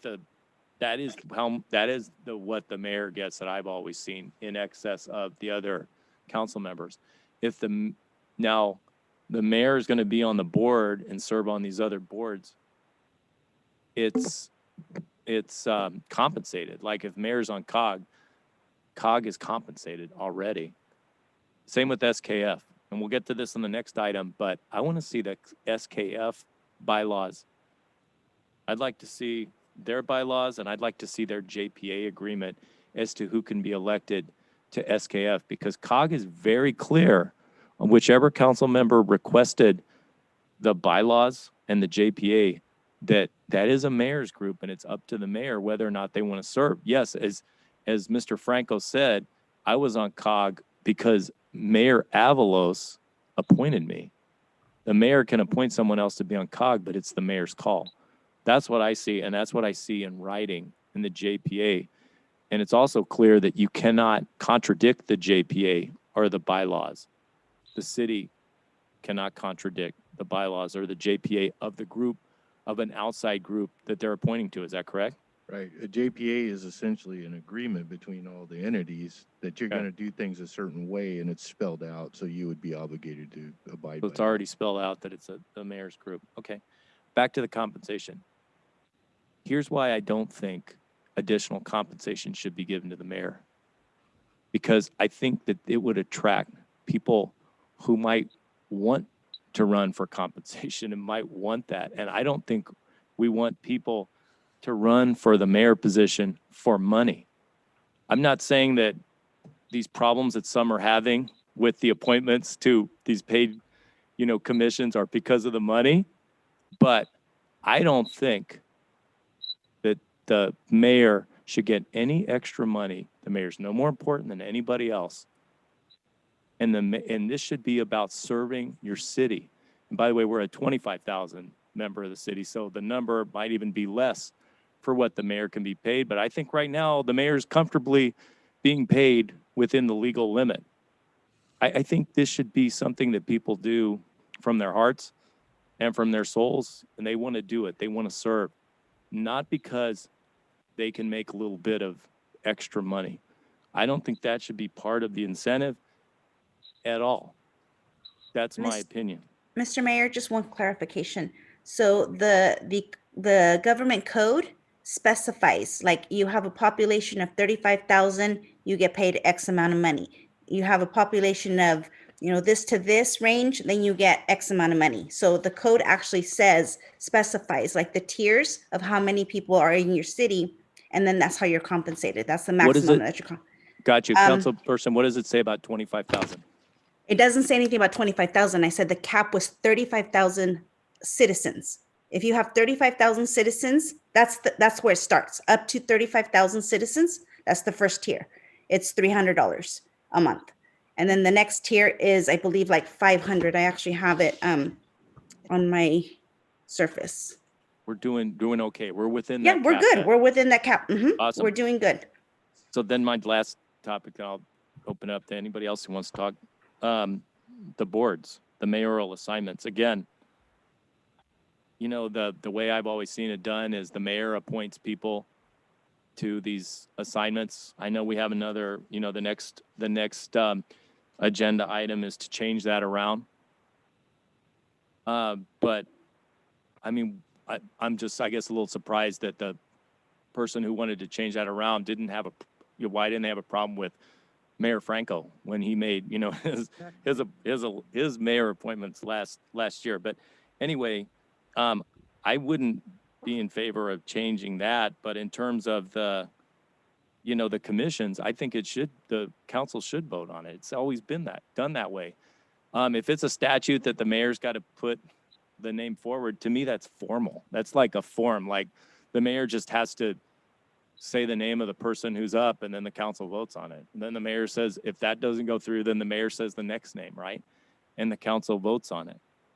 To me, that's the only change that means. And just to encapsulate my comments, in terms of the mayor and the elected mayor, it's not to increase the power of the person or the mayor. This was to increase the power of the citizens to elect their own mayor, to have more input. So all of this right here, those are my thoughts on that. And I would open it up. Does anybody else have any other comments on 1 through 5? I have a comment since you went ahead and included me in your conversation. The reason why, are we talking about the request, the request for changing the mayor's appointments? Or are we still talking about your increase in pay? Which one are we talking about? Line item 6, which includes items 1 through 5, of which increased compensation is a topic. Oh, okay, because you went all over. And so then you're including number 7 also. Are you including on council request to discuss changing of the mayoral appointments? No, that's a separate agenda item. Okay, I'll wait for that. Okay. I'll let you go ahead. You have the floor.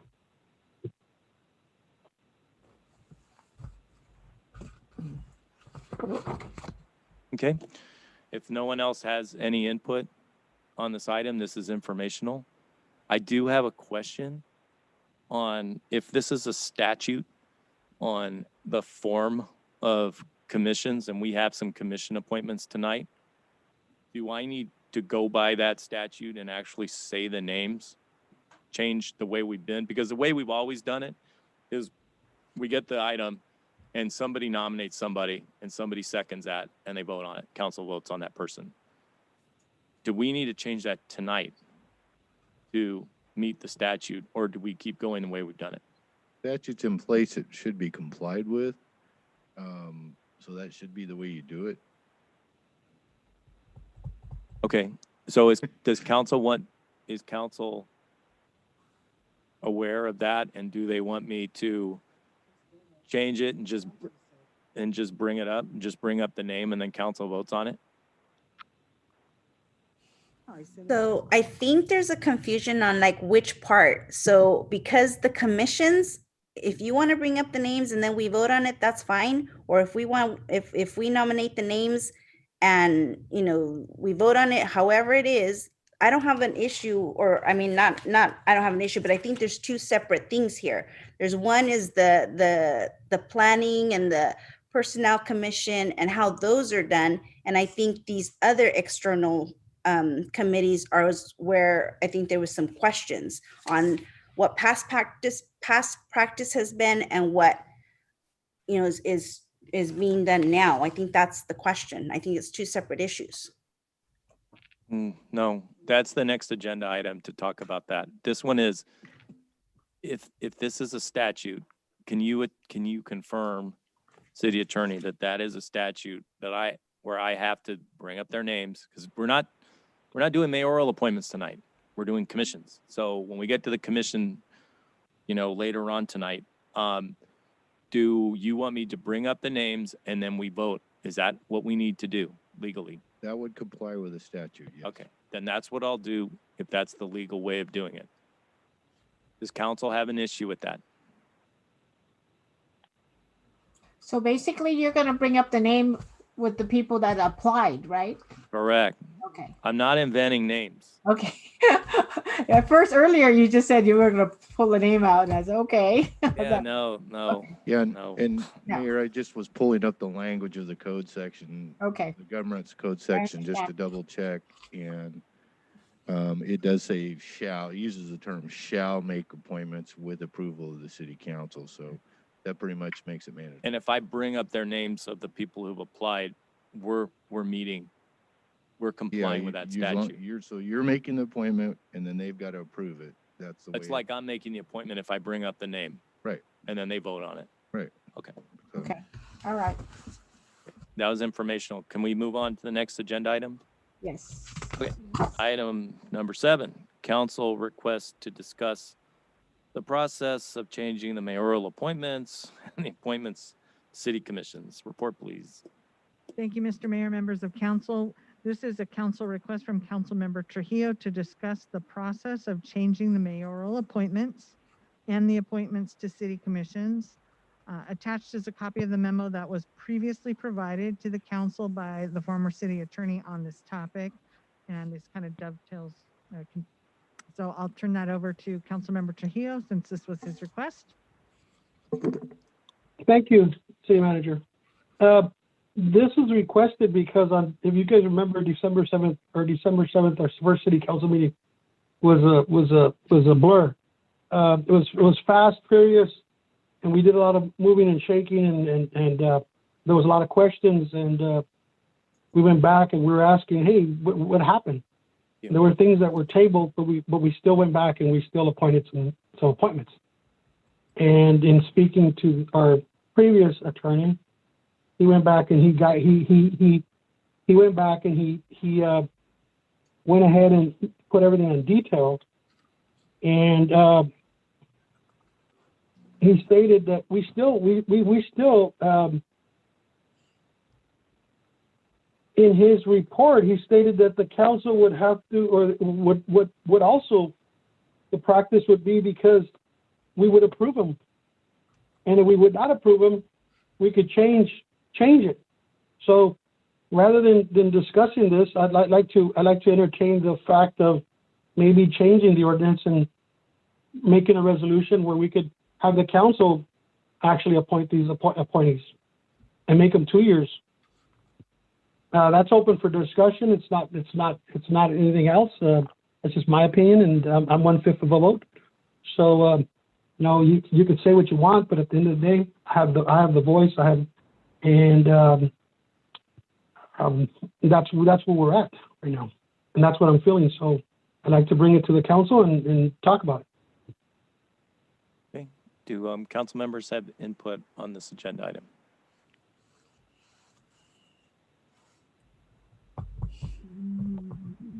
Yeah, so my thoughts on this would be if it's not something that's in the bylaws, something that's not in a JPA that specifically says that it has to be a particular person, not that that person, like if the, because I'm looking at the list and I'm sitting here going, well, I mean, I'm new to this. So to me, I'd like to attend some of these meetings to get a feel for, you know, what our city does and all the different, you know, people. And so I'm looking at this and I'm going, okay, one person has 7 committees, another one has 6, and a couple of, I only have 1 and I'm a rotating.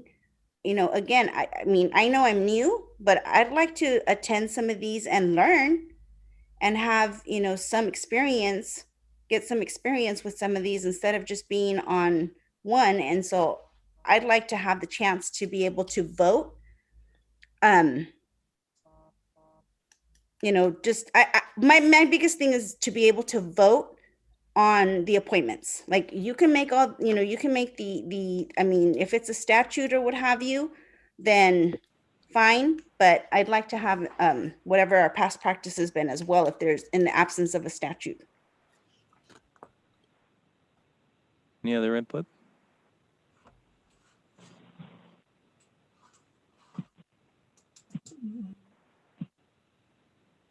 Okay, with that, we'll bring it back. Do we have public input on this matter tonight?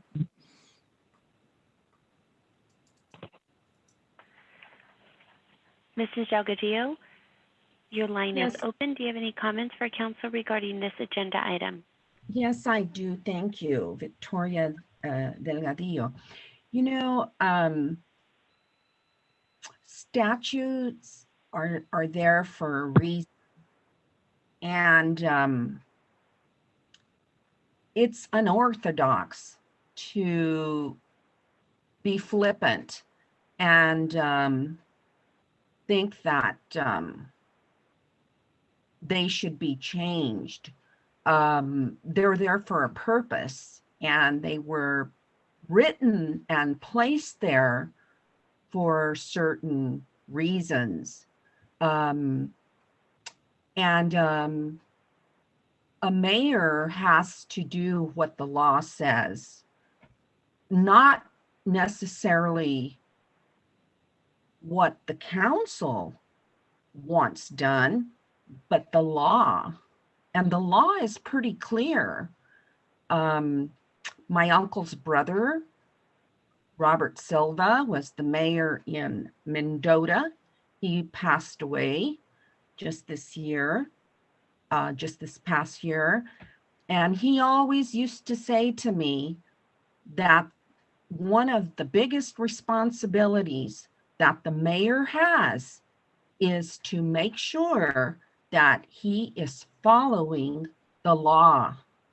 And I really believe that this is not something that we can just decide because we want to do something. It's not what we want, it's what the law states.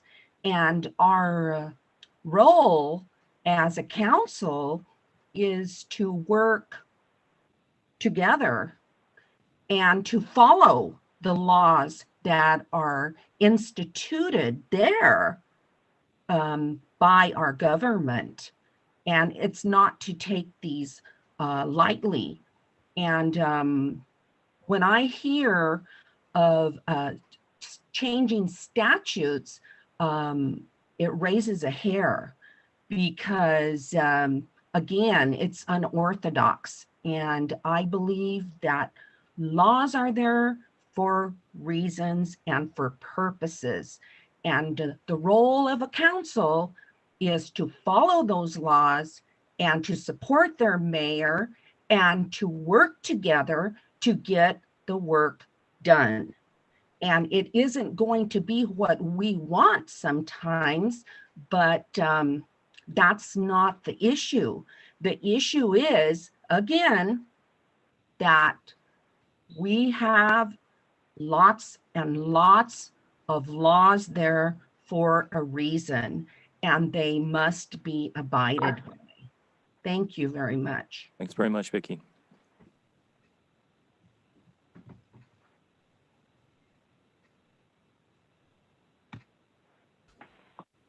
Mrs. Torres, your line is open. Do you have any comments for council regarding this agenda item? Yes, thank you, Reina. I totally agree with everything Ms. Delgadillo just said. These laws are put into place for a reason. I don't understand why the new city council wants to come in and start questioning everything now. And just kind of stirring the pot. I don't understand. You know, I know we're not all going to agree on certain things, and, you know, certain people are passionate about certain things and others about others, but we need to try to work together. If you don't understand your assignment that you're given by your mayor, or if there's, you know, a conflict of interest of some sort, talk about it. Bring it to the table. Discuss that, hey, I don't understand this or whatever, like Ms. Navarro said. She's new to this. She wants to learn things, and I understand that.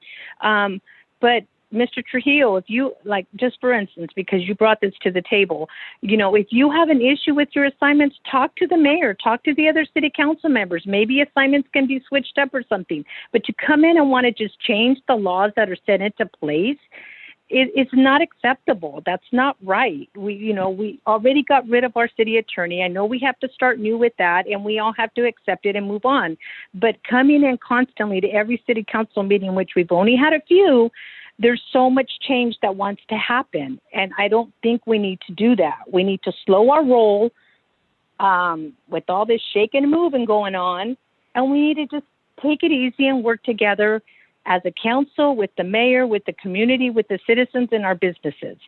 So like I said, if you have an issue with the assignments, I think you need to bring it to the table. Don't come in and try to change the laws just because you're unhappy, because definitely there was not an issue when Mayor Franco was there assigning, giving assignments out. No one had issues at that time. So I'm just saying, let's work together and let's try to, you know, get the work done that you're set there for. Thank you. Thank you very much.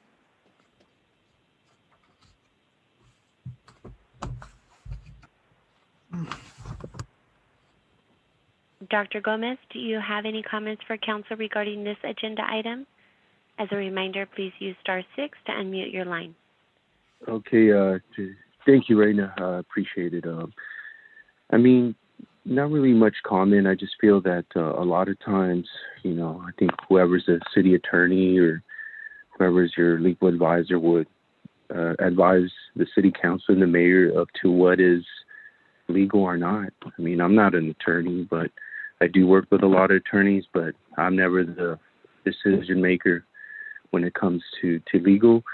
I just think, what Councilman Trujillo is bringing is because you want to bring some new blood into the table, and I think the council and the mayor can work it out. You know, in terms of who wants to be here or there. Or there's a situation here. I think, so that's why I don't want to add much input. I think, you guys were elected and there to represent the city, and that's why I guess you guys are going to get paid the big bucks to make these decisions.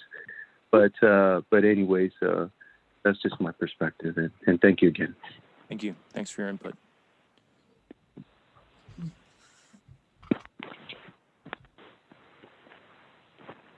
No, she's talking about the SKF dog.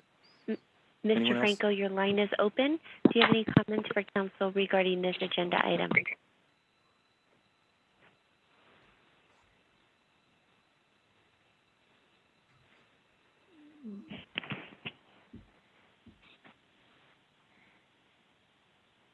Mr. Franco, your line is open. Do you have any comments for council regarding this agenda item?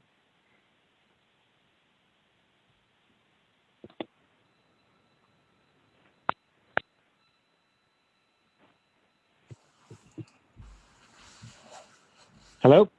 Sorry about that. Yeah. Do you have any comments? I just have a clarification. I really don't have comment for the council, but to the previous caller, Ms. Torres, I think the reason council is bringing it up because Selma did change, as Mayor Robertson stated, the way they elect their mayor. it put the city in a new government code sections of laws or guidance and statutes to follow. And what the other council members are saying is, do we want to follow the general statute of those law, or do we want to do something that's more team oriented? And that's their decision to make. Therefore, I just wanted to clarify that. And to answer your other question, I think the reason nobody had problems with my appointments when I was mayor is because I was just very fair about it. Thank you.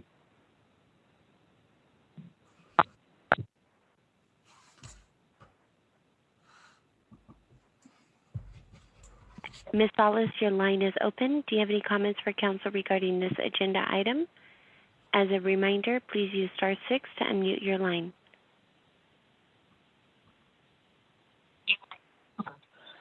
I just want to reiterate what I said earlier. The appointments are up to the mayor, and that I don't see that changing. But what Council Member Navarro stated, that some council members were appointed to several committees, and she got one and only as an alternate. Just because she's new doesn't mean she can't serve as a member of any of those committees. Maybe the former member or representative to those committees could work with her, bring her up to speed of what's being said and done on those committees. But like I said earlier, I think that the distribution should be more equitable, not giving all the assignments to one or two people and leaving the rest of the council with nothing. Everyone needs to be aware of what's going on in all of these committees at all times. Thank you.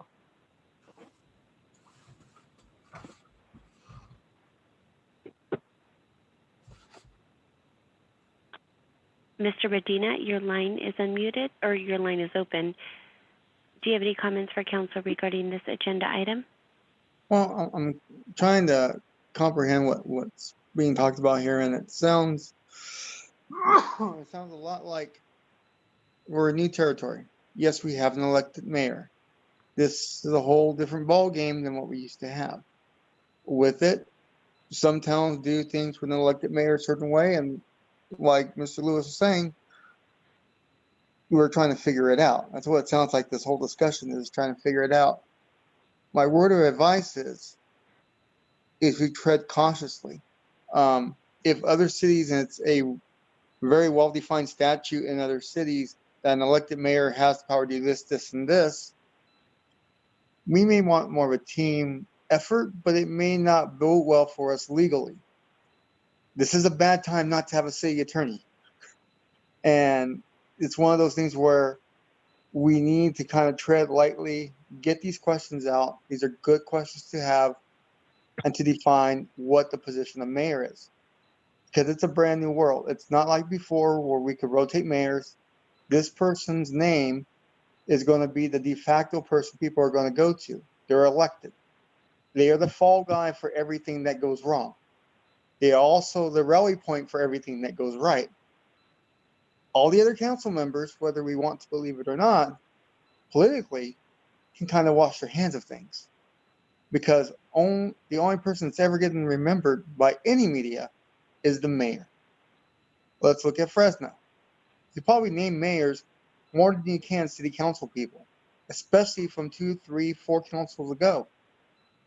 This is just how it is. This is why the mayor is kind of a sought after position. You get the clout, the fame, but you also get the blame. And as we move forward, we have to make sure that position is defined correctly. That it is given just the right amount of power, but not too much to be leveraged into, getting us all into trouble.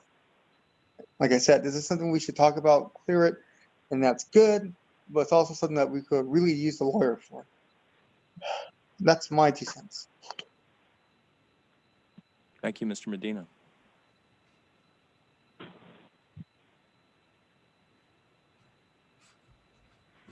Hi, caller ending in 925. Your line is open. do you have any comments for council regarding this agenda item? As a reminder, please use *6 to unmute your line. Can you hear? Yes. Can we you hear can me? You. Yes. Yes. Can you state your name Can for you the hear me? record? Okay, Jim Avalos. Okay. Okay, I'll give you a little history of the council in the past. You know, I served in the council for 16 years. When I was elected, I served on maybe my first term. I had only one committee, and I served an alternate of another. You know, over the years, the mayor appointed these committees, and then later on, when I became the mayor, I appointed committees, but also I appointed committees that I already served on, but I didn't put myself on there, but I rotated the people in those committees because I felt that everybody has to learn on the council. You knew. When I was new, they gave me one item. I was okay with it. I didn't complain. You know, I got to go if I needed to go to, let's say, if I needed to go to another a person. Let's say if you're on the 5 cities, if you want to go attend the meeting, you can. I did attend meetings. Even though I wasn't appointed, I did attend the meeting. I attended a meeting at COG, attended a meeting with the 5 cities. I was on the 5 cities. SKF, I did attend meetings with SKF. I attended these meetings, even though I wasn't on there to learn. I went because I wanted to learn how the city how I can learn to make the city better. And I did it. When I became the mayor, I made things happen. I made some changes. Not only I didn't choose myself to go with my own personal agenda. I picked people that I felt that would do the city very good at what they've done. Everybody has a talent on that council right now. We just got to find the right, how would I say, area. You know, Johnny, you have a talent. I like to see you in other committees. You know, I mean, I know you served on SKF. I'd like to see another committee with the 5 cities, maybe other areas, because to learn make you a better council person. It makes you a better person inside for the city of Selma. And I believe this very strongly. Other cities do this, and you could check their track record. It's a given. It makes you a better multitask person in city government. And that's all I got to say. Thank you. Thank you, Mr. Avalos. Mayor Robertson, those are all the callers that we have on the line. Okay, with that, we'll bring this back to the city council. Does anybody have any further input on this item? I would like to say something, Mayor Scott. I think Councilman Blanca was looking, I say, we were assigned this list, and she's like, you have a lot, you know, so I think since we're new, you're right, we're fairly new, but, you know, we would like to maybe help you out, because you got like 6 on your list. I have 3, I'm new. Blanca has 1, and, you know, I'm not counting the alternates, I'm just counting the one that's assigned to us. Councilman John has 1, and even Councilman Sarah has 1, and everything else is alternate. So I think with yours, you have so much, maybe you can assign some of the others to give them something else to do too, to help you out, because you got a pretty good load on your own. So that's my opinion. I have 3. I'm accepted. I already been to 1, and it's, you know, it's going to be good. I'm ready to learn also. Absolutely. So I've been on the council 8 years, and I've been on every single one of those commissions. I have. I've been on all of them. I've been appointed to all of them. And, you know, you grow, you know, when you learn as you're on council more. And when you start out, you just don't know that much. But the only way you get knowledge is by doing and by getting on these commissions. Yeah. And by getting on these mayoral appointments. So what you're saying, I hear you, definitely. Council of Governments, you read the bylaws, the JPA, that is for the mayor. And when Luis Franco last year took me off of COG and put himself on COG and put Mr. Trujillo on SKF, I didn't complain. Nobody complained. It's just the mayor made those appointments. But I think what we're hearing now is, hey, you know, we have an elected mayor, and maybe we can start changing things for everybody on the council, and that can be a good thing. What is a bad thing is if, you know, it could be viewed as a little bit of revenge, you know, on your person not getting, you know, into mayor and trying to diminish the capabilities of the mayor. That's what it kind of looks like. You three have been more about let's fire the attorney and let's take away the mayor's powers than, hey, let's move our city forward. And that's the issue that I have. So I want to work. I said that from the start. I want to work. I want all of us to work together as a team and as a family, but that takes experience and that takes trust. Where's the trust that you've built? There hasn't been any. And I know that's a two-way street, but we all have to work together. And I'm listening. In terms of, I'd be more than happy to relook at the mayoral appointments. If anybody would have some input on that in terms of where they would like to serve, we can't violate the JPA. That's the agreement that the city has with that organization. And we need to see SKF's JPA to see who can be appointed to that. Mayor's the mayor for 2 years. So I think, you know, it was said earlier that we should change the appointments to 2 years. I mean, they're 2 years.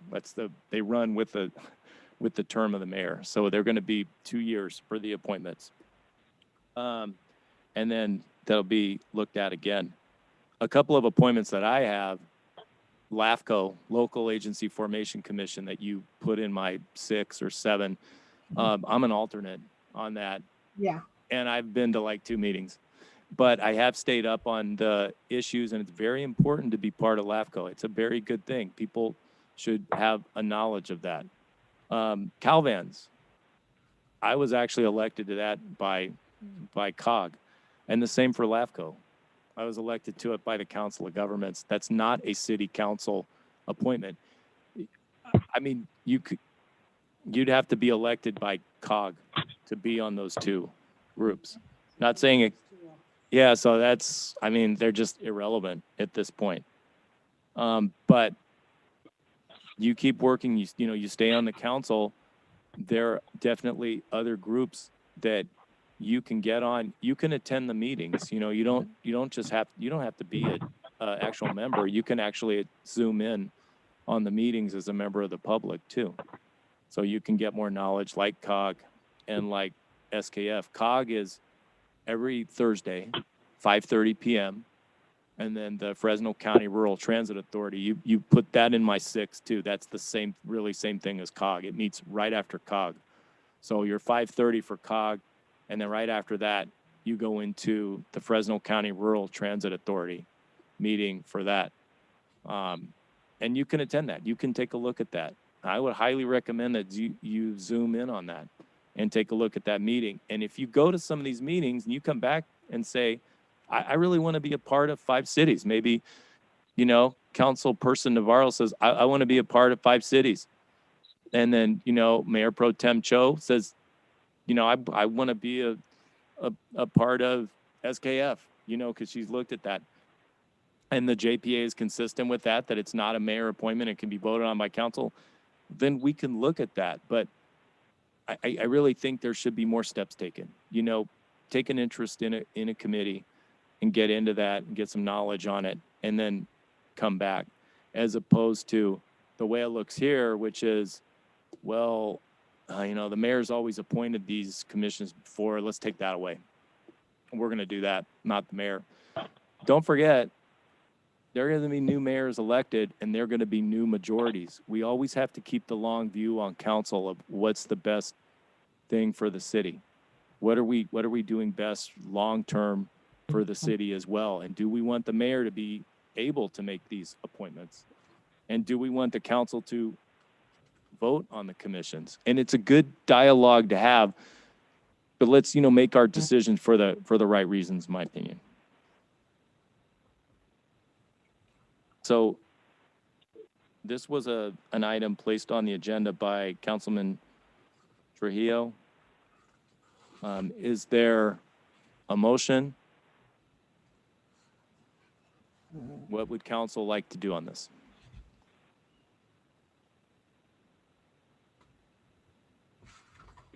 I would like for council for council to in the absence of any JPA or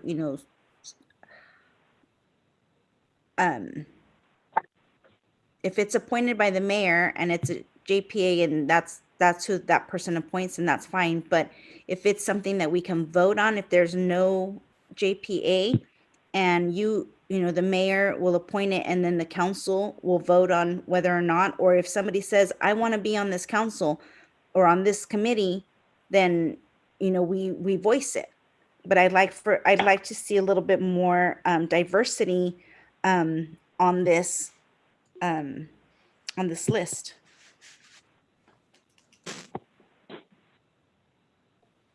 So what's the motion?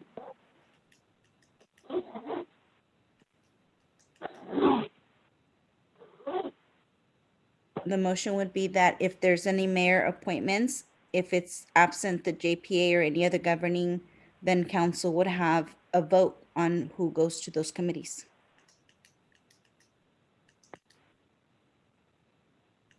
Okay, so is that a ordinance change that we're talking about? To the extent, yeah, I mean, if you wanted to change the nature of the appointments, you would do it by adopting an ordinance. What the council member what she just said sounds like consistent with the government code section, which said, it basically says that the mayor makes the appointments with the approval of council, which I think is what she was speaking to, unless otherwise stated by ordinance, which is also what she said. So what I heard sounded like it was pretty consistent with what the government code states already, so you wouldn't need to do anything. Okay, so the just be a council's, slight deviation from what our past practice has been, where Here. So yeah, what matches the but government what code. what I heard the council member say it was it's consistent with or government code. external commissions the same as internal ones? It says all committees, commissions. Now, unless otherwise, but that's internal though. Yes, you're correct.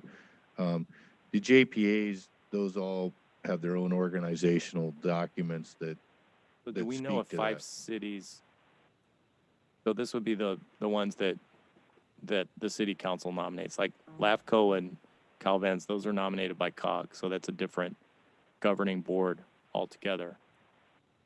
So the council has no authority there. So But then 5 cities, what if pardon me, if there Sorry. are, so we would need to research every single group, right, that we appoint to see if there are bylaws and JPAs and what they say, what the JPA's agreement is with the city in terms of how the city sends somebody to represent, right? And if it just says, council member, you send a member of the council, then there's no issue there. The council can vote on that. But if it says it will be the mayor or who the mayor selects to go in his or her stead, then there you go. That would be limited there. There would be no vote by council. If the document speaks to exactly who it is that serves, then that is what it is. Likewise, if one of your ordinances says the council members, they'll nominate and approve somebody. A local statute. Yeah. Yeah. So if so we need to research the local ordinance. What does it say about this? Is it silent? Does our local ordinance say how we pick representatives from the council for mayor commissions? I don't believe it does. Okay, so then we would need to insert that to reduce uncertainty and actually write that. Yeah, right. The only governing right now would be the government code. So would sound practice be for the city to write something into the ordinance that would specify, so we don't have issues like this in the future. Or to just to go by government code. If all you're doing is repeating the government code, then it's probably really just wasting your efforts, I would think. Not an efficient use of resources. But if there is some deviation that's desired, say for instance to appointments to the Planning Commission or a Civil Service Commission or what have you, if there's some sort of difference there that's desired by the council, then yeah, you'd want to adopt an ordinance, and that would be typical process for an ordinance. So we've always done it where the mayor makes the mayoral appointments. That's why they're called the mayoral appointments. So in the future, you might want to just, change the name according to Councilperson Navarro. If, the mayor's opinion wouldn't really count, it would be up to the council. So then maybe it needs to be changed in the city because it hasn't been done in accordance with the government code, if that's the government code, to nominate these people to external boards with council approval, if it applies to external boards as well as internal commissions. The city's always done that with internal commissions. Always voted, the council's always voted on those, but not on external commissions. And I'm just wondering if there's a difference there.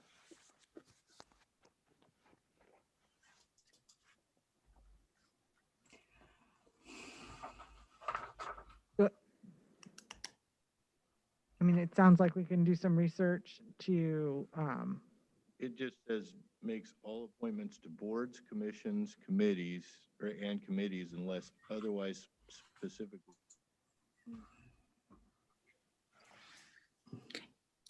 I can't hear the attorney. I'm sorry. It's okay. You guys keep cutting out. I I probably keep apologize. moving away from the mic. So basically, it doesn't specify only internal, but you have to keep in mind that where there is a JPA or something like that that has its own governance, that's a different thing, and they have their own requirements that we're bound to by agreement. So, but other than that, it doesn't limit it to just internal. So. Okay. So I have a question. How many boards do we really have that That are actually appointed by the mayor? Yeah, that you're appointing, that the mayor gets to appoint. We have what, 3? That the mayor has latitude. I mean, the mayor has to go to COG, or the mayor appoints somebody else. So there's SKF, SKF, solid 5 waste, cities, and beautification, right? and 5 cities. that's it. Beautification. So, and 2 of those are compensation. So COG is compensated, and so is SKF.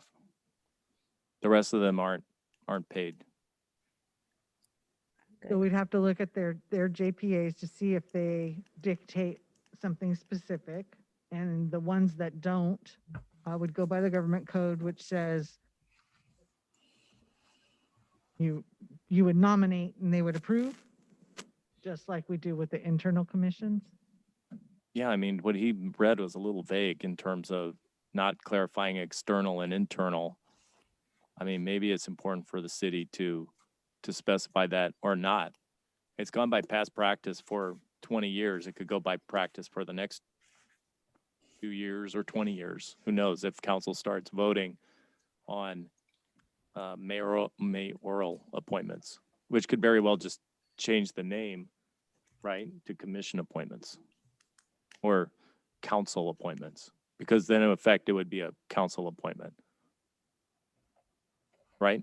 The mayor has no input other than with COG that the mayor has to go to, and maybe SKF depending on what we find. So at this point, the only change would be the city council would vote on the external commissions that they're allowed to vote on that aren't blocked by JPA, by the agreement between the city and that external organization. Correct. We could put that in the city ordinance. We could put that in the code, right? Because there could be other groups that come forward in the future too. I haven't seen them in 8 years. I haven't seen another group that's come forward Five Cities was new when I got on 8.5 years ago, and it's still around, but I haven't seen any new ones. But, you know, we'd probably want to take account of the new ones in the ordinance that the city would write. Is that the motion that I'm hearing, Councilmember Navarro? So as long as it doesn't conflict with the statute, it's fine, right? Correct. Yeah, and you obviously couldn't conflict with a statute. Yeah. Okay. Everybody ready to move? Is there a second on this? I'll second it then. Is there more discussion on the floor on this agenda item? Okay. City Council, call the roll. City Clerk, call the roll, please. Councilmember Mendoza Navarro, Yes. Mayor Pro Tem Cho, Yes. Councilmember Guerra,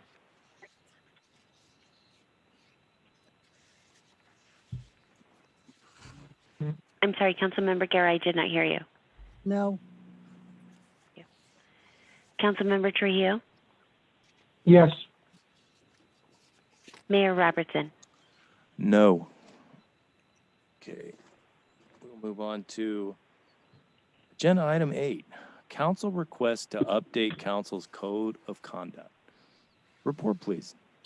Thank you, Mr. Mayor, members of council. This was a council request from Councilmember Trujillo to discuss updating the council's code of conduct. The current code of conduct for the city council is attached. It was last updated in 2016. With the new council, it may be something that we would want to discuss. Since this was a council request, I'll go ahead and turn that over to Councilmember Trujillo. Okay, thank you. So in the past, these last 2 months, we've been really getting really. I've been witnessing a lot of information. Before I even start this, I'd like to entertain my fellow councilwoman Sarah Guerra, and I apologize to her. The last 2 years, I offended you in any way where Mayor Roberts and I offended you in any way. And the reason why I bring this up is because in the last 2 months, since December 8th, I've noticed a lot of information, if it's either social media or just things in general, that I think that us as council, in order to move ahead and start working to better our community, I think we as a council need a tool that we can actually adhere to so we can start getting down to some business. And if I have to be the first and be probably the one that, everybody could say, well, look, this guy's saying this. But in order to move our city, and in order to start thinking about the issues and working with everybody together, I feel that we as a council need to start talking about bringing in this code of conduct policy, enhancing it, working it so it could work for our favor as a majority council, as all of us 5, so we can work together. And I think that I'm not bringing this to the council to point fingers or say, hey, you know what, this has been going on, I want it to stop. Or I'm here. I'm bringing myself and saying that, in the past, I apologize to the people I have offended, but I think that we as a council need to start working a little more as a whole. And I think we need to have some guidelines so we can start respecting each other.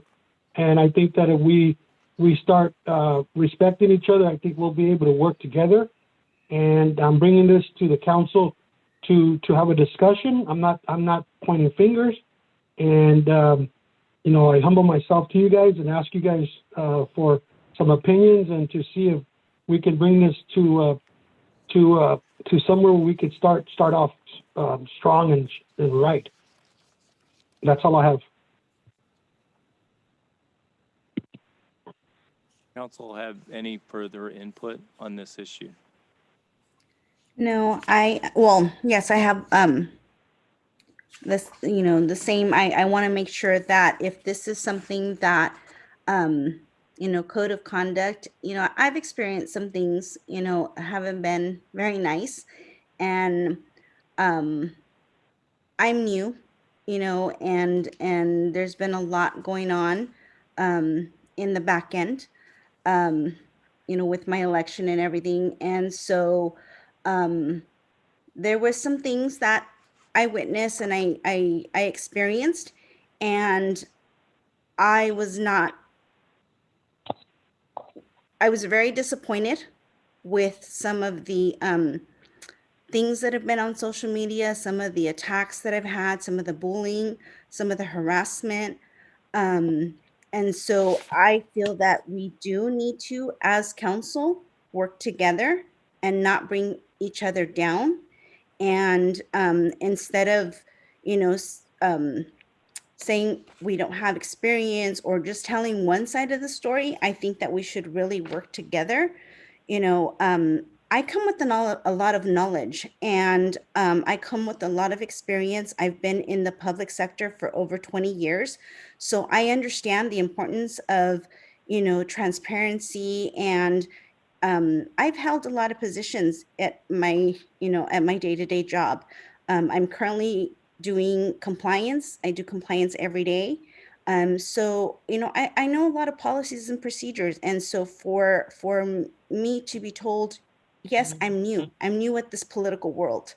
I, you know, so I feel that we need to look at this code of conduct. We need to make some revisions, and then we also need to, make some enforcement, so that if we are not respecting each other in person, on social media, out in the public, then we need to be held accountable for that. And, as leaders, we need to set the example, and show that we have that we're working together, and that we're wanting all. I have the goal, as everybody else does, is to move the city forward. And sometimes we may not agree with some of the decisions that another person makes, or they may think, oh my gosh, why didn't you talk to us? There's procedures, there's policies, and I am a compliance person. I'm going to follow what the procedures are. And so I'm not going to be having a secret agenda. I don't work that way. I'm here to serve the community. I was elected by the community. And so I feel that each one of us is responsible for our actions, and each one of us shall be held accountable for our actions and how we treat us as a council and how we treat the public. And so I feel that, in reviewing this, I feel like we really need to update it and, add some language about maybe some actions that will need to be taken in case somebody isn't complying with these.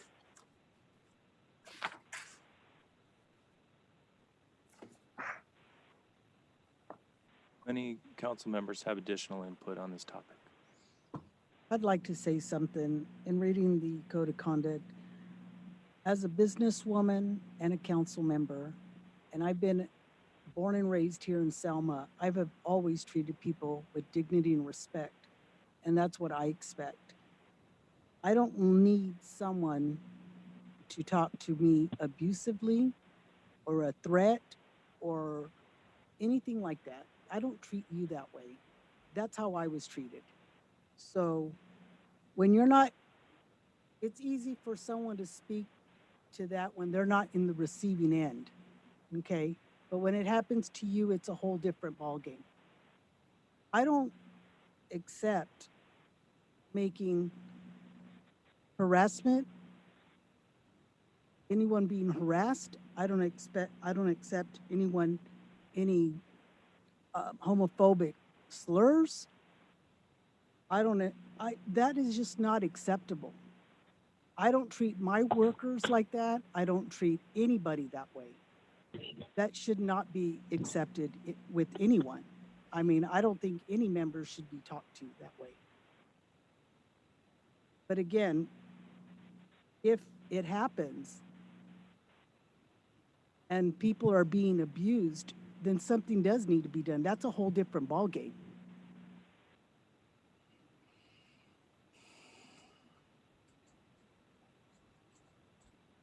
Mayor Pro Tem Cho? Yes. Well, I'm new at the game too. I think our goals are the same, is to help our city. I mean, all of us has, the goal's there. We should be going it together. You're right. Some of our opinions are different, and it's brand new. Like social media is the thing that's happening now, and some people that's out there aren't as nice as some. Okay, and so basically, I gotta learn to get a thicker skin almost, just to get through this round. I'm not sure I signed up for this, but I took the job and I'm going to do the job. And I am my own person also. I listen to a lot of people, but that's what I'm supposed to do because I am representing the city of Selma. So whatever decision I make is from what I hear or what I come up with. I will do the research, and there's not a. I do not like our division thing. That is totally not good for the city. So I think we do need to come back in and take it, and take care of the city and the people. And there's always going to be people that's for us and against us. We're never going to please everybody. But, I don't see why the people have to do attacking and the bullying and all that. That's not necessary. Okay. Doesn't make them any bigger people, doesn't make us any smaller people. So I think we need to come back in and work together as a united group. So I'm hearing from you, Mayor Pro Tem, that, we ought to, and you, Councilperson Navarro and Councilman Trelo and Councilmember Guerra, that we need to be in agreement and we need to be a family and have this unity. What I've experienced on council so far is you put as the number one priority getting rid of the city attorney. You tabled a lot of issues that we didn't need to be tabled. Today, at this meeting, you're working on removing abilities from the mayor, changing the mayoral appointments around. If you want to look at who's causing the disagreement, look in the mirror. That's what's causing it. We're not on the same page. Your agenda is completely different from what I wanted. My agenda is, which is to serve the people and get money back in their hands and to bring our economy back. And, the way I'm looking at this is you're going to try to use this code of conduct as a weapon to silence me because you don't like hearing what I have to say. And that's not going to happen. I was elected by the people with their platform of public safety and economic development. And you won't silence me with a piece of paper. And what I can also say is when different ideas come up on city council, that's what happens. And you have to be ready to defend your ideas. Just crying racism or sexism because someone disagrees with you or expresses themselves with their free speech and disagrees with your opinion, that doesn't make them a racist. That is a rhetorical ploy. That is a strategy to prevent people from disagreeing with you. We all have to feel safe enough and confident enough to be able to agree with each other and disagree. And it is clear we're not there yet with this council. It's our second meeting. I also find it really ironic that Councilman Trujillo brought this item of our council member behavior to the agenda because he's consistently represented the absolute worst of how council members can act. At the council meeting in September, at the 4-hour mark, he badgered and harassed a female caller by telling her 6 times that he's going to go confront her at work, even though she said, I don't want to do that, to the point where she requested armed law enforcement to meet with this council member. We have a council member right now who won't be in the same room with council member Trujillo without armed law enforcement and without revealing what was said in executive session. I had a homophobic slur thrown at me. That is not right. If you want agreement and you want unity, start yourself. Do it yourself. And let's come out with agenda items that don't take away and don't diminish people, but build them up. Let's work together for our citizens rather than targeting me or any individual on the council. Let's remember why we're here. And so doing this code of ethics to just take somebody's ability to speak their mind away and to defend their ideas, no, I don't agree with that. I agree we should all treat each other with dignity and respect. And to get on the same page, we all have to work together for that common goal. And we need to work even harder on that. Is there any public input on this topic tonight? City Clerk.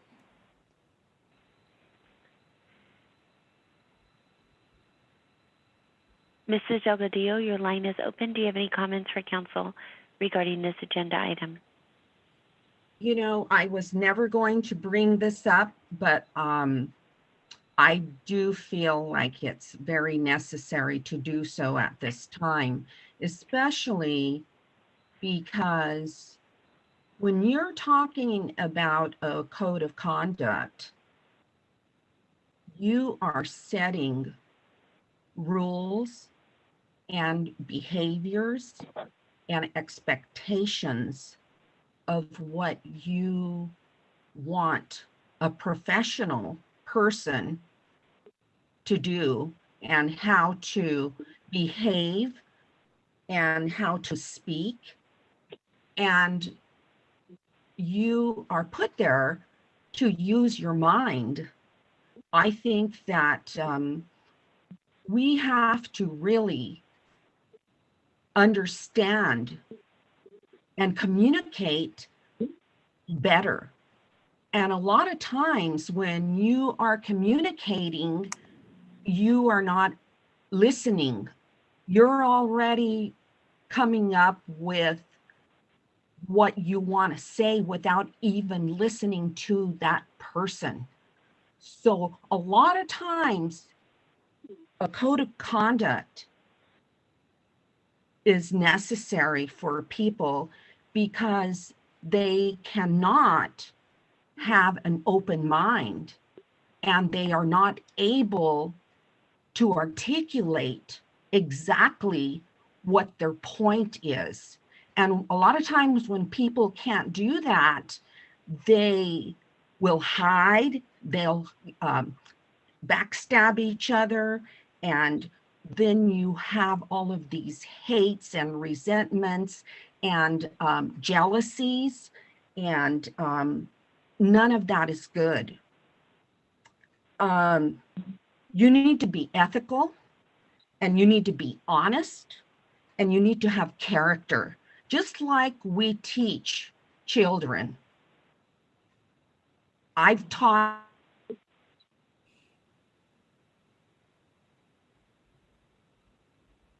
You're cutting out, Vicki.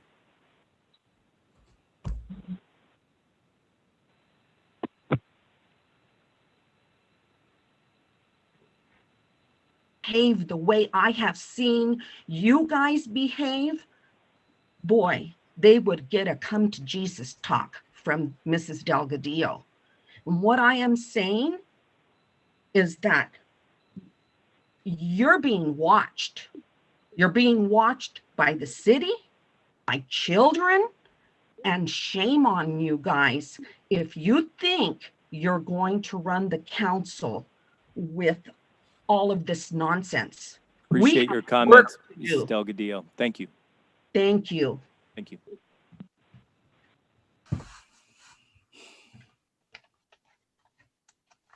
Mrs. Torres, do you have any comments for council regarding this agenda item? As a reminder, please use *6 to unmute your line. Yes, Rena, thank you. This is Yolanda Torres, and I am the caller that Mayor Robertson is speaking of, in which Mr. Trujillo, verbally attacked me during a city council meeting on record. I, till this day, will not trust you, Mr. Trujillo. I agreed to meet with you, and you canceled the meeting 30 minutes before I was supposed to get there. And I was going to have police escort me along with my husband because I don't feel safe around you. You are very disrespectful. I don't think of you as an honest person, someone who can say the things and threaten me on council, on the record, and now hearing what's going on, you have a problem, Mr. Trujillo, and there's no place on council for that. I hope and I strongly suggest that you go to counseling or you go to a code of conduct class, because if you can speak to women that way, in a very demeaningful, disrespectful way, to where you feel we can't even be in the same room with you without police officers or the police chief being present, that is a problem.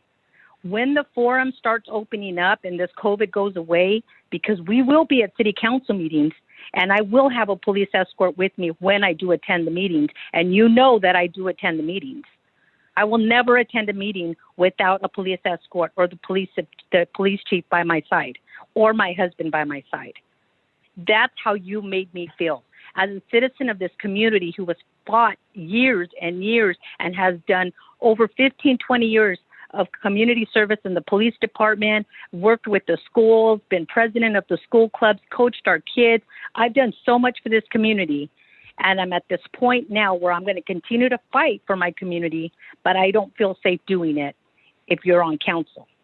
It got to the point where I had to go to the police chief and almost take legal action against you. That's how intimidating and threatening you were to me after listening to the video, and business people calling me and community members calling me and family members calling me. I had to tame people down from trying to go and confront you. So that's why nothing ever came of this. But I just want to let you know the way you make me feel. But the way let me tell you something.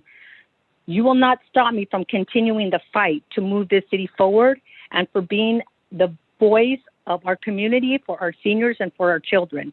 That I guarantee you. So I guarantee that you start working on yourself if you're going to stay on that council and do what you say you're going to do. And I really do think you owe me an apology. Thank you. Thank you, Ms. Torres.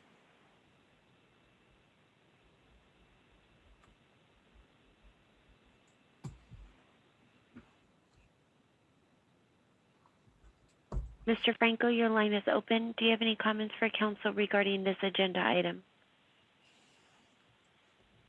As a reminder, please use *6 to unmute your line. Yes, can you hear me, Reina? Yes, thank you. Okay.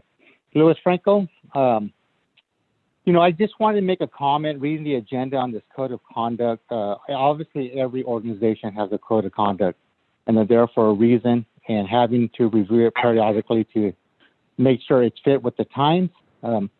We all see how decisive social media has made our country, and our community is not immune to that. I think we got to be careful when we have elected officials or community representatives or community leaders use social media and put it with lies, misleading statements or disinformation. And quite frankly, it just boils down to cyberbullying. So having a code of conduct that has the mechanisms and the tools to address this issue, should any council member or representative of the city do that, I would encourage council to adopt policies because having a policy that has no merit or no teeth or no accountability is just a disservice to the community. And then on a final statement, I just have to say, I don't know how Mayor Robinson is trying to portray himself as a victim in this. Mayor Robinson is not a victim. This whole code of conduct was for council to operate in a professional manner, all of you guys in a professional manner. So everybody knows that Mayor Robinson is not the victim, and Scott, I think it's unbecoming for you to play the victim card in this manner. Thank you. Disagree. Next comment.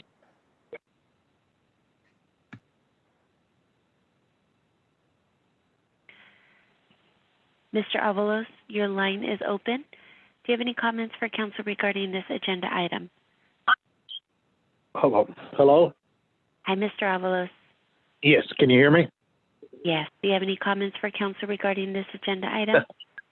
Yes, guys. I'll be honest with you guys. I was in the council for 16 years, and I've seen it You know, anybody knows me. You know, if, you can ask my previous council people that know me. You know, one thing about Avalos, you know, he, you know, you take criticism for what it's worth. But the criticism is from the public. Any decision you make and they don't like, you're going to hear it, and you got to be thick-skinned. Okay, if you make a wrong decision, trust me, you're going to hear it. I know for a fact. You know, but you know what? In life, that's any part of life that you go to, in any kind of job, you're gonna expect those criticism and what you do, the actions that you do.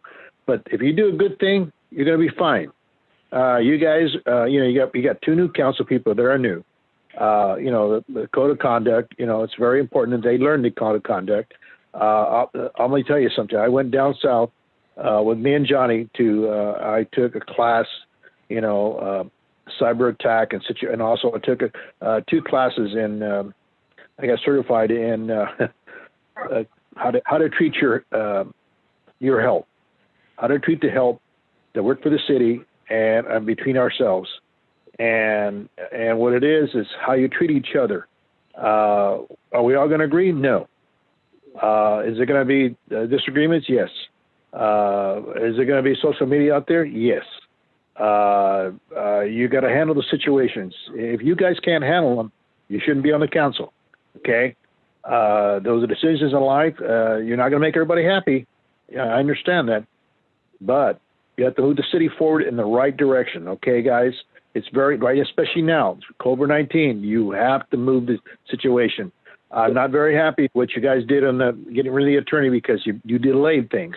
I made that very clear to you guys when I made that speech. You made the delay for the city progress to move forward. Any delays, 2, 3 months, or whatever, put the city in jeopardy as far as financially. Okay, guys, I didn't like what I heard, but in any case, you got to learn from that right now from Avalos. You got to move the city forward. You have the opportunity to do it. You know, in the COVID-19 CARES Act, take responsibility and move it forward. Okay, guys, open the city up. Whatever it takes, be innovative. You have to be innovative now. Okay, guys, that's all I got to say. Thank you very much. Thank you.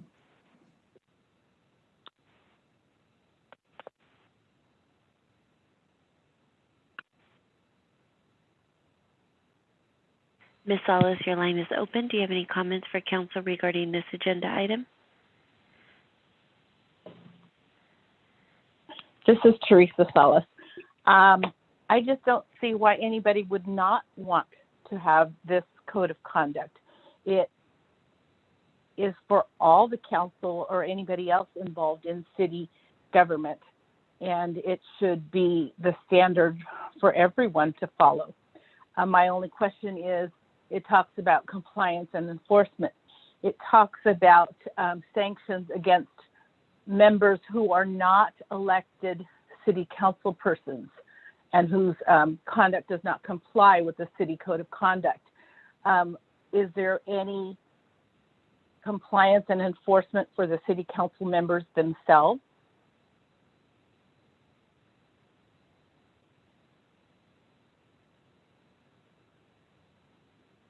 So the code says it's self-enforcing for the city council members because the employers of the city council members are the people, and they're the ones who administer the job review for the mayor-elect, which Selma elected for the first time this November, Teresa. That's 2 years. For council members, it's a 4-year job review. So it's self-policing and self-enforcing. There is a current code of conduct, and that's what it says. Yes. So basically, like Mr. Franco said, this is just to update some language. But again, I don't see any harm in updating it or reiterating what needs to be said, just as a reminder to anyone involved with the city of what their conduct should be, regardless of whether somebody thinks they're not very nice or whether somebody thinks they are. This covers everyone, and I think it's a good idea. Thank you. Thank you.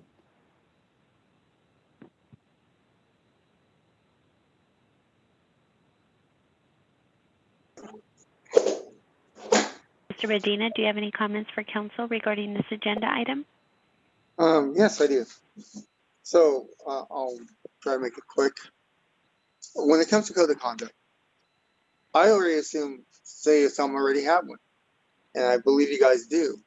So the idea of trying to rewrite or change a nuance to a code of conduct, whenever I hear those terms, always worries me. And it worries me because in light of everything going on in the outside world.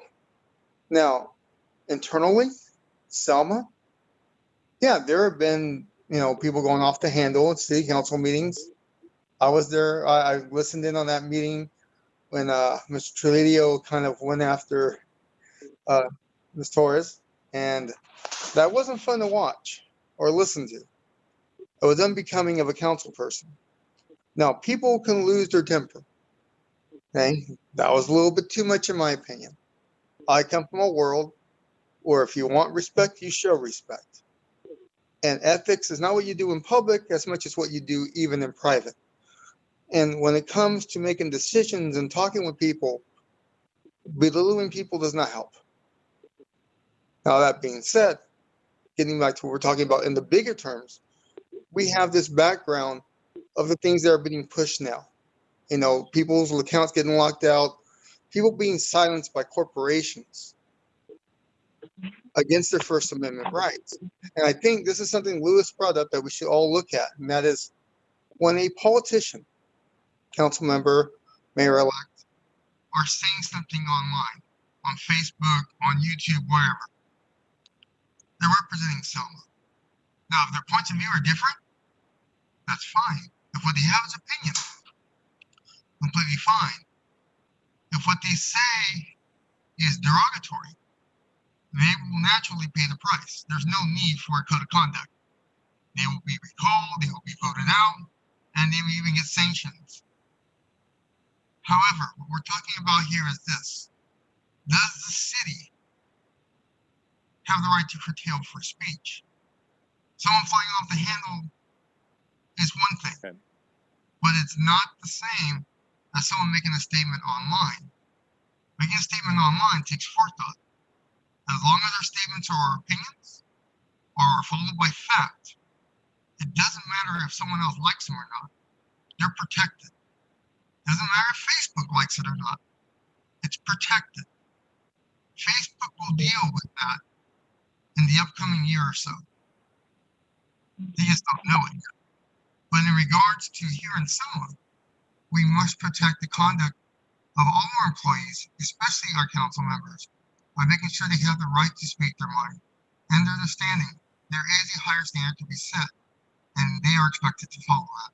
Thanks very much, Mark. Appreciate your input.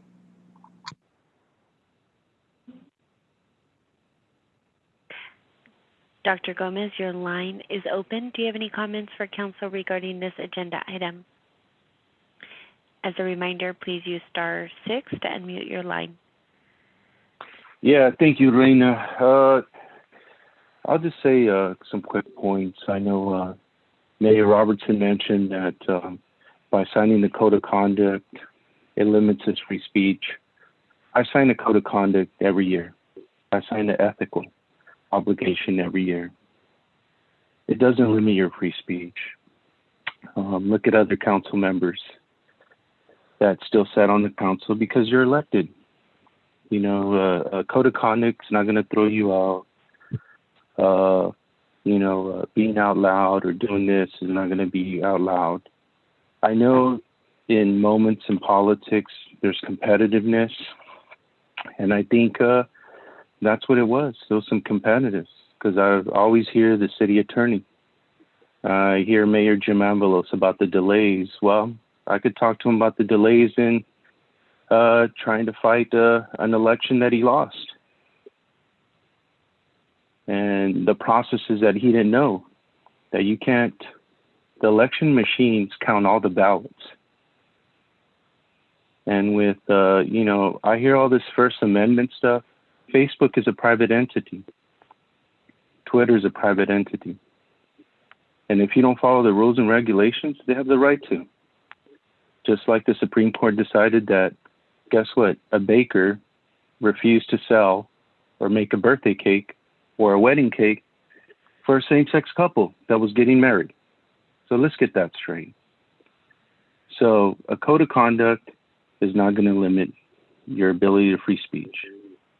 Like, I disagreed, absolutely. Have I agreed with some things that Mayor Robertson has done? Yeah, I thought the police deserved a pay raise. I thought what you guys did in terms of allocating more money for the businesses was great. And I just think that, you know, I could see like, okay, there's different ways in terms to get your goals. That's why you have conflict resolution classes to go through, to work as a council. Okay, and that's done through many councils. And that's just my point of view. You signing this code of conduct and updating it. I sign one every year, updating. I comment on Facebook. I do this or that. But yes, I do represent, you know, who I am. I represent my family. And definitely when I know Blanca was definitely getting bullied, I didn't like it because I know her. Okay. And I know my sister's been bullied. And I know, and one thing is that I will not allow that to happen because I've seen what it does.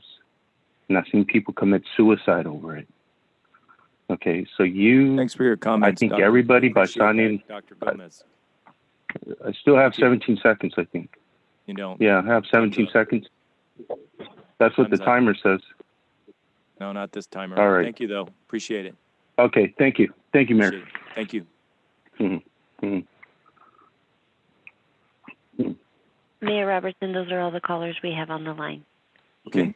With that, we'll bring this matter back to the council. Is there additional council input on this agenda item?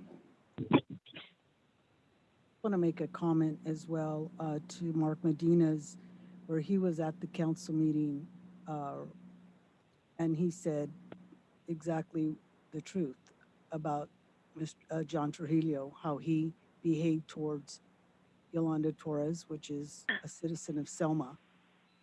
And Luis Franco was the mayor at that time, and not once did he try to engage or stop Mr. Trujillo from being abusive to Yolanda Torres.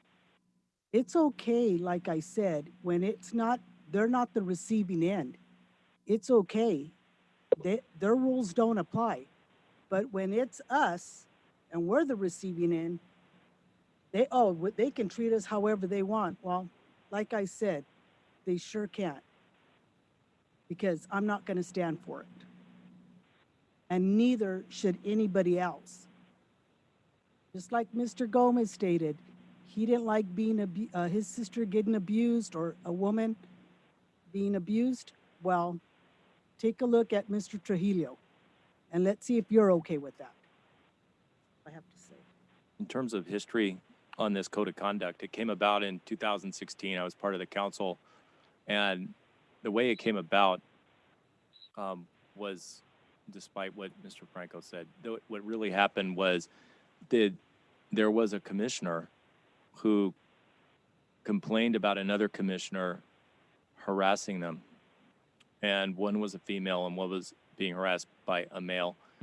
And when the council said, come forward, and, you know, I don't want to get too much into it because this is an executive session. This was private. The person said, I do not want to pursue it. I will not pursue it.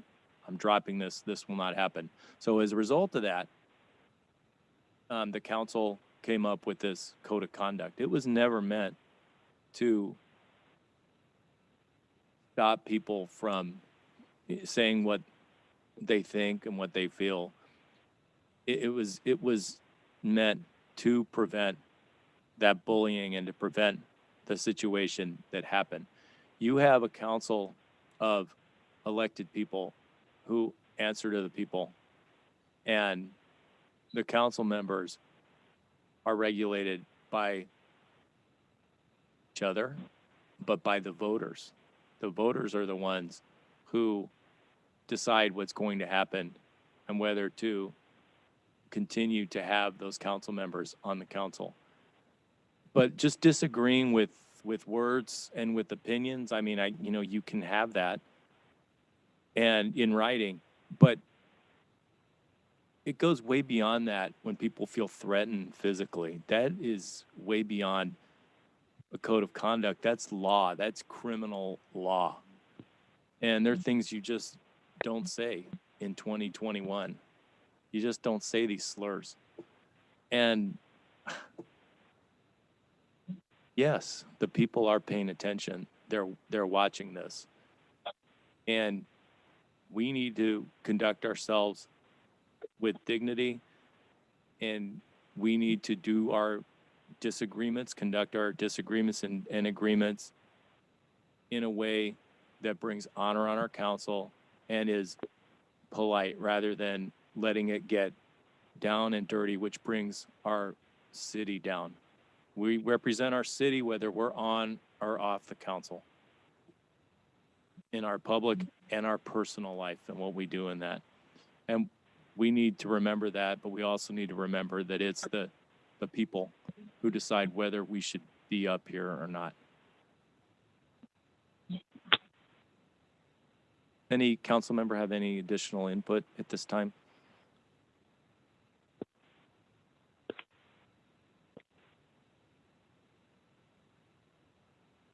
Okay, is there a motion? Yes, I make a motion to review the code of conduct and update it as needed per whatever new laws. I know that there's a new law about social media. And then, to have consequences and accountability for the violations of the code of conduct. Is there a second?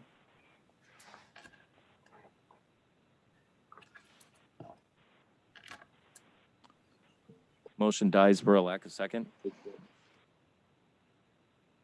So with that, we will entertain another motion, or can we move on? With that, we'll move on. Next item, council request to discuss council meeting start time for presentations.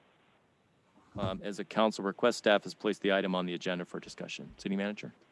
Thank you, Mr. Mayor, members of council. This is a council request, as you mentioned, that if we have 2 presentations on a council agenda, which is of the limit that we try to have, but if we do have 2 of them, the request is to start the meeting at 5:30. This is a request from Mayor Robertson. If you'd like to go ahead and expand on that further.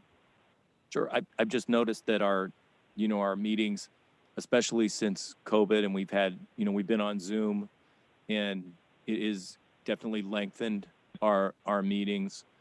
And that we're almost at 11 p.m. tonight, so we're in record territory.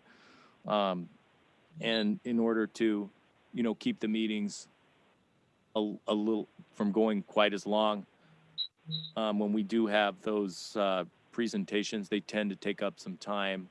I just wanted to put it in front of council to see if there's consensus, if there's council agreement to meet at 5:30 when we have these presentations, so that we can get through the presentations and get on the meeting at 6.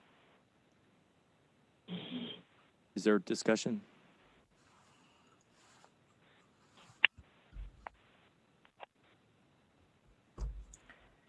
Do we have any callers who would like to weigh in on this subject?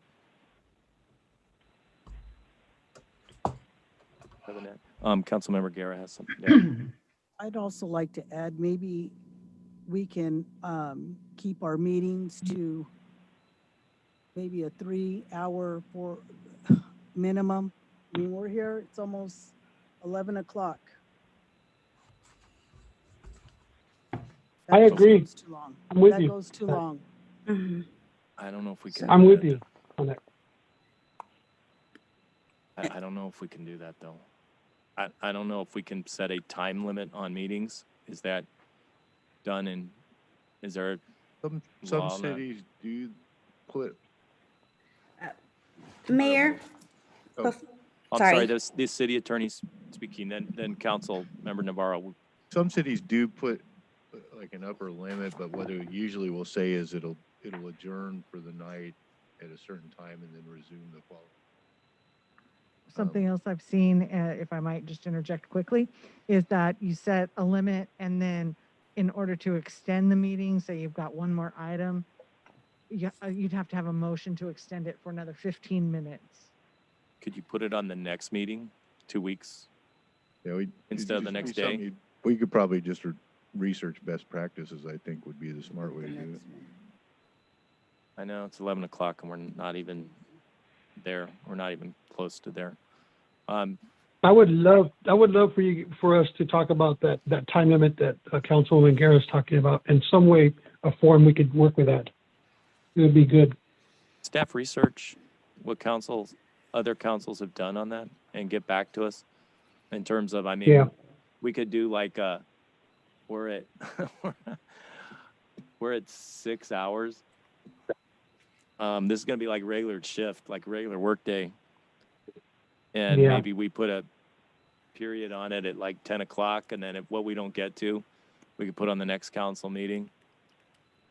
Yeah, I think it'd just be prudent for staff to just research what other cities' best practices are, and you probably just have to change code to reflect that or wherever it's laid out. So I'd request that, so we would make a request to continue this until staff can research the time limit Yep. issue. Is everybody good with that? Okay. That's good. I'm with it. Do we have any input from the public? Mayor, before you Oh, move sorry. forward. Yes. So I believe Mayor Pro Tem Cho did second my motion, but she was muted. Oh, okay. So you made a motion. I didn't hear that. No, this was on the on the code of conduct Oh, item. I had a viewer text me and tell me. okay. I didn't hear a second. Did anybody hear a second? Mayor Pro Tem, did you second that? I did second it, but I was mute, so you didn't hear it. Okay. Okay, so we'll go back to item 8 now. And what was the motion again? The motion was to revisit and update the code of conduct, especially with new laws that are in place, and also Making ensure that we free have. speech even broader. Go ahead. I'm sorry, You go ahead. have. Pardon me. Thank you for interrupting. Consequences and accountability for the violation of the code of conduct. I apologize for interrupting you, council member. Mhm. Is there a second? I second that. Okay. Do we have any further debate on the floor? We have a first and a second.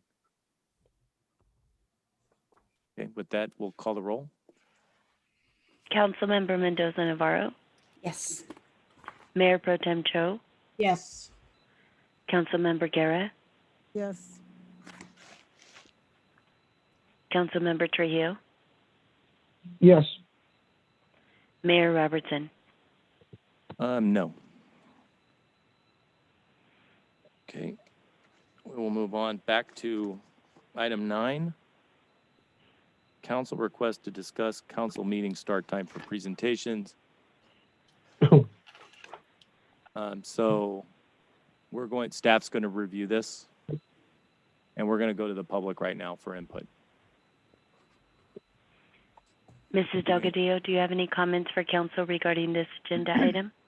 Yes, I do. Thank you, Victoria Delgadillo.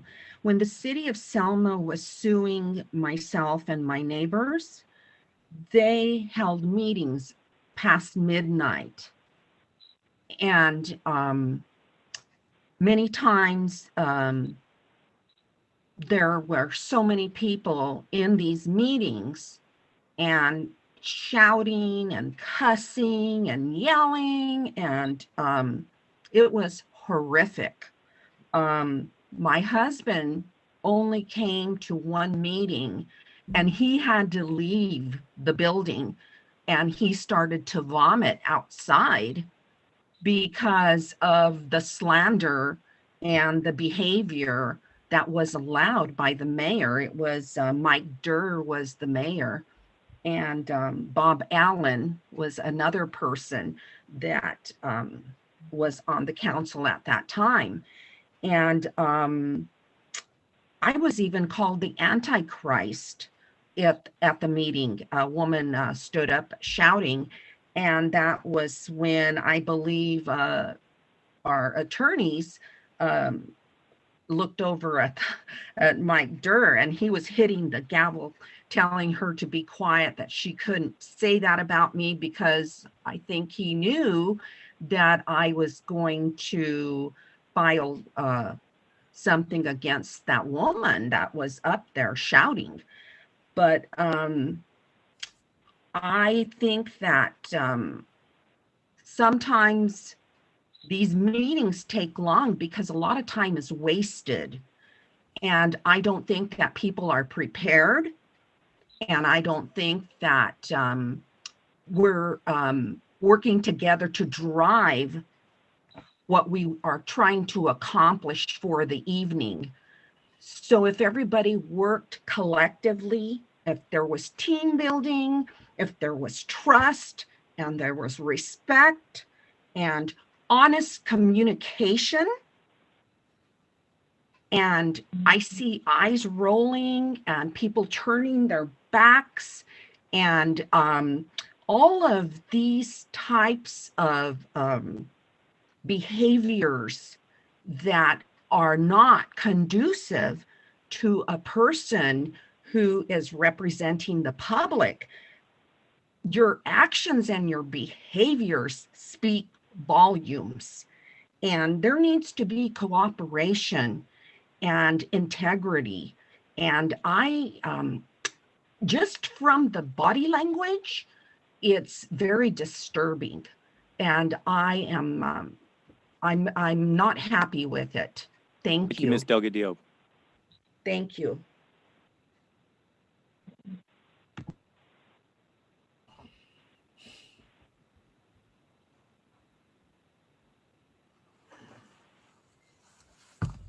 Mrs. Torres, do you have any comments for council regarding this agenda item? Yes, really quick, Reina. It would be so nice to have a limit on these meetings.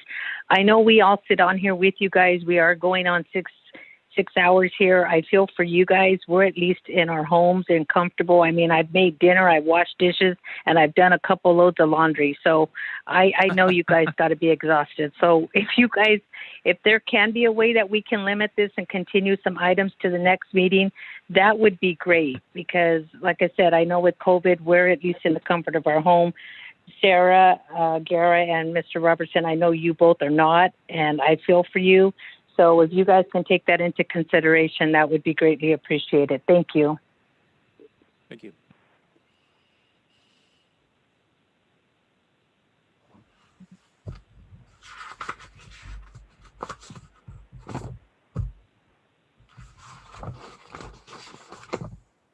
Dr. Gomez, your line is open. Do you have any comments for council regarding this agenda item? Absolutely, but it's going to take a great parliamentarian. And just being a doctor, I definitely would like Mayor and Councilwoman Garrett definitely stay home. You know, if you can. I mean, COVID's rampant, and I definitely don't want your loved ones to definitely succumb to this dangerous virus that I've seen destroy, and don't worry, we I'll won't. just get a little emotional right now, and so that's it. And but definitely, if you can, I know it's going to take a great city attorney, parliamentarian, try to limit some of the aspects. And like I said, I know Councilwoman Guerra mentioned me, and I'm like, look, if there's any abuse or anything like that, I'm against it on all levels. I don't care who does it. I will definitely, I am not for that. I've had interns call me where they were young and told me they were being, sexually abused by their supervisor. So I've been there where I had to be that person, and I just want the best for all of you guys to get along And like I said, absolutely limit the meetings. I'm used to being up, but at the same time, I plan on moving back to Selma soon, but it's because it's always been in my heart, no matter where. I've always voted when I was in the military from Selma, but definitely limit the meetings because I think it's, if you guys can, I think it's best for you guys, for all the council members to get back to their families. And if they have the capability to hold these meetings and be in their families in the comfort of their homes, I'm definitely all for that. So thank you so much. Thank you.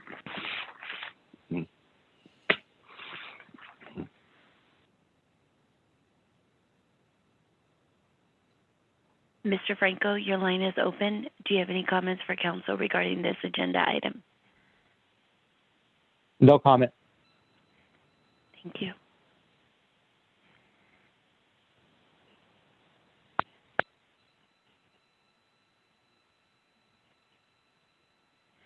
Mr. Avalos, your line is open. Do you have any comments for council regarding this agenda item?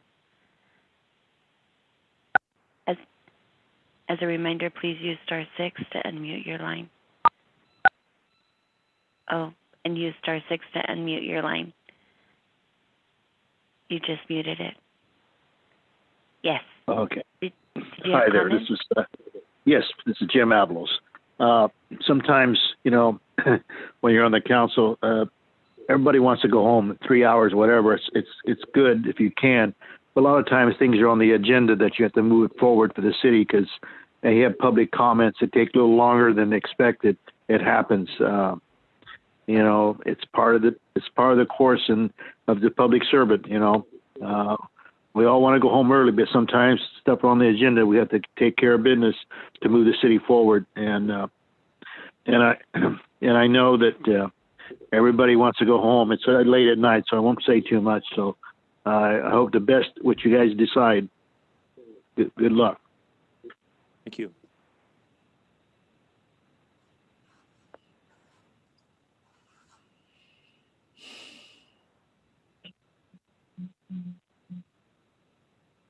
Ms. Salas, your line is open. Did you have comments for council regarding this agenda item? I just wanted to say, I remember those days when I would fill in for the city clerk and have to be there late into the night with some of these meetings. Sometimes things just have to be done in a timely fashion. So if it means staying late to get those things done, so be it. But being able to start 30 minutes earlier, if you do have several special presentations, would be helpful, as long as all 5 council people were able to be there at that time. I think it's a very good idea. Thank you. Thank you. Mr. Medina, your line is open. Do you have any comments for council regarding this agenda item? Yes, I do.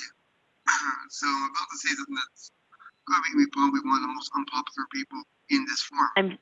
I'm so sorry to interrupt, Mr. Medina, but we can't hear you very well. Okay, what about now? Better? No. No, it's like there's a filter on your speaker. Okay, what about now? No. No? Okay. Now? Whatever. Try this again. Rena. Testing? Am I on? Yeah, but we You can are on. barely hear you. Okay. That's kind of weird. I'll just talk louder. So, for me, I always have this motto: if it's over 30 minutes of a meeting, I don't like it. I don't believe any meeting should. But that being said, this is a city council thing. And just like a farmer, the work isn't done till it's done. And I know we hate being up this late. I know we don't like it. But there are times when things come up where there are going to be these long meetings, whether it's a building being built somewhere, something being discussed behind closed doors. This is part of the job. And it's something we have to deal with. Should we go earlier and start earlier? That may be a good idea. should we lower the agenda items down a little bit more? So if we know it's going to take longer, it won't fit that long. We can hear you now. Okay. How much did you miss? I mean, we could kind of hear you. It just was distorted. Okay, so I'll reiterate. Usually me, I love 30-minute meetings. If it's past 30 minutes, I don't like it. It's too long, nothing gets done, things just go into the ether. Reality, this type of job, what you guys are doing, it's like a farmer. You get up, you start the job, and you're not done till you're done. And sometimes that may take hours, that may take all night. It's important because these are things that affect thousands of people. Try to schedule it a little bit earlier, that would be great. Lower the amount of presentations per meeting, be nice. But trying to set a time limit will only cost two things. One, it sets up a power play on an agenda, which doesn't serve the community well. Someone who wants something done, they want to push it towards the end, knowing there's a time limit, and so half the people who went there to voice their opinion won't show up the next day. That's bad. Or if someone wants something that isn't a major deal, they want to get up in front. Simply just get past it real quick. In either case, that time limit sets up a power grab. We don't necessarily want that. We don't want to be up all night either, but we just kind of want to look at the agenda before we go and get in there and figure out maybe that agenda is too long. Anyway, that's my opinion. Thank you for that. And one of the ways we could do that is if we set a time limit on the meeting, we would move the meeting. We would take that agenda item, make it the first agenda item in the next meeting 2 weeks later, rather than we all have jobs. We all can't necessarily get up and come here in the morning. We all have other things. Most of us have other things to do. We have jobs. So if we did that, we could put those agenda items that we missed as the first agenda items on the next meeting to avoid, playing that game with these agenda items and continuously putting them at the end of the meeting so that we don't have to address them. Anyway, thought. Any more public input? We have no further comments. Thank you. We'll bring this matter back to the city council. I think we left it at the point where staff was going to take a look at time limits on meetings and how to carry over items from that meeting. The start time for presentations, that will be part of it. Maybe check, see if other councils are doing that as well. There are lots of presentations. Seems to me the presentations set us back. Does council have any more input? And they're very necessary, but we could start earlier. Is there any council input, further input on this? Okay, so is there a motion to ask staff to research this matter further and bring this back to council? Make a motion. Is there a second? I'll make the second. Call the roll, please. I'm sorry, were you saying something, Councilmember Navarro? I was trying to second, but I muted myself because I was coughing. Okay. I think you beat me to it, so we'll make you the second, okay? Okay. All right, thank you. Call the roll, please. Councilmember Guerra, Yes. Councilmember Mendoza Navarro, Yes. Councilmember Trujillo, Yes. Mayor Pro Tem Cho, Yes. Mayor Robertson. Yes. Item 10, consideration of appointments to city commissions as a result of unscheduled vacancies. Report, please. Bear with me 1 second as I attempt to share my screen. I shared this document with Mayor Robertson and Councilmember Guerra at the dais. In the meantime, I've also emailed this to the full city council so that they would have this information. I do apologize. I usually do a synopsis of the information in the council packet, and I did not do that during this council packet. So staff has advertised the commission vacancies for personnel, Pioneer Village, and recreation. Staff has received 4 applications for personnel commission, and that is removing Mrs. Torres from the original applications that are part of your packet. Staff has also received 4 applications for Pioneer Village Commission and 1 for the Recreation and Community Services Commission for council consideration. Pursuant to sections of the Selma Municipal Code, the appointments to the commissions are for the balance of the unexpired terms. I am sharing my screen, which has not only the vacancy and the expiration of the term, but also if we have any applications on file. As you can see, Mr. Mendoza has applied for both Recreation and Personnel Commission and the Pioneer Village Commission. As well, we have our Personnel Commission. We have 4 applications before you here with only 1 vacancy. Pioneer Village Commission has the 4 people listed, but we also have 4 vacancies.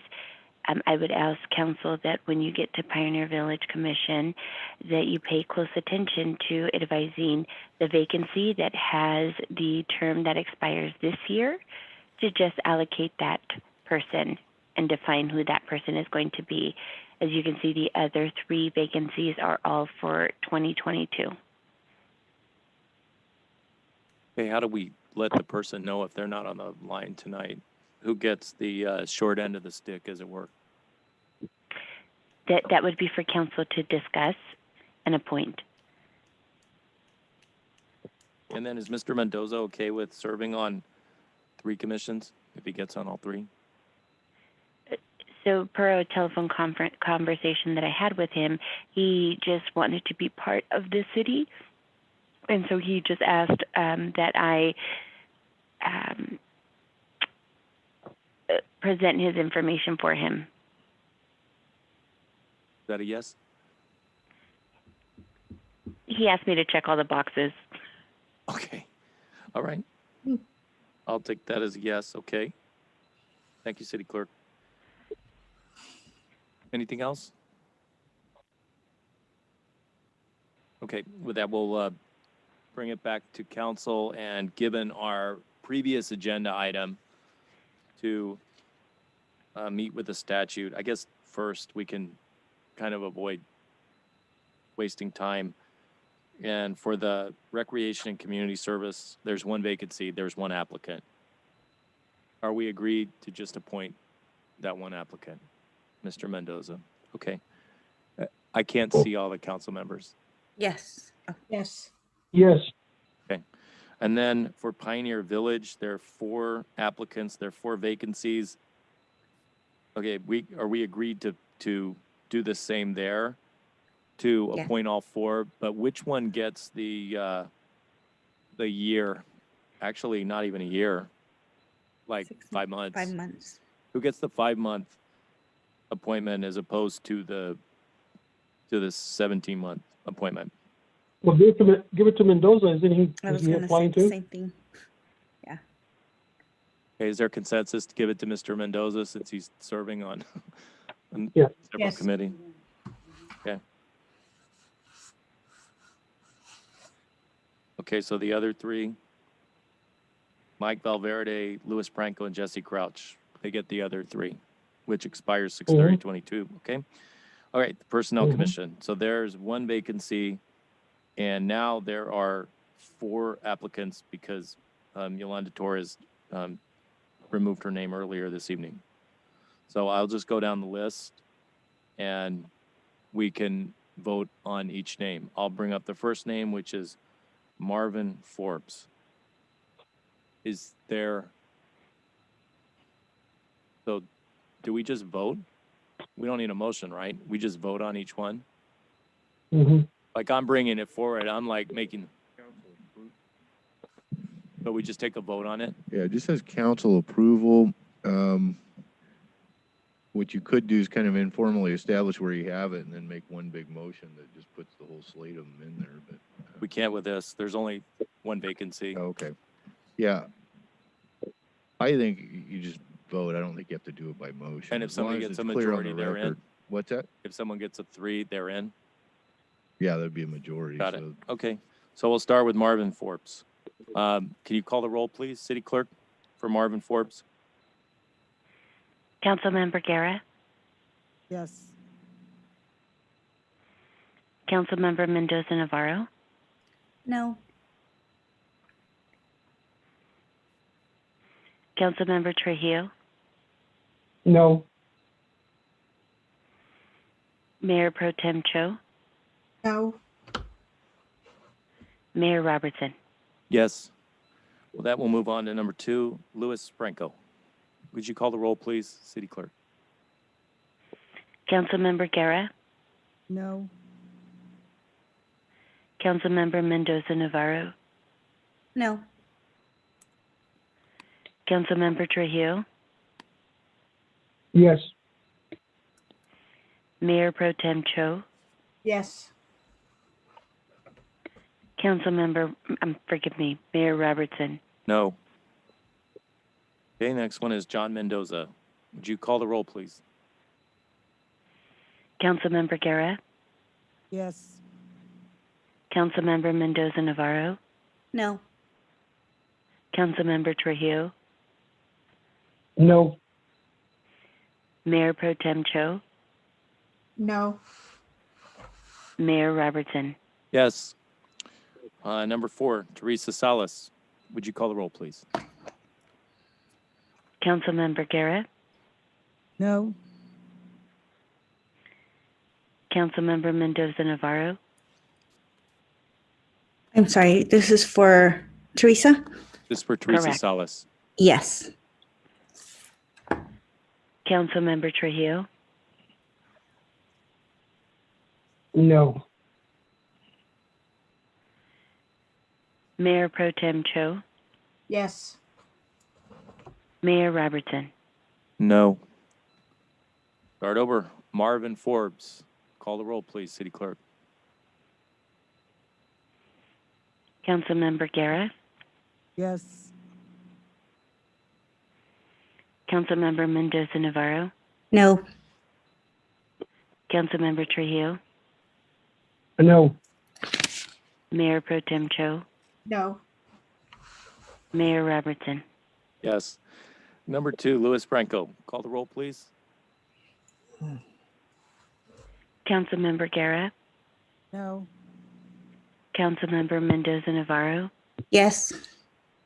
Councilmember Trujillo, Yes. Mayor Pro Tem Cho, Yes. Mayor Robertson. No. Okay, so that was 3, right? Correct. Okay. So then the appointments are John Mendoza to Recreation Community Services, Louis Franco to Personnel Commission, and Jesse Crouch, Louis Franco, John Mendoza, Mike Valverde, Pioneer Village, with John Mendoza getting the shortest appointment. Was that correct, how I did it? Going back, just going over it again? I don't think Renominating? there's anything that would prohibit you from doing it. I didn't know that you'd get a different result on the second time around, but there's really nothing that would prohibit you from doing it. All it says is you have to make the appointment with council approval, so. So with council members changing their vote, if that's acceptable. If there was not a unanimous vote on the slate, then we could go back out for additional appointments, and we have the ability to have the Personnel Commission, the person, we need to fill that position for an upcoming meeting. That could have been done by a planning commissioner, but we got unanimous consensus, so. I think that was the fair way to do it. All right, so we'll go on to the next item, which is item number 11. And this is an item of the successor agency to the redevelopment agency for Selma. Consideration of a resolution of the successor agency of the former Selma redevelopment agency approving the Recognize obligation payment schedule and administrative budget for the period of July 1, 2021 through June 30th, 2022. Report, please. Thank you, Mayor, council members. The item here in front of you is just for a little bit of history for the sake of the new council members. The city of Selma used to have what we call a redevelopment agency, different loans, different programs to enhance development within the city. And about the year 2012, the year that the redevelopment agency actually was rolled up and finalized, and what that created was a successor agency to that former redevelopment agency. So at that time, what had happened is whatever outstanding obligations would need to be reported to the Department of Finance to make sure that those obligations were actually met. So at the current year, what we're filing for would be for next fiscal. It's actually for the fiscal year of 21-22. So the outstanding obligations that we have for debt structures would be the 2010 A tax allocation bond, the industrial development bond, which is a USDA bond, or a loan obligation, and the 94 housing bond. Within your staff report, you can see those outstanding balances. The amounts that we're requesting for this year to fill those obligations are $501,389. In addition to that, we're also requesting some administrative expenditures to be covered. Within your packet, again, you have a budget that breaks down that full dollar amount of $143,000. Some of it's staff time, some of it's legal time, trust allocation expenditures to make sure that we prepare the obligations for the bonds appropriately, and some administrative fees. So I will open it to council if there's any questions. Does council have any questions for our finance director? Finance director, will we be retiring the successor agency before long? We will not. Since we don't have the final completion letter, we're still not able to actually roll up and do our final ROMs. Even though we paid the $700,000 to the Department of Finance, we still don't have the completion letter. That's correct.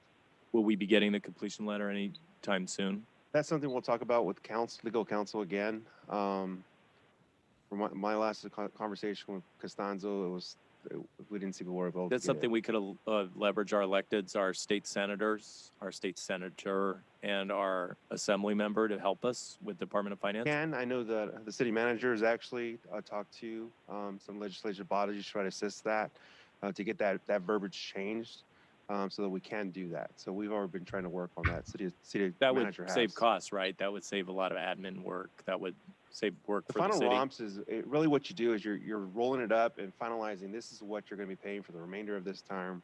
You still got to pay those obligations. All it do is kind of put you on an autopilot from there. You just don't have to do the reporting like you did before. Right. To the county. Correct. Got it. Okay. Do we need to go to the public for this, for the successor agency? Sure. City Clerk, do we have any input from the public on this agenda item?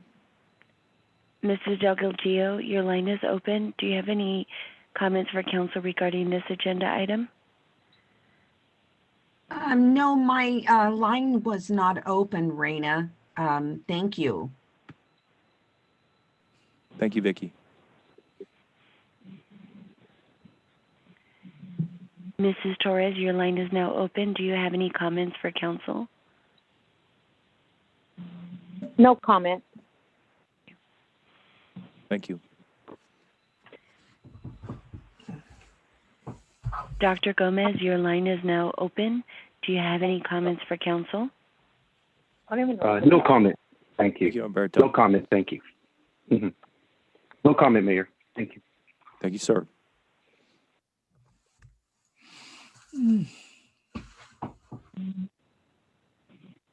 Mr. Franco, your line is now open. Do you have any comments for council regarding this item? No comment. Thank you. Mr. Medina, your line is now open. Do you have any comments for council? No comment.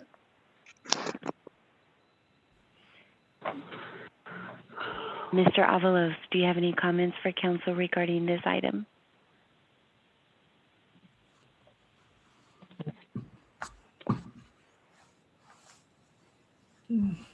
Hello? Do you have any comments for council? Oh, no, no comments. Thank you. Mayor Robertson, we have no further comments. Thank you very much. A comment, I wanted to go back to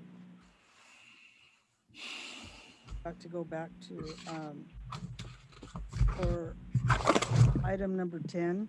To update council's code of conduct. No, I'm sorry. Personnel. Oh, okay. What I'd like to put on the agenda for our next meeting is I would like to abolish the Personnel Commission. And I'd like for any personnel issues to be handled by an arbitrator, because I don't feel that any of these individuals are attorneys. And when we're dealing with personnel issues, they should have, they're not lawyers. And I think that personnel issues should be handled by an arbitrator, an outside arbitrator. So just from my experience, what has happened, I feel that situations like that, again, like I'm saying, I'm speaking for myself, I'm not an attorney, but when it comes to matters like this really needs to be handled, or matters like this need to be handled by attorneys, so that they're not putting the city in a liability of our lawsuit.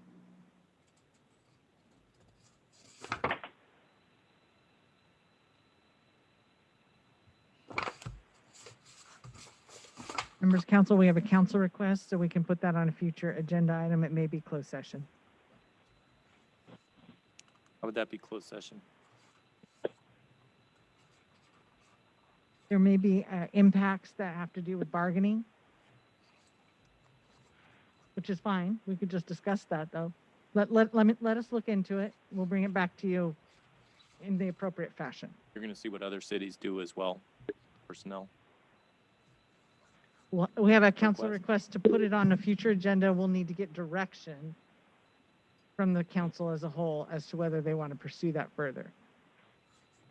And I would also add that if, I think you guys use Liebert Cassidy for your personnel stuff, I would ask them to weigh in, because I can tell you Shalene could probably know all the do's and don'ts of why that is or isn't a good idea.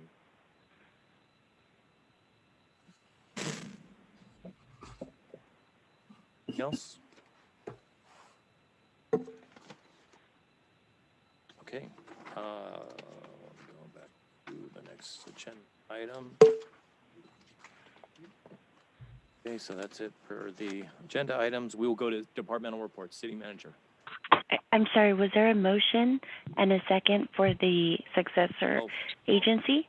Is there a motion to approve the successor agency recognized obligation payment schedule? I'll make a motion. Is there a second? I'll second it. Call the roll, please. Councilman, forgive me, at this point you are serving as board members. Board Member Guerra, Yes. Board Member Mendoza Navarro, Yes. Board Member Trujillo, Yes. Vice Chairman Cho, Yes. Chairman Robertson. Yes. Departmental reports. City manager Gallivan. Well, wanted to give you an update on the cafe lights for 2nd Street. The chamber has secured a sponsorship for the materials, and Public Works is working on any additional materials that would be needed in addition to the lights, and working on scheduling that project. Did our Public Works director want to add to that?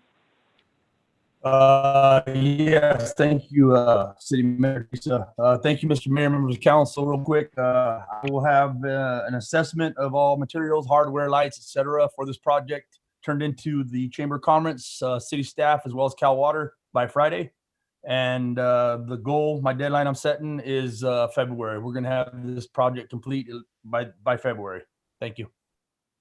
And thanks to Cal Water also for financing. I appreciate it. We appreciate it. Thank you. Also, we have some upcoming workshops. Council requested to discuss the Danuba Avenue overpass potential and floral intersections. So we'll be looking at a date in February for a meeting regarding traffic circulation and development in the northwest part of the city. We had hoped to do it in January, but we had some other special meetings that kind of, including the one this Friday, that took precedence. So we'll be looking to poll the council for dates for that workshop. And then in March, we'll be looking for dates to do some budget priority session with you. So thank you. Okay. Our acting city attorney, do you have any reports tonight? Nothing to report. Just want to say thanks for asking me to be here. Thanks for joining us tonight. Thanks for your guidance. Assistant City Manager Moreno. Thank you, Mayor. Just one item to report. The Central Valley Training Center is officially scheduled their graduation. So council members, elected officials are requesting to attend if you can. It's going to be January 29th at 11 a.m. I will send you an official notice, though, as from an email for the announcement itself. That's it. This is for what again? This is for the training center, the program that we have with the high-speed rail. It's the first official graduation. Thank you. Fire Chief Peterson. Thank you, Mayor, members of council. Vaccinations have come up tonight a little bit. We did reach out to the county today in hopes of being allowed to conduct a vaccination site here in town, utilizing fire department personnel to do the vaccinations. That was talked about at the state level with OES, Cal OES last week. And so we brought it forward to the county today. The input we got back was positive. We have the training tools that were sent to us today to do it. So our objective will be to set up at the senior center and facilitate vaccinations for Selma residents in hopes that we can get it done a little more efficiently and not have some of our residents that would have to travel all the way up to Fresno. One of the things they did say as part of this would be, it would be helpful if our city leaders, any of your contacts could reach out to the county and just let them know that we are interested in being a vaccination site and are working on putting all the logistics together. I'll contact our representative, Mr. Mendez, Buddy Mendez, tomorrow. That would be great. Okay. We reached out to our contacts with county EMS, but once it's all set and they're ready to expand the vaccination sites, it would be up to county public health department. So just putting our Well, the health department is part of the county, right? So if we go to this board of supervisors, they would conceivably have some input on this, correct? I would think so. Okay. I would think so. Also, so we're hoping that we can get that done, you know, in the next month or so, whenever the county's ready to expand. Also, as part of our response, I emailed council back in January due to or earlier in January due to the extreme need and dire circumstances throughout the state and within our local hospitals. We have started sending paramedics and EMTs. I think starting January 2nd, we had 2 paramedics work for 2 weeks down in Bakersfield at a hospital. And they've since come back and we've sent 2 more to that very same hospital. And then we also have 3 EMTs working in Mission Viejo at a hospital down there. Wow. So they're starting to reach out to the fire service to assist with backfilling some of those spots in the hospitals. And what they're learning is, you know, it's pretty understandable. A lot of those folks are just extremely burnt out, tired, and then, you know, trying to find backfilling people for those that are out sick and things like that. So we're happy that we're able to help out as much as possible. And then another one of those, I've never seen that before type scenarios, is we sent the brush truck out this morning to a fire in Madera County. So I have never recalled fighting a wildland fire in the month of January, but I guess that's just the environment that we're working in right now. The wind condition over the last 24 hours helped to start several fires in eastern Madera County. So they called this morning to request the brush truck, so we sent 3 personnel out on that. That's all I have. Thank you. Thanks for everything you do. You're, confronting danger on so many fronts. Thanks for doing that. And appreciate it.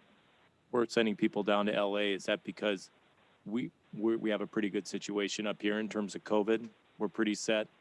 They have, to my knowledge, the closest hospital in our area that I'm aware of that requested help was in Los Banos. Okay. There are several firefighters from another agency that were sent to Los Banos, and that's the closest one that I'm aware of to request help from the fire service. I'm definitely hearing a lot about vaccinations and, our seniors expressing some frustration at not being able to get in at Sierra Orthopedics and, spending a lot of time in those lines. Thanks a lot for that. Sure. Parks and Community Services Commissioner, Mike Kirshner.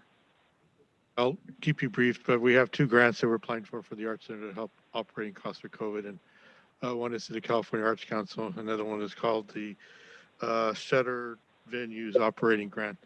And much like the Frozen Arts Council grant we just received, this would offset the operating costs. So it's not like you have to create a new program. You can actually just reimburse what you've lost because of COVID. Nice. Thank you. Police Chief Gomez. Hear you.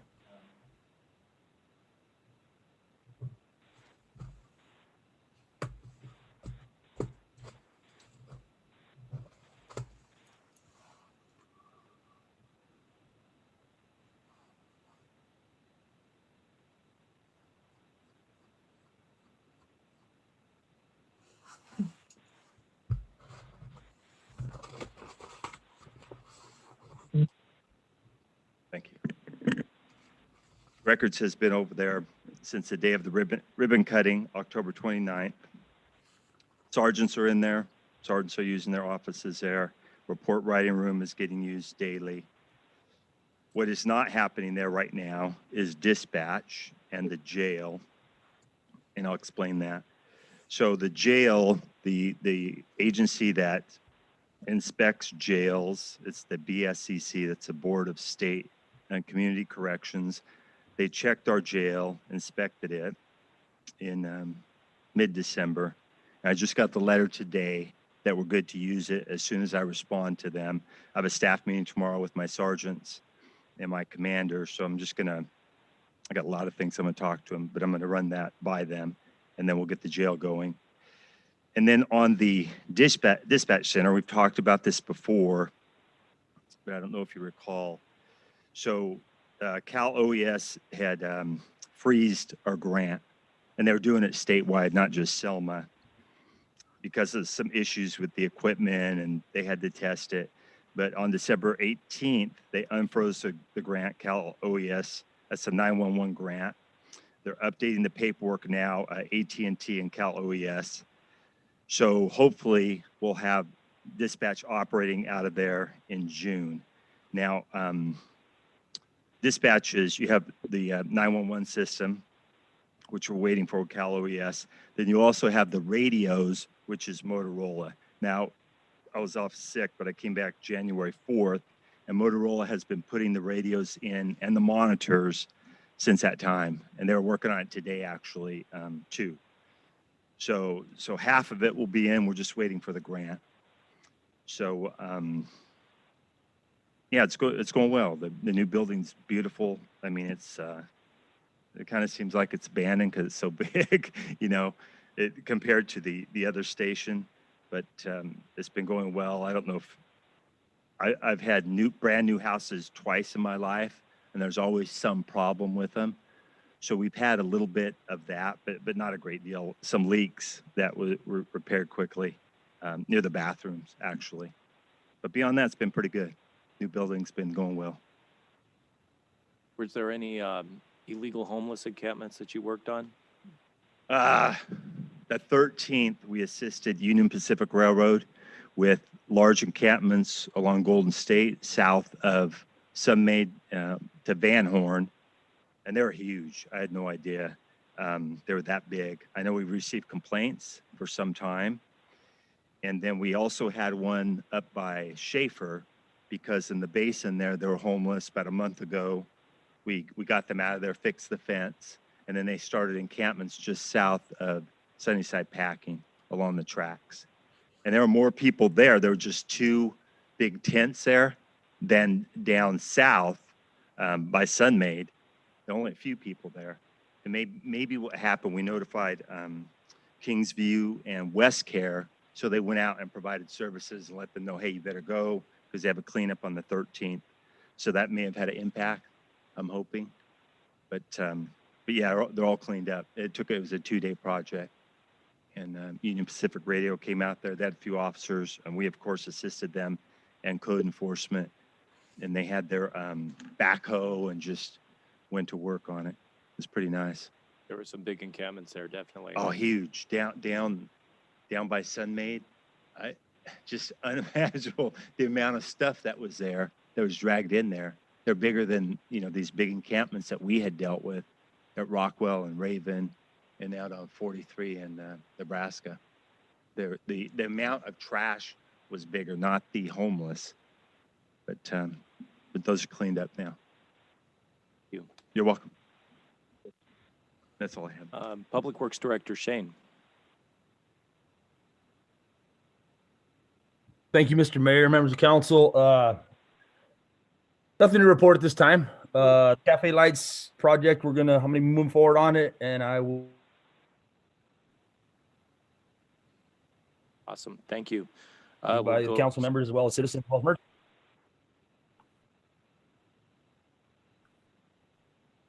Okay, with that, we will, I'll get a little loopy at this point. Council reports. Council Member Mendoza Navarro. So the only thing I have is that this was back at Christmas time. My sister's employment actually does this where you can adopt children for Christmas, like for a as a gift. And at her work, they donate shoes and I think a backpack or something. And then whoever picks the name or whoever adopts a child, they buy them a coat and then whatever their toy that they want. And so they get to open that. This year was really sad because typically we'll go to her work and we'll see the children open it. And so this year we weren't able to see that because of COVID, but that's pretty much all I have. Thank you. Councilmember Trujillo. Nothing to report, Mr. Mayor. Thank you. Councilmember Guerra. Try to keep it short here. I attended a ribbon cutting for the new business, the Selma Pharmacy, which was a really nice event. And then I also attended 2 SKF Zoom meetings. One of them, the first one, and I'll just get to the main story. They approved the project for the city of Fowler, Adams Avenue, a project that was for the excavation to cost in the amount of $447,000, which is going to be for a new housing development. And then the second meeting was they're moving up the project for the for Selma, the project at Wright and McCall and Floral and Chestnut for a total amount of $38,000. This project was supposed to be for 21 to 22, but they moved it up because they found that it was in really need for repairs. So the total cost will be around $238,000. That's the gist of SKF. And then I also went to get my COVID vaccine because I'm a member or I'm a board member with the United Health Centers. So I'm considered staff. So I did receive my vaccine. I'm due to get my second vaccine next week. And if I encourage everyone to get the vaccine if you can. It's like getting the flu shot. You're going to get a little sore, but that was about the gist of it, to be honest.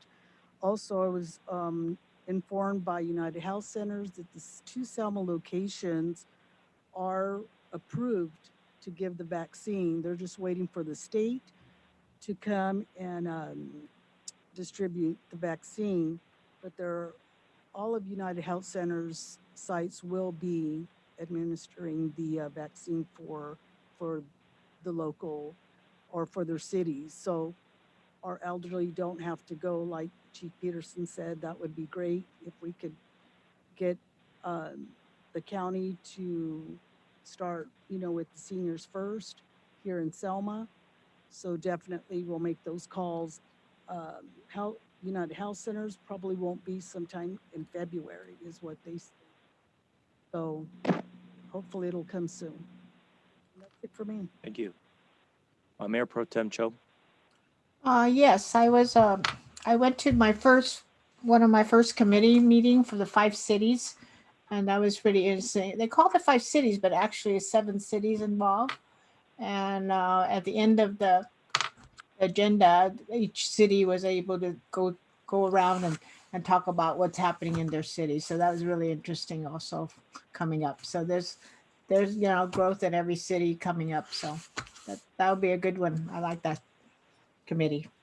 Okay. Glad you're benefiting, finding that commission fulfilling. Thank you, Mayor Pro Tem, for serving. Yes. I had a meeting with the city manager in December with Laura Moreno, who's the person who's in charge of the homeless program with the county of Fresno. She was going to present tonight, but we had so many council agenda items, she kind of got pushed off. So she'll be presenting at our next meeting, city manager. Okay, thank you. I'm going to really keep it brief. So I'm looking for consensus tonight from the council. What I'd like to do, I've been talking about this for a while, is in order to improve communication in our city, I would like to go as our emissary for our council, as our representative to the Selma School Board, to the Selma Healthcare District, and to the Selma Cemetery District, to invite them to a group meeting in the future where we discuss the issues. Too often we operate as separate entities, whereas we're all part of the same city and we have problems, and we could benefit, I think, from communicating and discussing with each other what some of those problems and what some of those good things are, so that we can bring all of our talents to bear and really tackle these issues together and bring ourselves together as a city. Can I interrupt? I don't know. It seems like we're kind of bordering like an unagendized item. I'm just for asking for decision. consensus from the council to go to these meetings and invite them to a council, to a meeting. Is that something that council's I okay think with? something like that should be agendized, Mayor. Would you like to make at a council request to put it on the agenda for discussion? Yeah, I mean, I can go as myself and just represent myself. Or I can go and represent the council. I'd rather the council endorse that and advocate. So if we need to do it as a separate agenda item, then I would request to put that on a future agenda. And calendar stuff off agenda, but it seems like it was kind of getting further than that. So I just. Yeah, no, I've talked about it a million times. I've just talked about it as an individual. I think it'd be nice for our council to show unity and to send me in the name of the council to the different boards so that we could all show unity in the city. And with that, I'll bring it back to oral communications. At this time, any member of the public may address the city council regarding any item over which the council has jurisdiction. No action or discussion will be taken on any item not on the agenda. Issues raised will be referred to the city manager for review. Members of the public shall limit their remarks to 3 minutes. Do we have any further oral communications tonight? Yes, thank you, Victoria Delgadillo. You know, we've talked extensively about conduct and what's appropriate. And I would just like to say that it would have been nice to have had a code of conduct back in 2005 through 2008. I was very just embarrassed for my city when I was at a meeting at my employment, and it was brought up that one of our council members was caught in a sting operation in restrooms and committing sexual acts with other men. And there were cameras in the public restrooms of parks where children play and families come together. These men are doing these horrific sexual acts, and they're caught on camera. And one of them was Robert Allen. And Bob Allen has continued to serve our city. And Ms. Delgadillo, we've heard this before. Can we not do this tonight? Well, you have free speech. You have free speech, and I'm not interfering with that, but you've mentioned this topic before. What I am saying is that the code of conduct, it needs to be something that everybody follows. And it has not been followed in the past. And he was fired from his employment, and the city didn't do anything to him. And I don't think it's right. And I, for one, would not want children near him or other people near him, especially young boys, because I just think it's very inappropriate. Can you keep it just on the code of conduct, please? Yes, and it is about code of conduct, and that because he was on our city council and he still serves in our city. And I do not like it at all. I think it's wrong. And talk about a violation. That is a huge violation of our code of conduct right now. And I don't think it's right. Thank you. Thank you for your comments, Ms. Delgadillo. Thank you. Oh my God. Do we have any further oral communications tonight? Let's go home. Hi, Mrs. Torres. I see you are still on the line. Do you have any comments for council? No, I'm so sorry. It's been a long night. Thank you all for being patient, and have a good night. Thank you.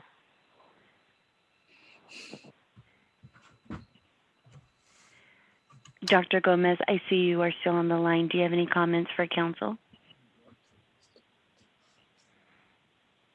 No, no comment. I just want to just say thank for all the hard work that you guys do, and I know you guys definitely don't do it for the pay and the glory, and you do it for public service, and have a good night. Thank you.